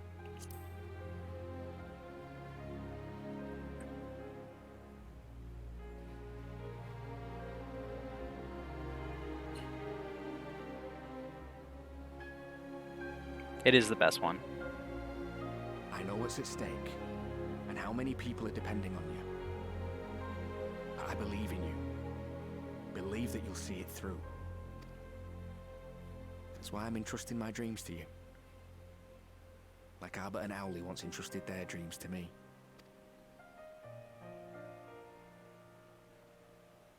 There was a time when I would have borne the weight of such expectations without a second thought. But now, I know just how heavy that burden can be. To tell the truth, I'm beginning to wonder if I chose the right path. Sacrifices will inevitably be made for the sake of the ideals I uphold. Maybe I am not the person I thought I was. The person you think I am. Ah, crying. I wouldn't presume to tell you. But I will say this. In spite of everything, you've come this far. The road ahead might not always be clear, but you've never been one to give up or take the easy way out. And everything you do for others. For a brighter future. I'm proud to call you my friend. Well, I've said my piece, so I'll let you go. I know you've got more important things to be doing. Just give what I've said some thought, all right?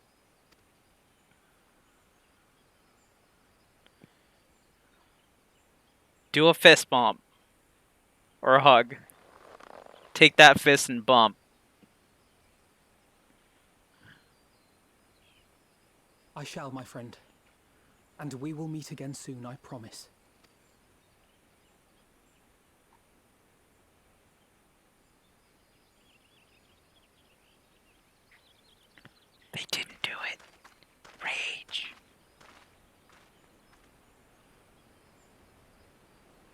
Nothing left for me to do but wave and smile. That's not true, Arnvald. You've got a pretty narrow view of what it means to be a hero. Do you know that?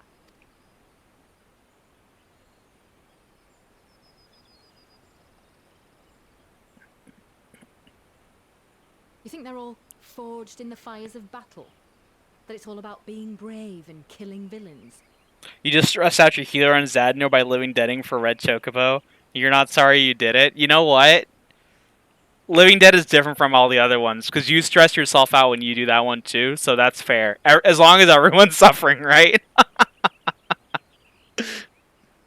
Alphinaud and the others will carry on their fight. But theirs isn't the only one. There are other ways you can make a difference. If you stop feeling sorry for yourself and put your bloody mind to it. Will it work? Who knows? Not me. Guess we'll find out. Exactly. Beautiful. I love that. You lived. There's not much chance of me living the quiet life with you around, is there?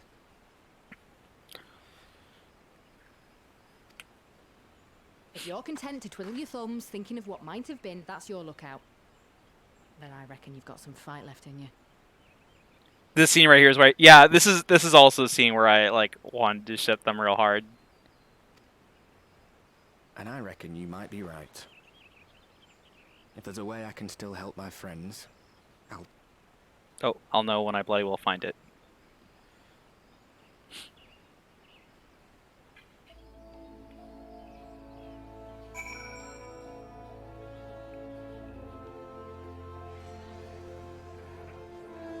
I also really like Lise though, so like I like to ship Lise and two people, Lord Hien and Fordola.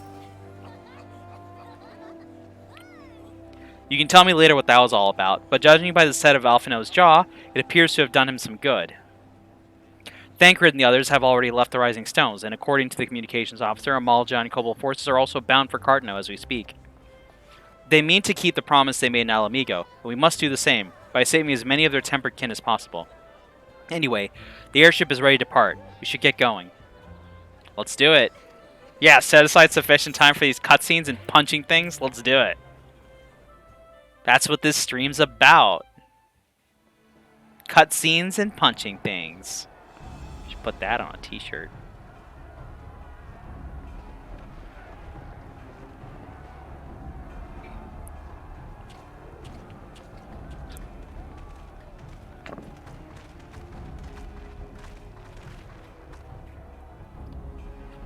I swear I have killed 4 mosquitoes today. My fellow Scions, and I've just discovered another one. You will have heard, we can expect no help from Charlie, nor are we any closer to discerning the Telophoroid's grand design. They're endless.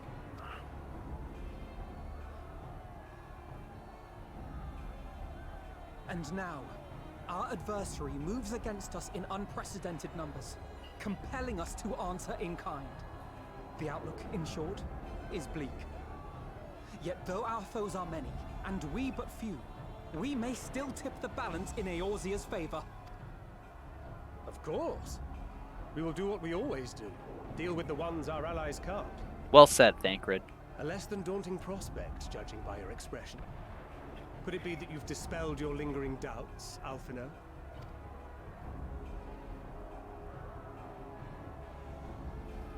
Look at these mans. Look at those mans standing together. Oh, I doubt I ever will. But as my friends have kindly reminded me, I have come this far, and that must count for something. Gods be good, Alphinaud. That's what we've been trying to tell you all along. You never said it, Alice. You just gotta say it. For one so bright, you can be remarkably dim at times. There is such a thing as overthinking, you know. I know, Asinian. I know. This might be why I relate with Alphinaud more. Might I suggest that we continue this conversation after the battle? It would appear that Telophoroi have already arrived. I'll do what I can to cure the tempered, but they'll have to be incapacitated first. I relate with Alphinaud, but I admire Alice. care, my friends. I mean, I admire None Alphino can too. say wherefore our foe did choose this fateful field to be our battleground. Whatever may transpire, pray grant him not the pleasure of deterring you.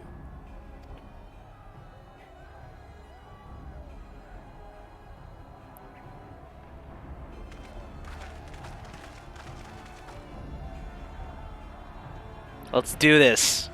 I want to see that Dorito moon again.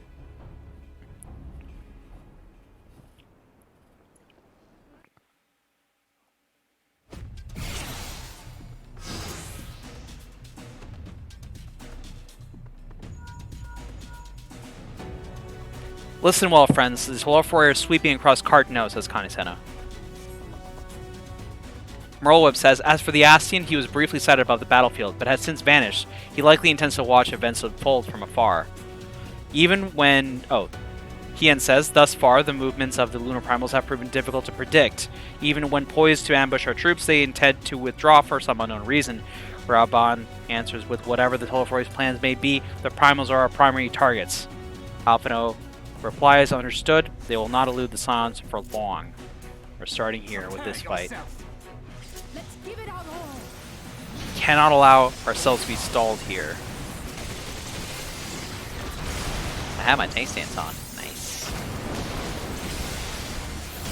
So we're going to wipe out the ones that are aggro to us as fast as we can before hopefully proceeding when they say at some point, go on, we're going to hold them off here, as they usually do.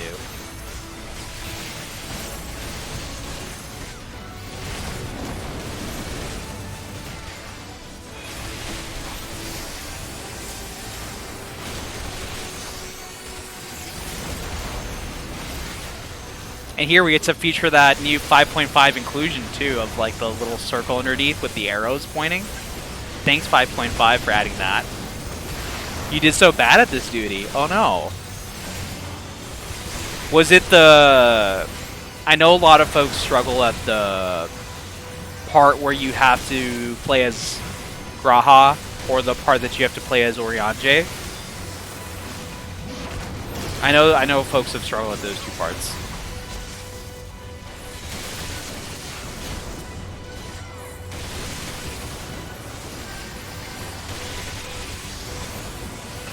It was the Urianger part, got it.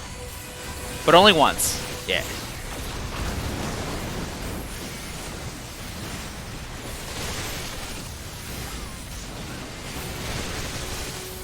Again, just trying to focus on the ones that are aggro directly to us. There we go, Graha says.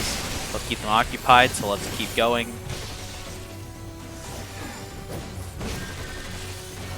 Take care of this one real quick since it's already so low.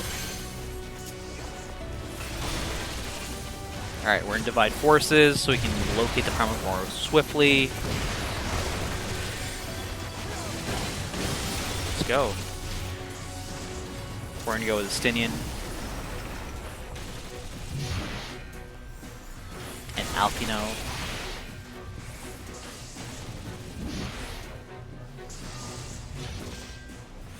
Something's not right. I don't see any Primals.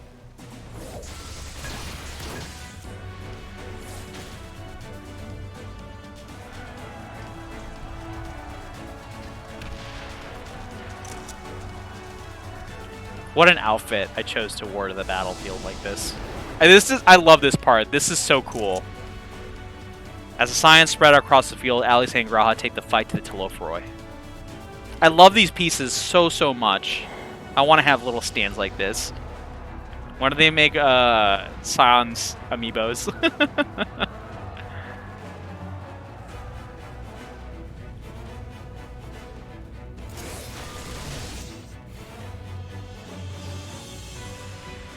Who is looking at the map?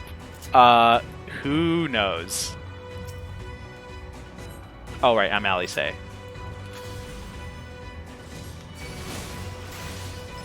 like went straight into melee range there. I'm like, oh yeah, this is what I gotta do, right?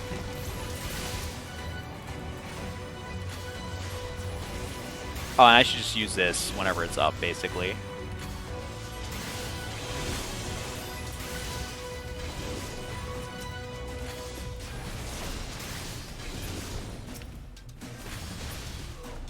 Allow me. I'll allow you. You're good, Graha. You got this.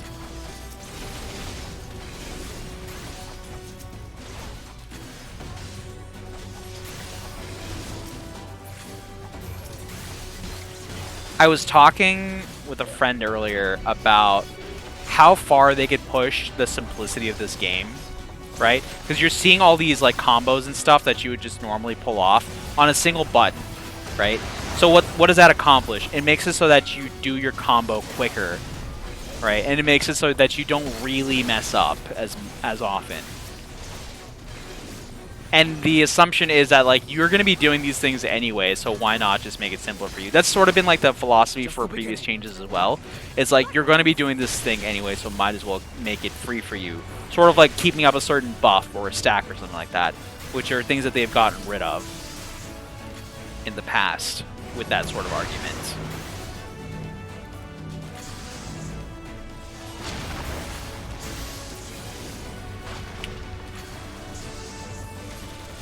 And I'm wondering just like, how far can you go and still have the game be entertaining and worth playing as far as simplicity? I think the map thing is more of a fourth wall breaking thing, right? Like, it could be the viewer, right? Like us, the player, or it could be, for instance, you know, just like a random sort of Alliance member that's looking at it.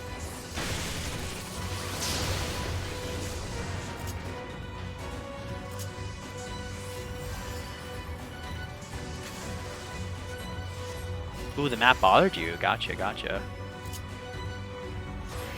Alright, we're going to take this chance to go cure the Tempered. We're going to send Angelo to do that. We're going to funnel our energies into it here. Huh, that'd be interesting if it was Xenos looking at it.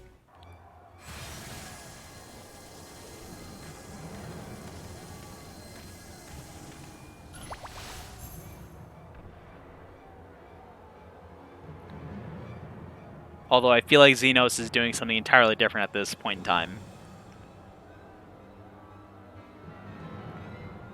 There's Fandaniel floating up there like a weirdo.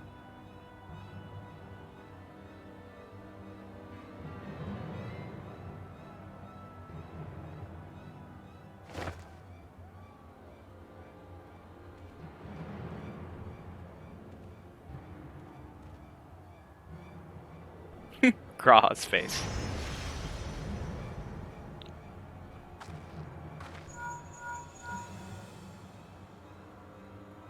Do you see that? Asked Stola. The glyph? Yes. How worried should we be?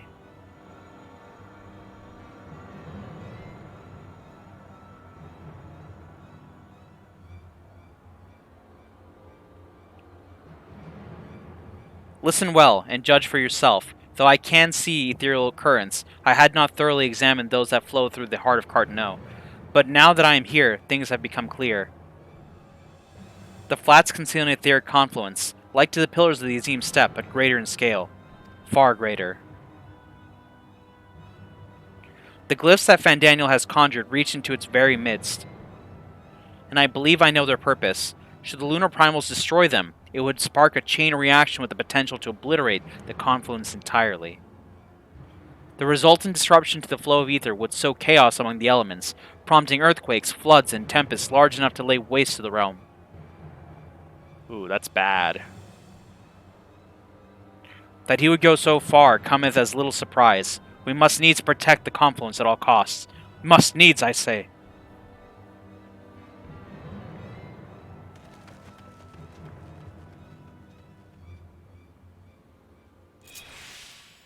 Alright. In the coming fight, we will take on Urianger. Is that Odin? So the time has come to pit my blade against his. Follow my lead, says Thancred. I was so hyped to be able to fight Lunar Odin, because for me, in ARR, Odin was one of those world fates, world bosses, those enemies out there that was somewhat like legendary, mythical, right? It had this sort of grandeur to it. You know, when you think of like the optional boss fights in Kingdom Hearts, things like that, and in other Final Fantasy games, like it's whoa, that's so epic. And so seeing Lunar Odin here, I'm just like, oh, yes. All right, let's do this. Let's all right, I'm gonna read these real quick because I don't remember what they do exactly. Lord of Crowns combo. Following abilities in order. Destiny drawn. Leaves everything to fate as you draw a card from your binding deck. Restores 10% of maximum MP. Sure. And then deals damage with a potency of 270, of course. And this one's Destiny Sleeve. And what this is going to do is restore MP. And then scroll. Damage dealt is increased while weapon skill cast time. So it's a haste effect. Gotcha, gotcha. This is just aspected Helios. This is fixed sign, create a fixed sign center around the caster. This is damage reduction and healing over time. Benefic for a heal, Malefic for damage. Let's go.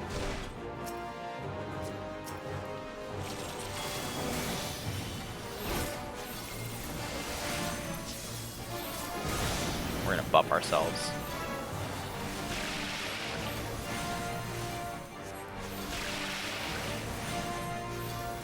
Using Einherjar, which means we're going to have to put out a heal for everyone. Lead weight. So it's got the confluence here. Stola can't move, so let's bust them out. Stack it up on top of them as well.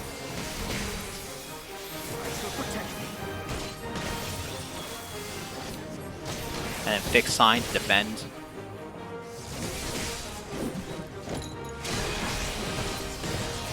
Alright, Stola's freed. Let's go back to punching Lunar Odin here. I'm gonna throw out another heal. Another Gungnir. Yep. I'll fix sign. Might as well. Alright, this isn't something I need to fix sign for. Let's just run to a corner here.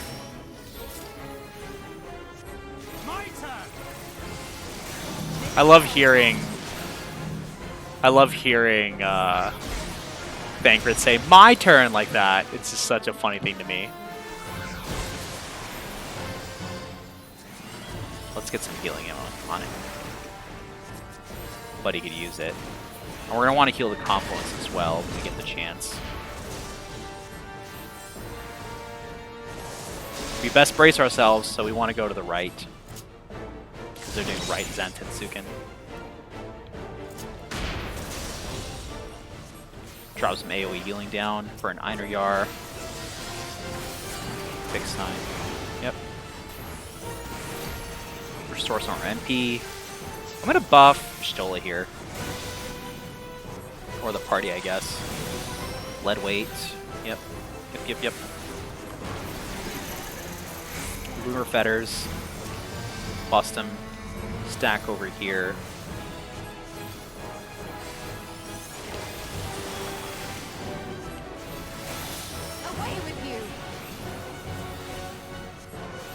Cool. AoE healing, barrier. Make sure we're inside the LB. Good. Excellent. Let's go back to attacking. Buff everyone. Odin's preparing to strike again, stay out of his reach, but Guardian Confluence must come first. So doing right once more.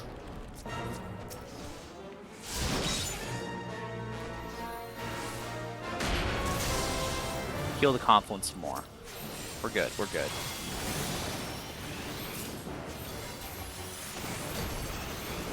Gungnir. I want to do some AoE deals here. Just to make sure Thancred is up. It seems like center is safe, yeah.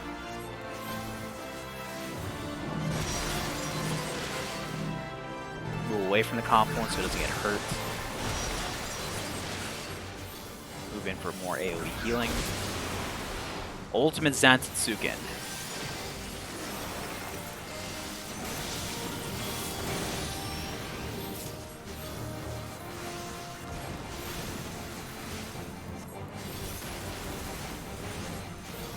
Basically burn him down as quickly as possible.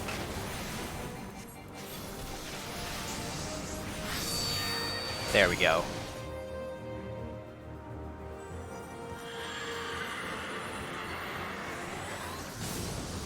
Bye-bye, Odin.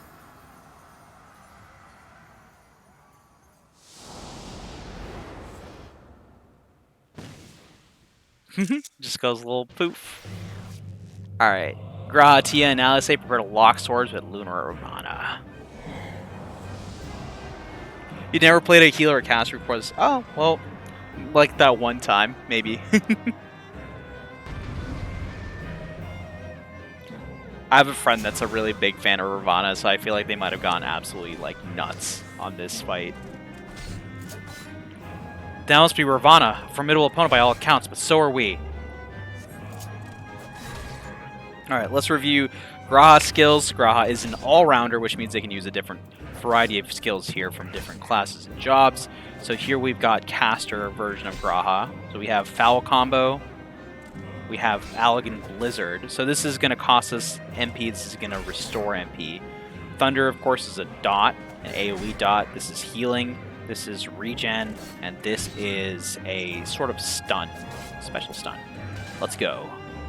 Starting off with Foul.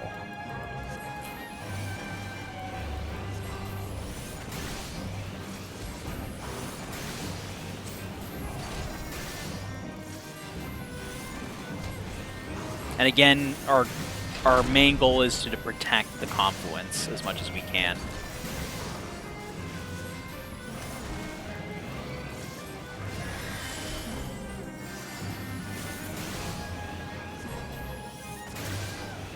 Souls of War, and restore my mana with the Allegan Blizzard. Alright, so we're going to want to, as best as we can, lock their movement down.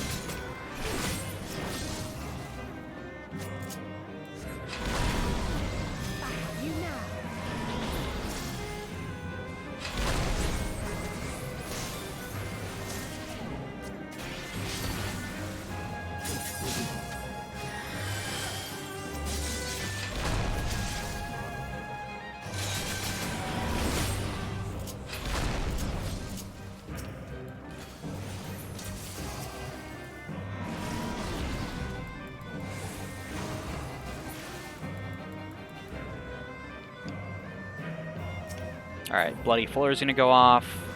Let's throw on... Nope, didn't make it in time, but that's fine.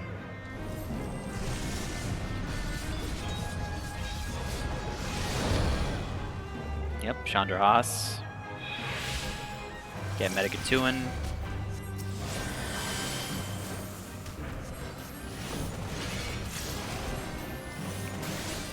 We're going to want to move away from this point here. Make sure the confluence doesn't get hit, and Alice doesn't either.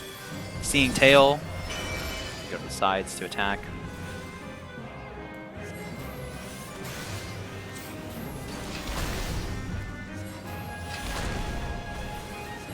The Atmalingas are pretty annoying.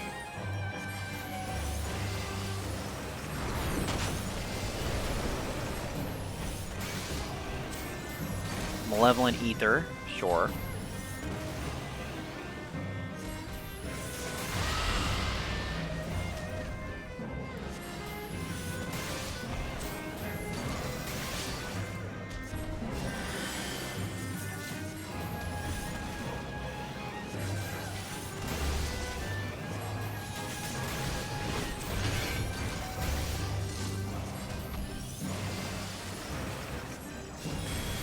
At around half is when I try and go to restore my mana here, because I never know when this phase is coming up, so it's just like, I gotta hold on to it as best as I can. The Rose of Immortality, yep. So let's stop their will.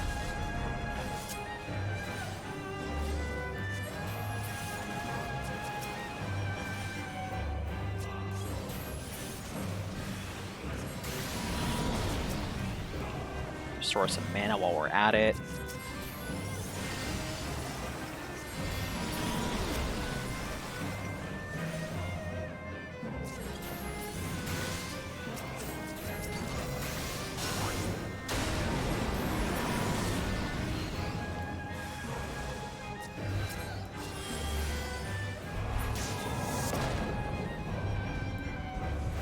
Get a regen going. Start fighting it again.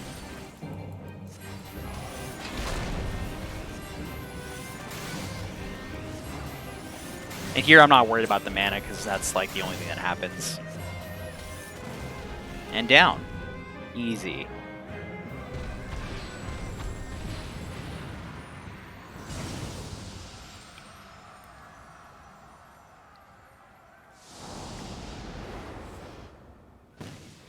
Poof. Gone.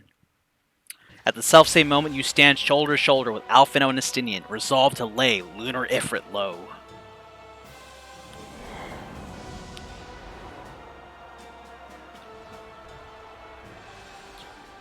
Whose fire burns hotter? Mine or yours?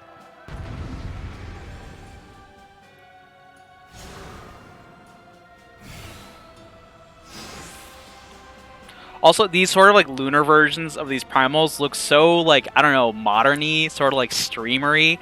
It kind of makes me want to call them like esports versions of the primals. This is esports Ifrit, and we just beat esports Ravana and esports Odin. All right, let's do this fight.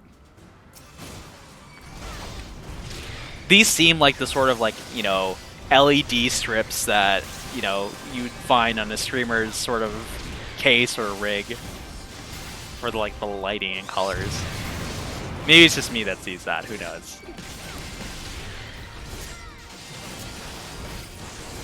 But they look ready to game.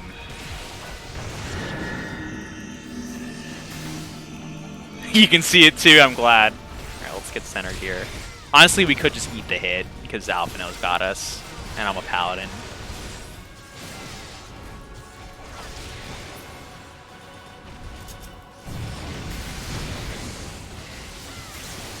Let's bust the nails, as usual.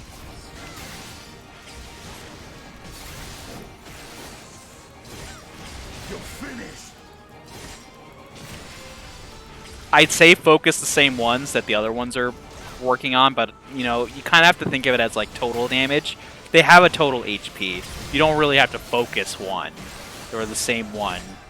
They have the same shared HP pool, so as long as they're all being damaged, it's fine. Alright, now let's just go ahead and nerf it with a reprisal. We must fight on. Yeah. This one isn't so tough either. I'm waiting for the moment that like it makes me eat those words. We're doing tackles.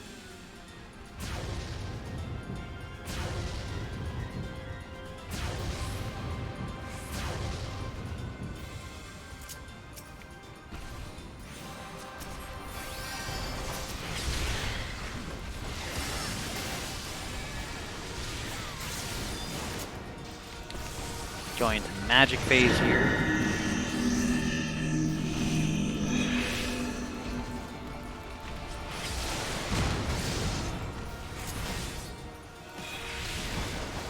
Can't wait to have super mega ultra confiteors. Yeah, it feels like this one is the easiest one because I mean you get to just play as yourself. And there's no like I'm unfamiliar with this sort of playstyle or that. It's just like it's you.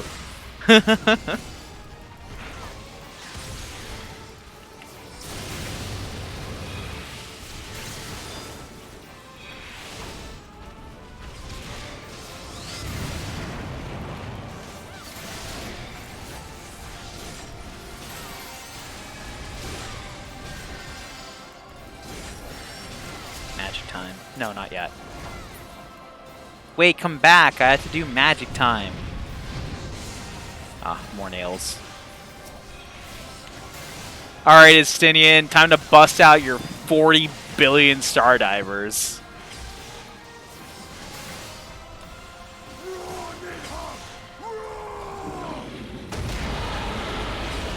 Roar, Nidhogg, roar! Look at all those.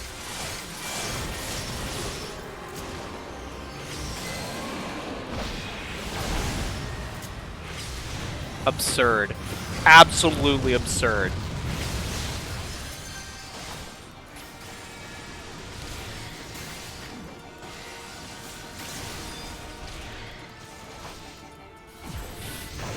Lunar Ifrit lashes out in desperation. Let's go ahead and move into the sacred soil.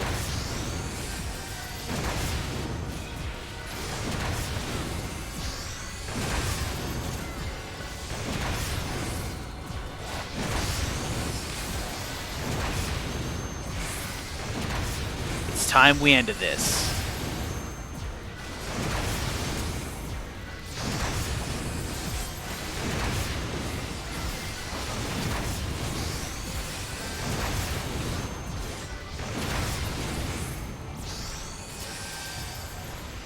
Nice. Roar, compadre, roar!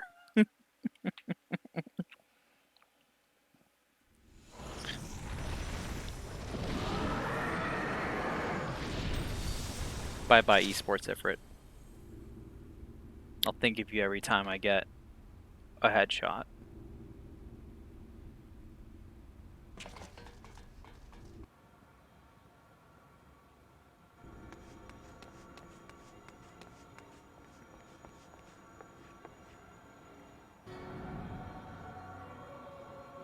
And thus another plan went up in smoke.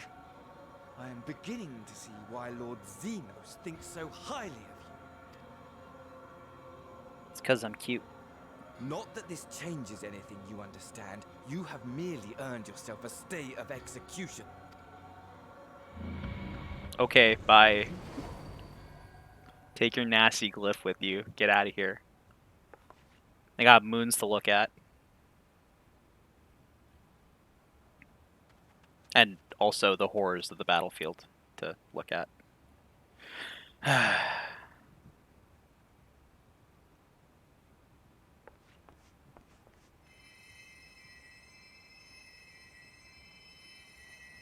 Alfino here is trying to heal a Garlean soldier.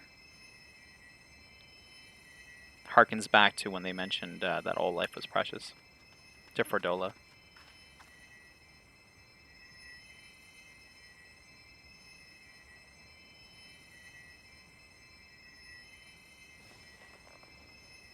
Glory be to Garlemore. Oh. Buddy. Buddy, it's okay. Oh.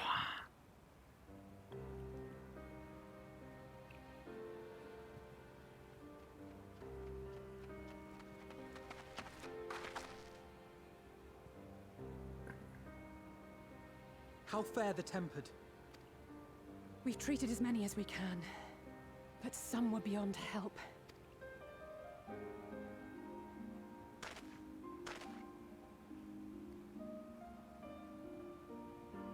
The small eye movements.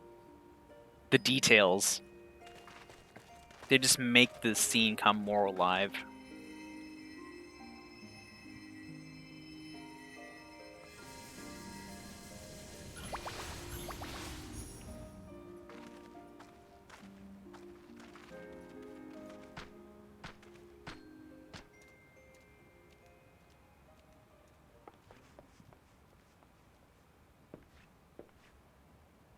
Do not hang your head so, brave scions. Though not all of our captured brethren could be saved, we are grateful for those whose minds have been restored. You could do no more, and that is enough. So please hold your heads high. This is such a touching moment.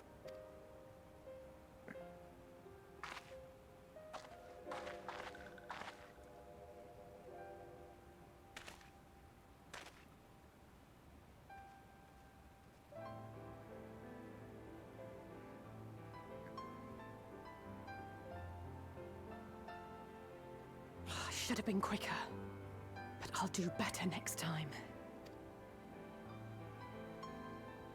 Thank you for your kind words. They mean a lot.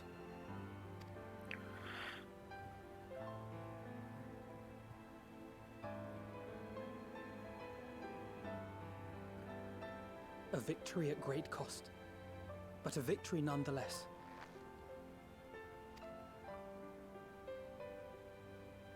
We must stay strong and press on. Isn't that right? Yeah? Keep the faith.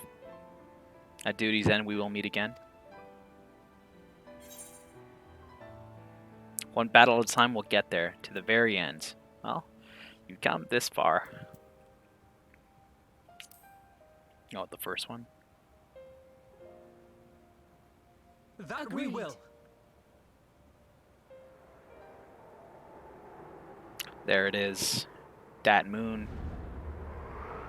That's where we're going next. Get ready to chart a course for it. Ooh, Shadowbringers music. Yeah.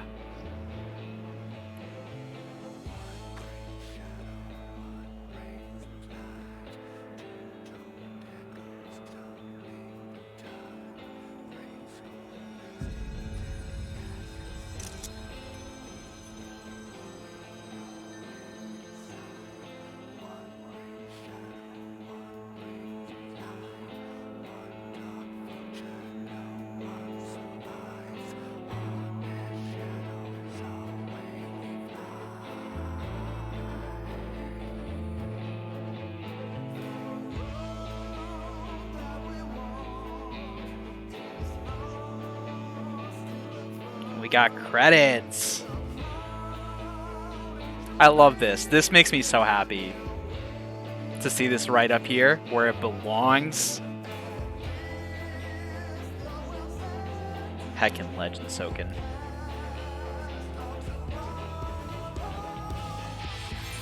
Alright.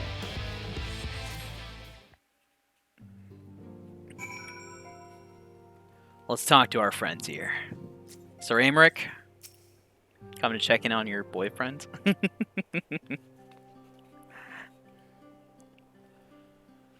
I trust you'll enjoy a comfortable flight aboard the Pride of the Ishgardian fleet. Lest you worry, the Bonanza has been towed to a nearby location to be retrieved at your convenience. Tatar appreciates that. You have thought of everything, Lord Aymeric, and may I say how much I appreciate the hospitality you afforded us on the way home. Think nothing of it. Our destination lay in the same direction, and it afforded me the perfect opportunity to learn how my errant friend has been since last he took his leave. It would seem you have finally found a place to settle down. I merely grew weary of wandering the Far East. Returning to more serious matters, while the Telophori have been driven from Cartano, 'tis like that the bulk of their forces yet remain. On the evidence of the Grand Company of Eorzea's first joint military operation, however, I am confident that we have the potential to meet such threats head-on, even without the aid of you and yours. As such, while our forces keep the Telophori at bay, I would ask that you apply your talents to the task of neutralizing the towers. A sensible division of labor, says Y'shtola. While the towers remain, so too will the threat of the lunar primals. And given our expertise in the field of aetherology, we are better qualified to find the solution. That we are, especially should it happen to lie beyond the Alliance's dominion. There is a time and place for formal investigations, of course, but certain secrets are wont to hide where only enterprising individuals may venture. I could not agree more. There are none better suited to this task, nor any upon whom I would rather rely.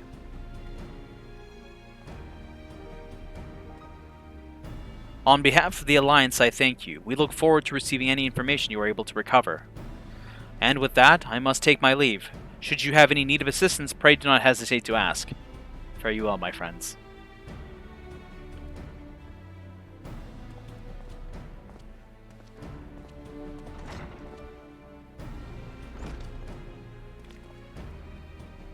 I confess I had hoped to be able to study the towers more closely, vital as they plainly are to the Telophori's plans. If we can discern their ultimate function, we will be one step closer to understanding our enemy's grand scheme.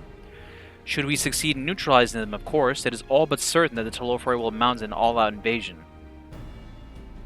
And then it will begin. The one who awaits at the heart of the chaos will come for us. For you.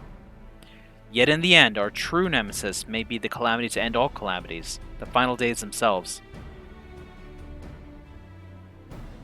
Yes, alright, Alphino, we need a plan, not portents. As Thancred so eloquently pointed out, we are in a position to seek information from all manners of places, not least Sharlayan, says Graha. According to Krile, the Forum have been more secretive than ever of late. While this may be related to the appearance of Telophoroi, that remains a mystery. But one thing is clear, the Forum is determined to keep us from discovering the truth.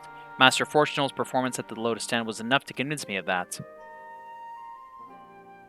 The matter beareth further investigation, Urianger says. I do heartily concur. Nor can I think of a more promising place to look for the answers we seek on the matters of the towers. Charlian hath ever been the wellspring of a theological knowledge. I care not where we go. Here or there, my lance will be ready. And what of you, Yargalia? Might you be persuaded to join us? Plot a course for Charlian, if it means I can have words with Fortunal. An island of bookworms and bureaucrats, have we no other choice? Plot a course for Charlian, let's go. Hear, hear. It is time we laid bare the Telophor's dark designs. It appears we are in agreement, says Stola. We have but to wait for Krile to secure the necessary permissions. In the meantime, there is a matter I would investigate. Does it involve tall structures? By strange coincidence, it does. At present, I have only a creeping suspicion, but with your help, I will soon find out whether my fears are warranted. And Thancred and Stola discuss about it. And we get our nice little shush emote.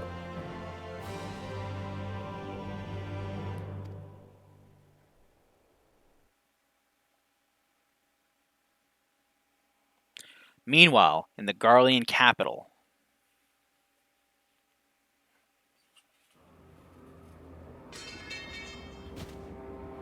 Ooh, look at that energy.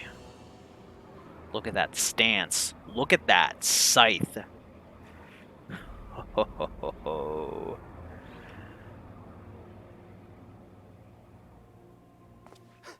Those Eorzeans certainly are a stubborn bunch. Though I suppose you knew that already. My plan to redirect the ether from Cartano came to a rather less than satisfactory conclusion. It was, in many respects, an abject failure.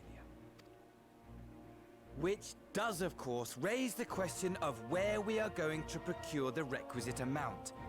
The obvious solution would be to draw on resources a little closer to home, though that would require our dreamer to dream a trifle more deeply. See, that phrase, I don't know who they're referring to with our dreamer, right? Could it be Xenos? Could it be someone that's kept in their possession, locked away? Who knows? So be it. The dreamer will not complain. Then let us begin the preparations at once. With the gateway of the gods complete, all that remains is to gather the necessary ether, and our prize shall be within reach.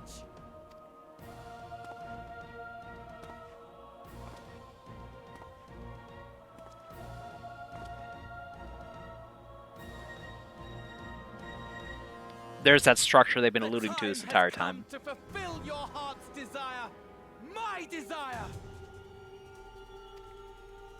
To relieve those wretched creatures of their meaningless existence! And also the question there is he speaking to Xenos or is he speaking to some other entity? I'm curious.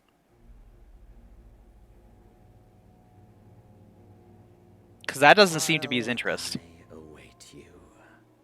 I shall drink a sea of souls and gorge myself upon the darkened moon. The Doritoed moon. Then you shall come to me, all roiling rage and rancor.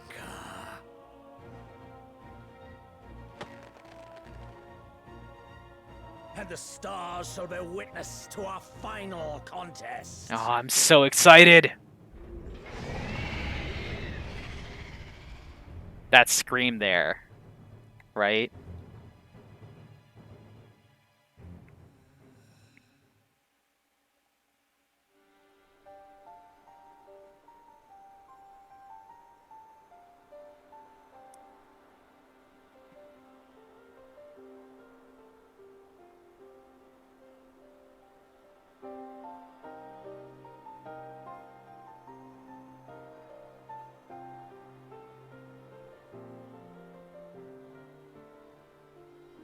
As I thought, the ethereal currents have been disturbed here too. Here come Graha and Thancred. It was the same in Thanalan. Make that every location we surveyed. And the strength of each current has diminished dramatically, far more than could be attributed to a natural occurrence.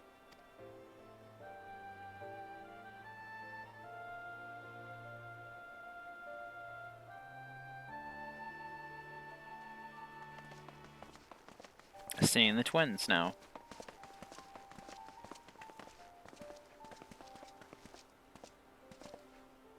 What tidings bringest thou from Dravania?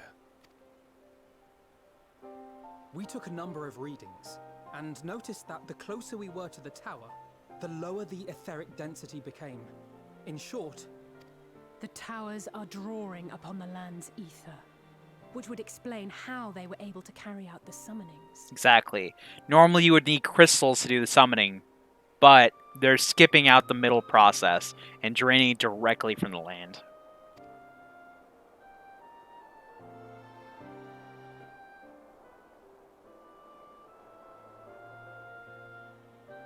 Our allies must be informed of this. We should return to the Rising Stones and have Tataru relay our findings to them.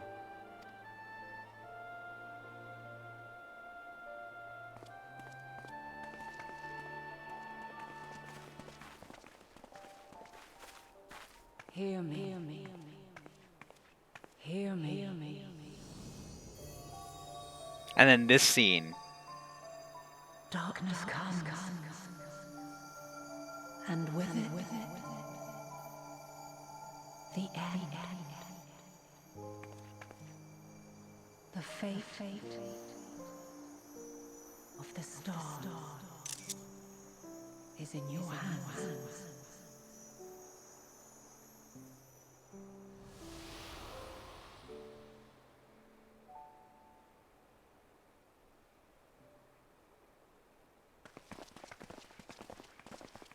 Yeah, it is interesting they play Eternal Wind here. Everything all right back there?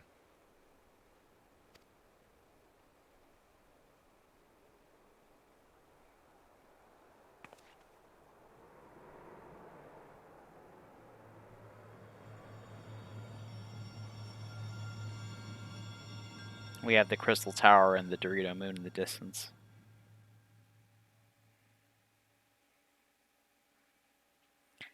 At solemn dawn, grand purpose shines, and gaze is cast toward moonlit sky. Thus does our final curtain rise, your steps to guide what end betides. Ooh. Under the darkened moon. Alright, and to be continued. That's it. That's all of it. That's all the story. We're caught up to Endwalker on Yergalia now. Let's get our title on. Where is it? Dawn Trader? Dawn Treader? Let's go. We've got it on. So, awesome. It didn't take long, did it, either? How many episodes was this series? 5 and then like 6. I want to say like 11 to 12 episodes of the series to get here. I say episodes because I do save the stream VODs and, you know, have uploaded them to YouTube and will release them at some point in the future. We'll see when. But yeah. Gosh, we got here. Now all I have to do is A, save up a bunch of gil, B, do a bunch of side things, and C, just wait until Endwalker finally drops. Whew. Alright, well, we'll have to see where we go from here as far as content 14 goes, but I'm looking forward to seeing what we do next. Very excited to share that with you all. And that said, let's I guess suppose end things here. What do you think? We do have the Tower of Paradigm's Breach. I don't know if I'll be streaming that on this character or if I'll just be doing off stream. I don't know. I'll have to see what ends up happening. But that said, let's go ahead and do what we have to do here and share information about the stream. So, starting with letting you all know when we stream. That'll be 14 on Sundays. We're going to keep doing that. Don't know what we're going to be doing next, so look forward to it basically, but it'll be in the evenings as they are today. On Mondays, we stream with Care. We're playing through Eastward, a new game that's come out and created by the same folks that made Stardew Valley. It's a really fun game with lovable characters in it, and I'm really, really enjoying getting to hang out with them. And also just hanging out with Care is a great time, so tune in for that one as well. On Fridays, we stream with Liz, aka Booba Spice, and we are going through Monster Prom 2, Monster Camp, and that's a really fun one. If you want to hear me say the bad words, most of them, if you want to hear me say lewd things, if you want to just hear me being absolute wild with Liz, tune in for those streams because they're a really fun time. So I think that about covers everything we do here. Also, I decide to stream whenever, randomly at times too. I have been rolling around the idea of streaming like in the early times of the day, sort of like in the morning my time or early noonish, doing like an extra stream where it's more casual, less rigid structured. It's more like I go live. I mess around, I do dailies, I just do whatever and just hang out with chat. Maybe you run some things with chat as well. That's just like an idea I had. There's a lot of Genshin things that I want to get to as well. Genshin story that I like to get through with chat and do like side quests on Genshin too, because Genshin's got a really rich story with wonderful characters and dialogue and stuff like that, and I'd really, really love to explore that world like we do here for Final Fantasy XIV as well. So we'll end up seeing when that happens. And yeah, that's me. That's me anyway. Oh, and also, I should probably talk about this too, because I always forget to. I have a coffee. If you like what you see on the channel and you like to support me, then a great way to do that is with coffee. I know a lot of people don't like to support through Twitch for whatever reason, that they may not agree with how Twitch does things. It's completely understandable. Here's an alternative. You can support me on coffee. We're currently trying to raise up money to replace the PC that we have. It's about 10 years old and could really use some help. We've got a lot of folks helping out already, so thanks so much for everyone and helping out. So yeah, if you like to support, coffee link is there. And let's talk about our friends, as we mentioned them. You can find Mech at twitch.tv/speaksexy. There, I said it. And you can also purchase Mech's book on Amazon. That would be a great thing for you to check out as well. Mech did a great job writing this book, put a lot of work into it. It is a really, really, really good story. It's something that you can relate to because it's something that a lot of people I feel like could relate to growing up. It is a YA story about basically weebs. It's entitled Weebs. If you were sort of in this culture of growing up watching anime or any fandoms or anything like that, I'm sure you could relate to the story really well. It has a lot of diversity and inclusivity as well. Mech went to great lengths to make sure that he told the stories of people like this, of all kinds, the best way he could, consulting various people. It's a lot of work and a lot of, consideration that they put into writing out these stories and characters. So definitely go check those out. It's a great book. Weebs on Amazon. You can find Crow at twitch.tv/StitchWitchGames. And also, make sure you donate to their Extra Life. Extra Life campaign is still going. We got a wonderful donation from Mech, and we've got more coming up in the future, hopefully.